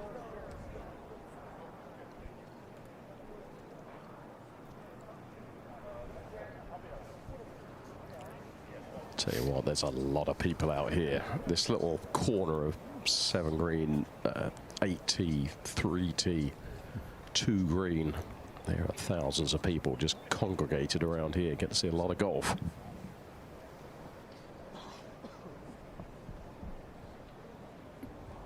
Sam Burns for par, trying to stay just 1 off the lead. So the first half kind of just holds it a little bit to the right, and then right at the end it will just straighten.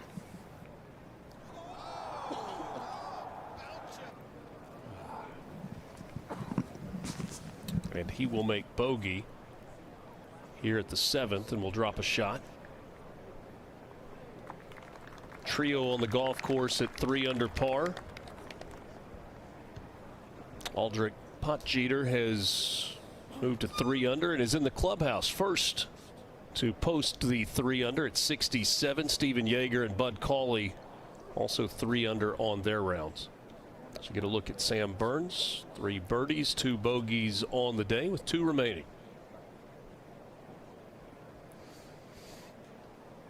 Young Aldridge works with Justin Parsons here at Sea Island, and to say he's the longest hitter in the game may be an understatement. He can generate a lot of club head speed.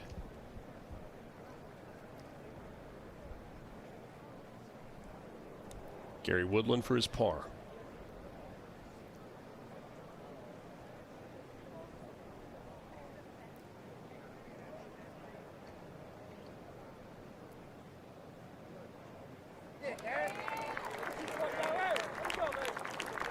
Just a touch of break in that short putt. Saw it beautifully, and Woodland stays at even. 1 bogey on the card. That was on the front, which was the back 9 today for this group, and 1 birdie. It was on number 1. Let's go to number 2. John Rahm in one of the other groups from over 200, or excuse me, inside 100 yards. How about an eagle? 2-hopper into the bottom of the cup. Rambo to get it back to even par. That'll get you going.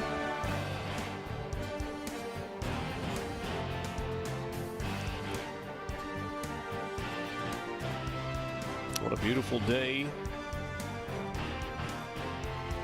Suburban Philadelphia, Newtown Square. That eagle for John Rahm, his first on a par 4 in his major championship history. Wow, that's a shocker. Honestly, as good an iron player as he is.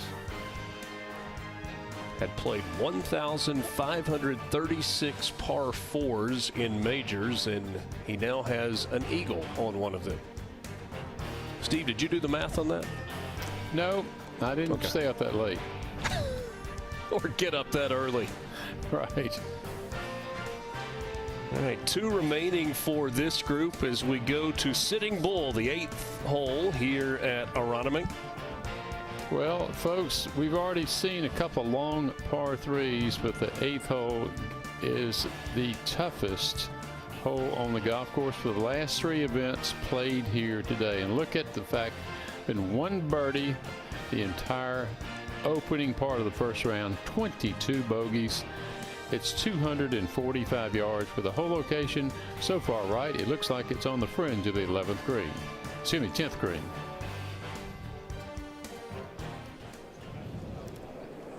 Just 1 birdie so far today, 245 yards. And as you watch this on television or on ESPN Plus, I'm not sure that you can tell just how dramatic the drop is from the tee box to the green. This is a really impressive hole, Gary Christian. Yeah, spectacular is, I don't think, quite enough of a hyperbole to describe it. It's down 14 yards, but it's back into the wind, so it basically plays its yardage. And the players are just trying to figure out, okay, plan A is to hit it in the green, in that right half of the green. Plan B is, if I'm going to miss-hit it, where can I miss-hit it and still get it up and down? So, to me, if you go a little bit long left, that's trouble, because you've got the big hump between you and the hole. I think the flag is deep enough today. If you hit it in that front bunker, the front right bunker, I think you can get up and down from there. But most players, you think, Gary, they're going to go left and just try to make par in some fashion? I do, but if you pull it, if you go left and then pull it, and you go over the back of the green, then you've got that massive slope between you and the hole. There's a massive hump that comes in right in the middle of the green at the back edge. 2018 at the BMW Championship here at Aronimink, you saw just 24 birdies on this hole across 4 rounds. And the conditions in 2018 were softer than they are today, softer certainly than they are going to be as the week goes along.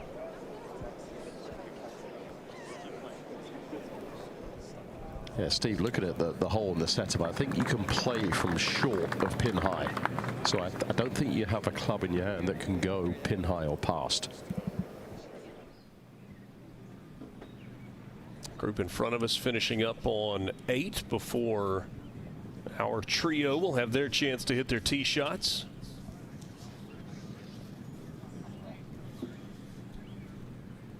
Told you earlier about the featured group that is going to follow us, the trio of Victor Hovland, Colin Morikawa, and Shane Lowry. But the featured groups that are available to you as Billy Horschel finishes things up there. What a good afternoon of golf. Chris Gotterup, Robert McIntyre, Tommy Fleetwood go off at 143. At 154, Cameron Young has been playing so well, along with Keegan Bradley and Justin Thomas. A look at Keith Mitchell here.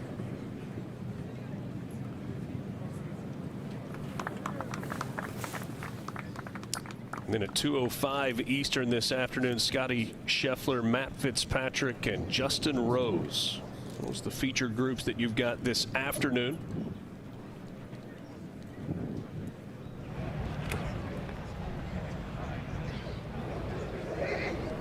Steve, you made the point earlier, and I think a good one. We have seen good golf from this group, really from the very outset today. Yeah, it's really been a treat to watch these 3 players, each distinctively different, all effectively good right now. Rackley! Well, it's taking the flagstick on here. Did he ever? Boy, well done by Jason Day. It like disappeared. There's still plenty of golf left in J Day.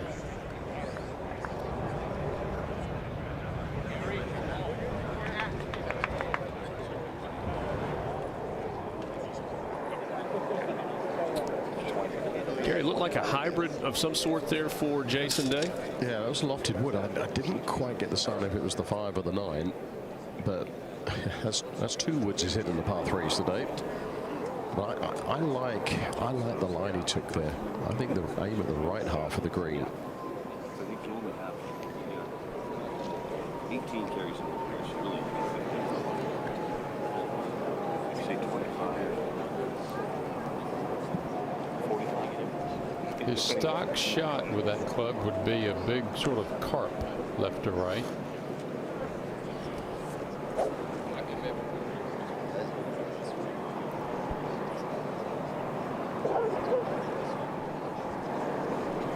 It's about just over 230 to carry the bunker in line with the flag. So that's 7 wood for Gary.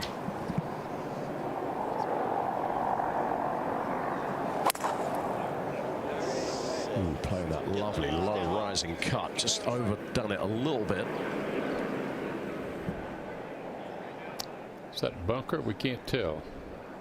It pitched in the rough. I don't know if it got back into the bunker. Would the preference be bunker over dealing with the rough there, greenside? I would say so, especially if you get it on a slight upslope. That's not going to be exactly where he wants it. It's either in the bunker on the downslope or in the rough in an awkward spot. Now Sam can flex at the end of the round. I hit iron into this par 3.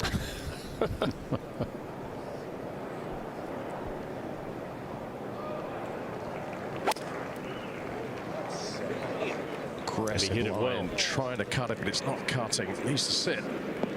Now that's going to be awkward. Ooh. Oh, it stayed in that first cut of rough rather than that's roll that spot back. I was talking about, Steve. Just hit it too good. So work to do for all 3 of these players when we return to Aronimink after this timeout.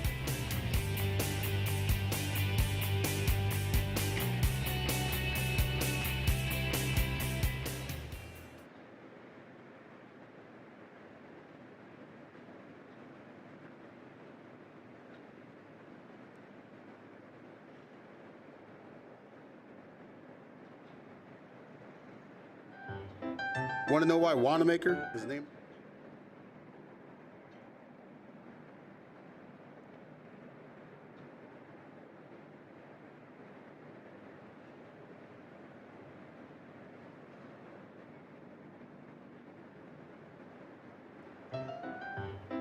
Want to know why Wanamaker is named this trophy? It goes back to a Philadelphia businessman named Rodman Wanamaker. Back in 1916, he encouraged the new PGA of America to hold an annual tournament.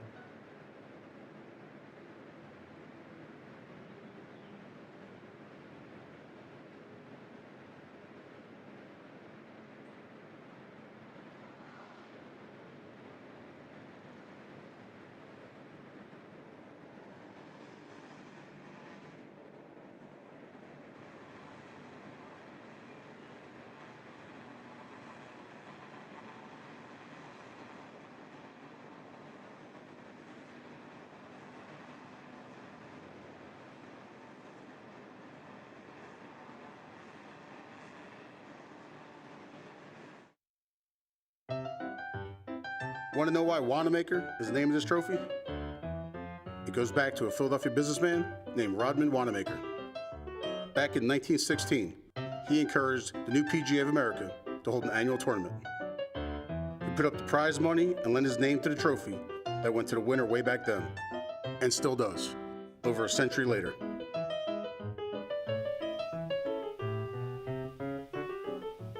Gary Player, the man who carried the Wanamaker Trophy off of Aronimink Golf Club back in 1962. Second time the PGA Championship has been competed on this fabulous golf course that has 4 players currently at 3 under par, tied for the lead.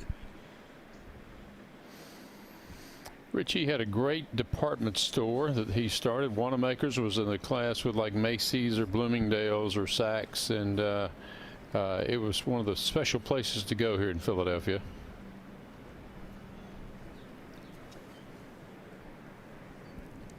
Gary, what have we got with Gary Woodland? Well, ball's sitting down a little bit. It's one. Yeah, good news is can be landing on a relatively flat spot on the front part of the green, back into that little bit of wind. So if you can just get a little bit of height, just a little bit of softness, this is one you can pop up there and land on the right spot and just get that dead first bounce. That's what he's looking for.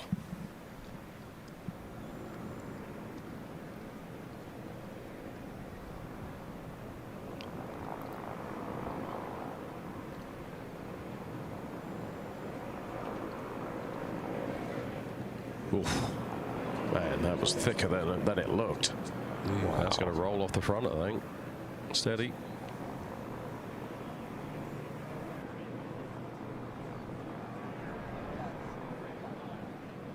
Such a small margin of error in the wrong spots. Gary, you called it. Not only did it not stay on the green, it settled right up against the collar in that second cut. Sam Burns wasting 0 time. And there was the complexity because of that elbow and shoulder that coming in. It was just impossible to get close from where he was. Folks, now you know why there's just been one birdie here today. Wow. But to me, that was Steve, that was an error of club selection there to bring in over the back of this green. Well, you said it early, setting up this hole. He just flushed it, went too long, and paid the price. Aldrich Potgieter in the clubhouse with a 3 under 67. Stephen Yeager, Minwoo Lee, and Bud Cauley all at 3 under as well. 4 tied currently atop the leaderboard. Only 2 at 2 under. Daniel Brown and Ryan Fox both still on the golf course. 3rd for Gary Woodland here at 8.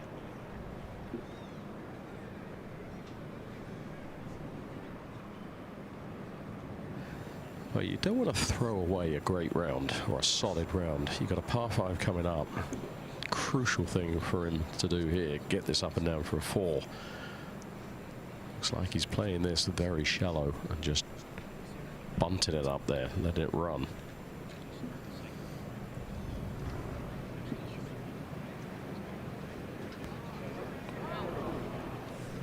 Easy. So that left for par for Gary Woodland. Actually, bogey. I'm sorry, for bogey. Yes. Yeah. My par apologies. 3. He wishes it were for par, that's for sure. Man, this hole's playing tough.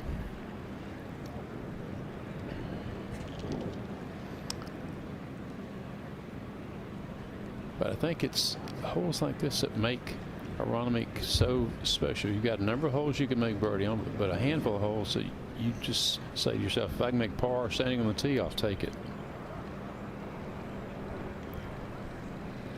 This a long par putt for Sam Burns.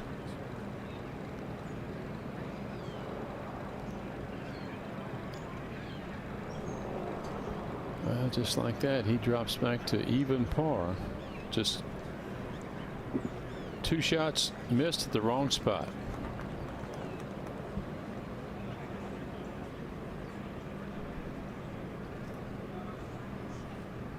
Consecutive bogeys for Sam Burns at 7 and 8.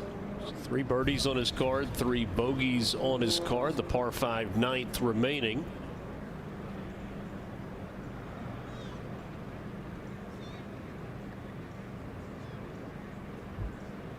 You know, when a player, he's had to wait a while. Yeah, he's been iced out, hasn't he? You know, when a player senses, though, he knows how hard this hole is, and he's hit that unbelievable tee shot.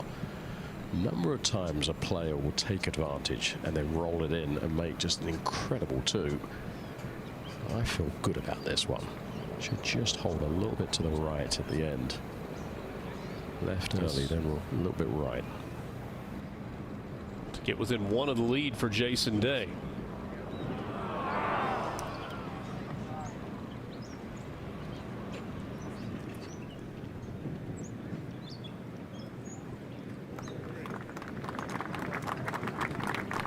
Steve, 1 hole to play for Jason Day. What is his thought going to be after this round? Well, he's got the par 5 9th to play, and it's a birdie hole if he drives it in the fairway. So if I'm Jason Day, I'm trying to birdie 9 to get to 2 under par and be right in the thick of things.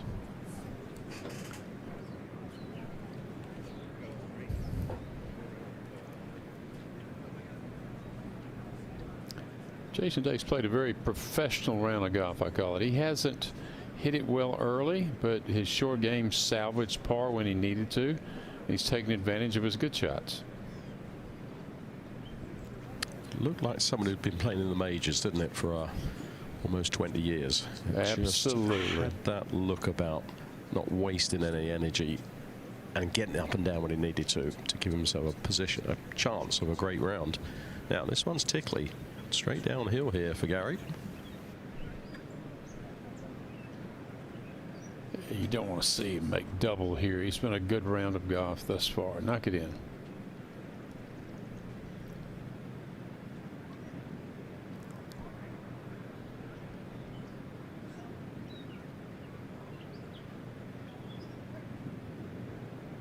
There you go.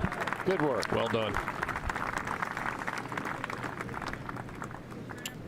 So Woodland drops a shot, but he just drops a shot. Moves to 1 over on the round. And as Steve mentioned just a moment ago, a birdieable par 5 to finish at the 9th for this group.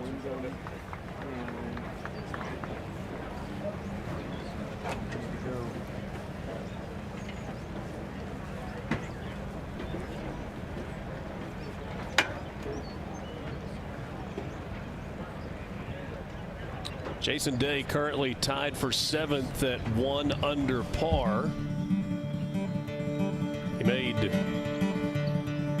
on the first night today, which was the backside, 8 pars and a bogey, but it's not like he didn't have some opportunities.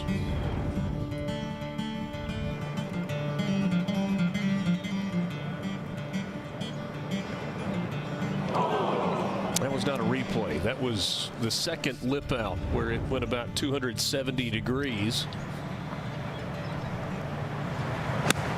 Then at 6, Jason Day, the par 4 in attack mode.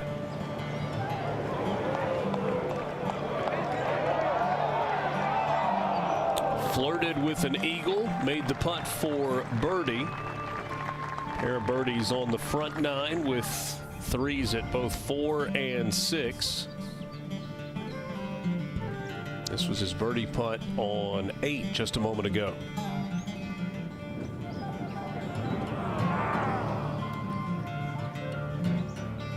Cleaned that up for his par and is 1 under with 1 to play in the opening round of the 108th PGA Championship from Aronimink.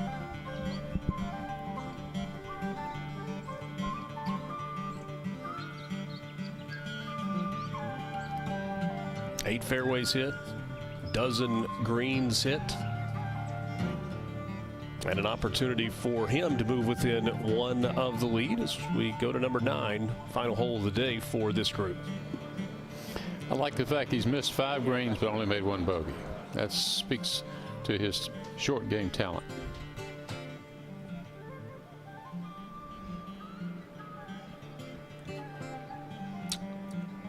So, Steve, what about this 9th hole?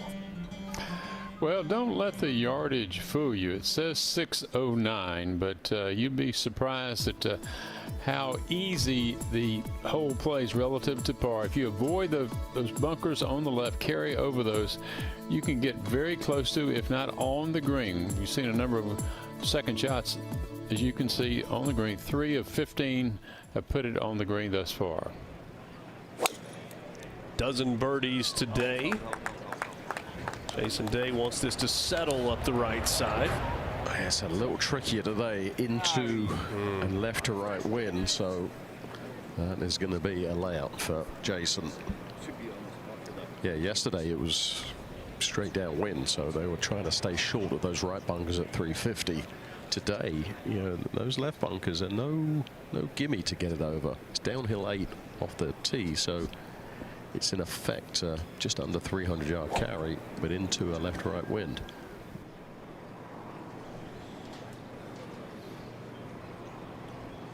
Both Woodland and Burns have the length, you think, to take those bunkers on the left out of play, or is the wind too much?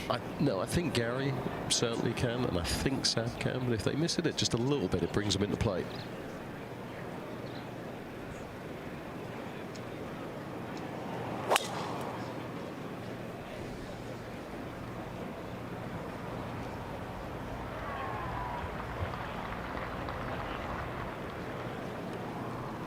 Woodland will have that settle in the fairway.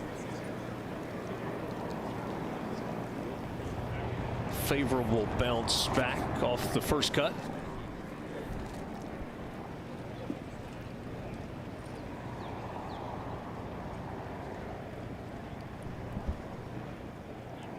Now Sam Burns, who has bogeyed each of the last 2 holes to go from 2 under back to even par.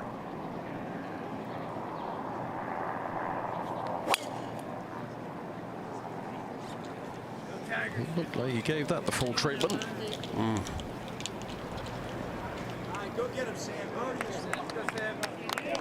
I don't think he caught all of it, but he's not disappointed.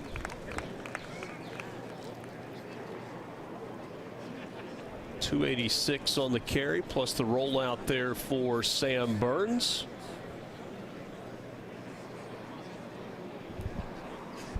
Second shots coming up for this trio on their final hole of the day, the 9th at Aronimink.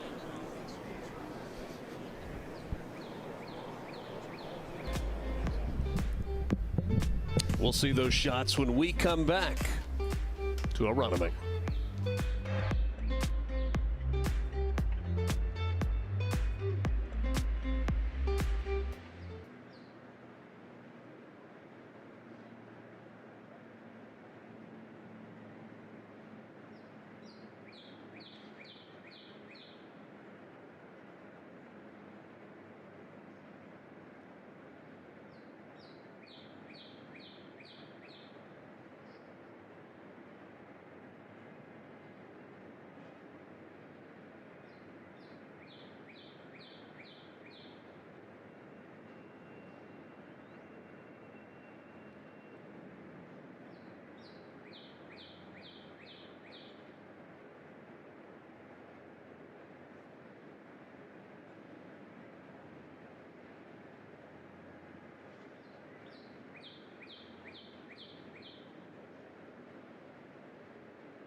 Okay, I gotta admit, Philly fans can be a tad over the top. No! That's because they're passionate about their town and their teams.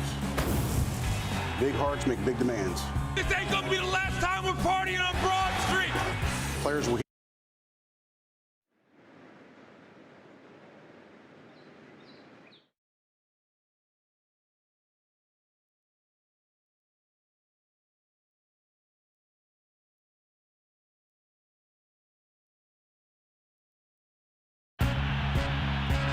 Okay, I gotta admit, Philly fans can be a tad over the top. No! That's because they're passionate about their town and their teams. Big hearts make big demands. This ain't gonna be the last time we're partying on Broad Street. Players will hear it when they fall short, and they will feel the love. The deep, unfiltered kind, when they come through for the fans of Philadelphia.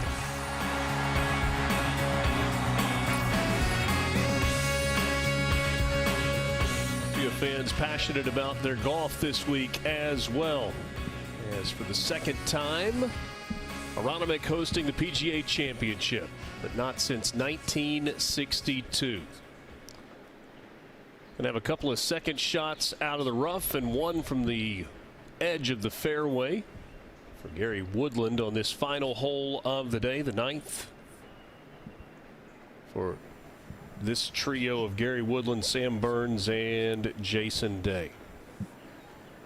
Well, Jason's managed to draw a pretty good lie here, so his job is to try and pick his way up this fairway to see if he can avoid the cross bunkers that come in about 200 yards away from him. Keep it short of the next set of bunkers. I gotta gouge it out. Yeah.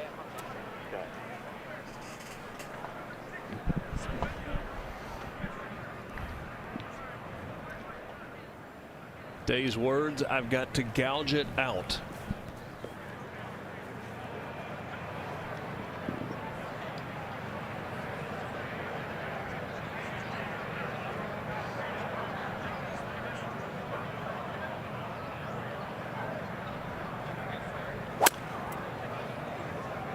There's that tumbler. Now, has he judged it right? Really well done there. Always a guessing game, isn't it, when it's in thick rough like that? He's very, very fortunate there, Steve. That lie was about as good as he could have hoped for, to be able to move it that far up there. Now, Sam, what he's looking at is he's got to get it 240 minimum in the air to be able to get it past this last cross bunker down the right side. Should be able to do that comfortably.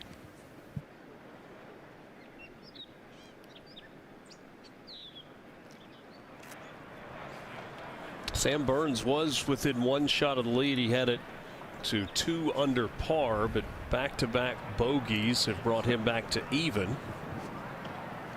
So it plays uphill about 10 yards from here. So in effect, 250 carry.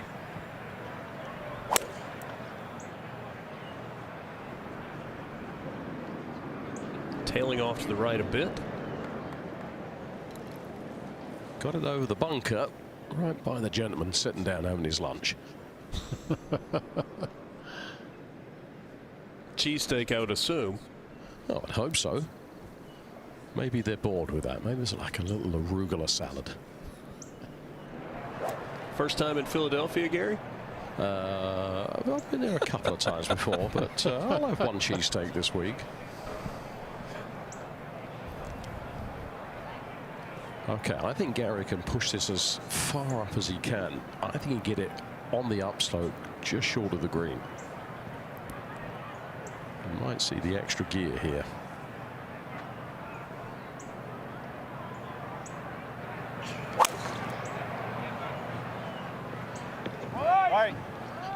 It's leading as well. Oh, just caught someone. Ooh. But a pretty good leave, sadly.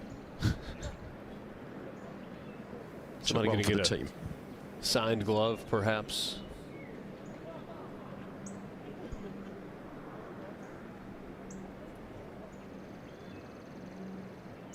So work to do still for all three of these players, but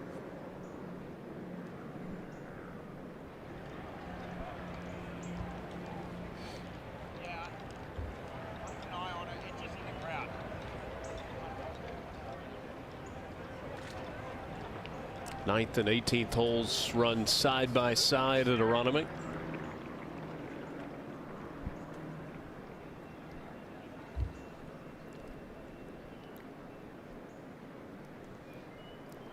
Pocheater, Jaeger, and Minwoo Lee, or Jaeger and Minwoo Lee, all at the top of the leaderboard, currently at 3 under par.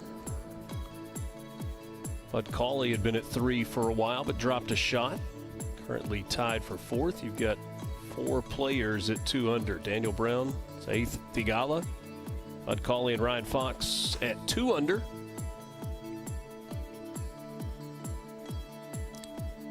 Patrick Cantlay's got it under par, as does Max Grazerman and Maverick McNeely. Xander Schauffele sitting at 1 under. Brooks Koepka, Jordan Spieth both at 1 under as well in this opening round of the 108th PGA Championship. Michael Block, PGA professional.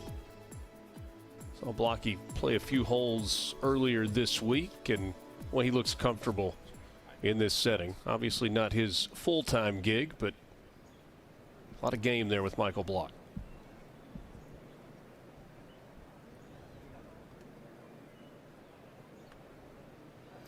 Happened to cover the PGA at Oak Hill a couple of years ago, and he made a hole-in-one when paired with McIlroy. Couldn't believe the expression and the smile on his face.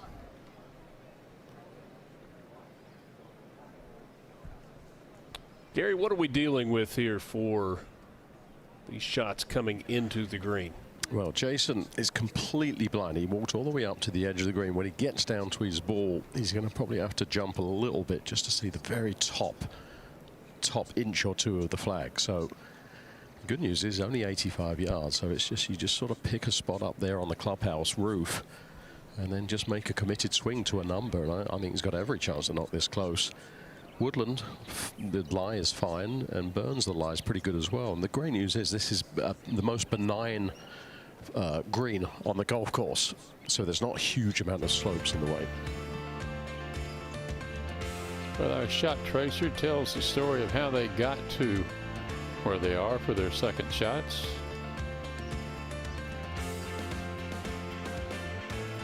Woodland and Burns both perhaps helped out by the spectators that are lining that side of the green. Not so much that they were a backboard for them, but that area trampled down a little bit. Rough there, a little less penal, Gary, for those upcoming shots. Yeah, just a little bit.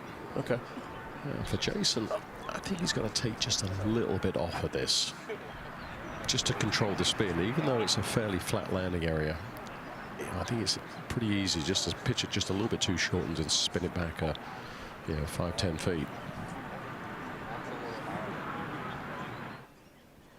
I'd expect this to come in just a little bit lower. Third for Jason Day. Right. Looks good with the right bounce. Left. And he'll have a run at it to get to 2 under par, which as of now would be within 1 of the lead.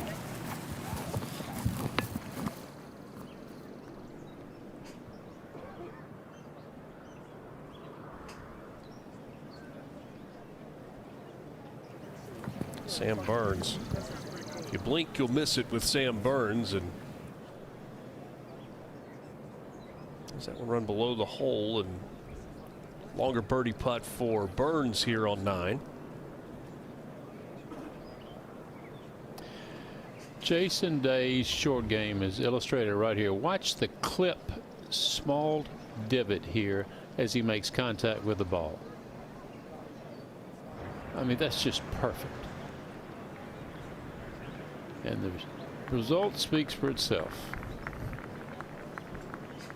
Sounds pretty good when you hit it like that, too. Oh, my goodness. It's an art.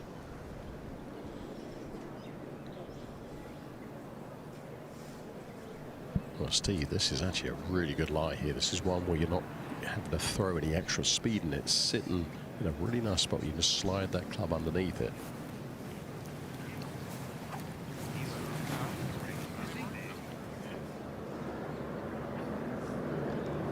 I think Jason Day is going to take a lot of attention to these 2 putts before him. Absolutely. He's on the direct line of Woodland's putt. Wow.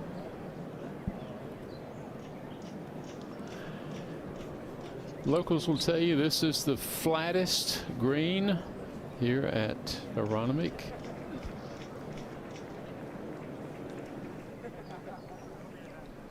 Large, wide target. As they make their way back up the hill to the clubhouse. We have seen a lot of good golf shots from this group this morning. It's been a joy to be assigned this group. They've done a terrific job, and hopefully they can finish off with some birdies here. 3 chances for birdie. Sam Burns first, and then Gary Woodland, and then Jason Day. There's really not a whole lot of break here. Might just go a tiny bit right. Oh, it just wiggled left. Boy, that was almost dead straight. It went a tiny bit right and then a tiny bit left. So well, overall, I think that's dead straight.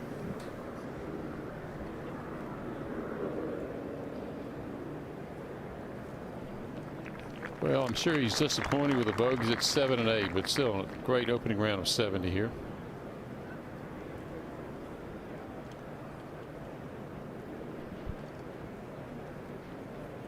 Burns made the turn at even 35, had birdies on 1 and 4 to get it to 2 under and within 1 shot of the lead, but gave those 2 shots back with bogeys on 7 and 8. Makes a par on 9 and shoots a first round 70.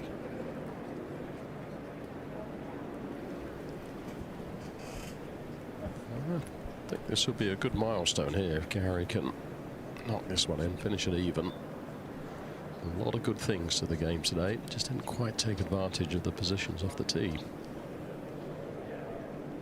Woodland bogeyed 15, made the turn at 1 over.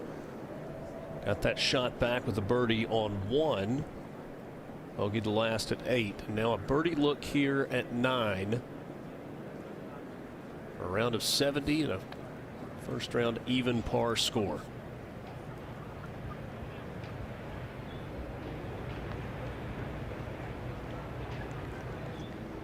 That one scoots by on the right side and trickles out a bit. A little bit of work left for par for Woodland. I'm going with the Goldilocks principle here. Somewhere between those two with a dead center.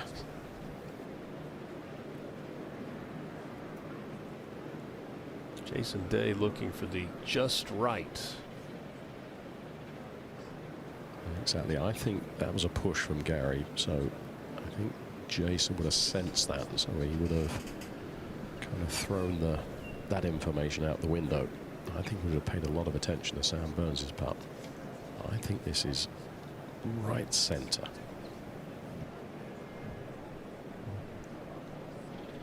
Jason Day with a bogey on 14, turned it 1 over par. Birdies on 4 and 6 to get it to 1 under. This for a birdie on his final hole of the day to get to 2 under par and within 1 of the lead for a first round 68.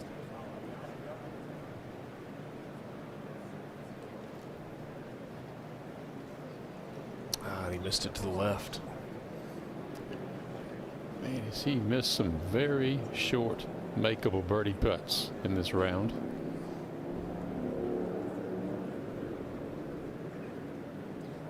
We had a bit of everything there. We had a push from Woodland, a good one from Burns, and a pull from Jason. Unfortunate that.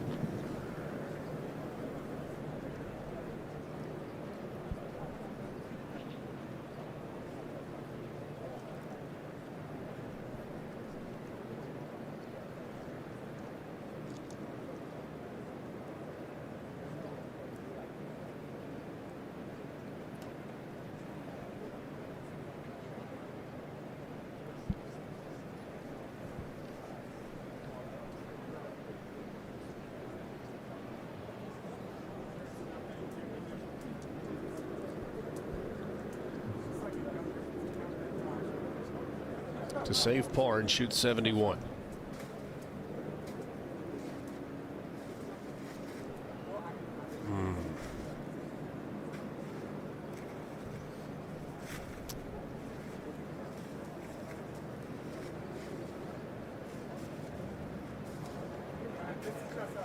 Had a push on his birdie putt and then just ran that one by.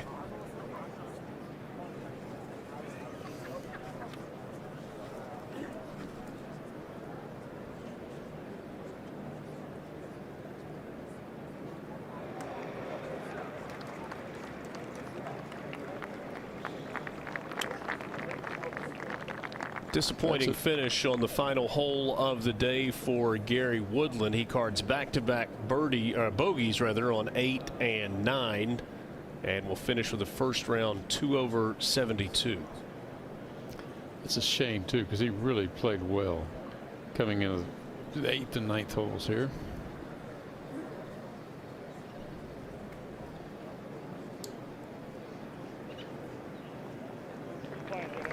Jason Day makes his par. Finishes with a 1 under 69.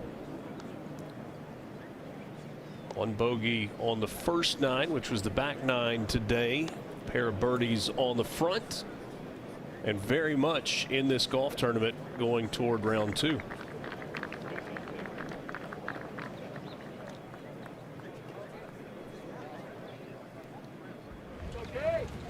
So for our featured group, the final numbers: 1 under par 69 for Jason Day. Sam Burns shoots an even par 70, and Gary Woodland finishes 2 over with a 72. Gentlemen, all in all, pretty good golf from this trio of players today. Yeah, really solid golf. We didn't see many putts made throughout the day. We saw Jason Day do what he does best around the greens. Felt for Gary Woodland. He played really well tee to green and just couldn't finish it off. But all in all, good play by these 3 players. Gary Christian, is this course going to get harder tomorrow?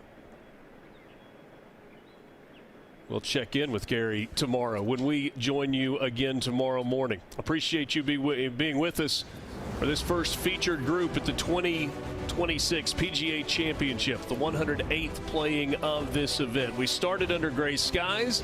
We finished with sunshine. Don't forget, you've got more featured group coverage coming this afternoon. For Steve Melnick, Gary Christian, and Natalie Sheehan, I'm Richard Cross. Thanks for being with us for the 108th playing of the PGA Championship.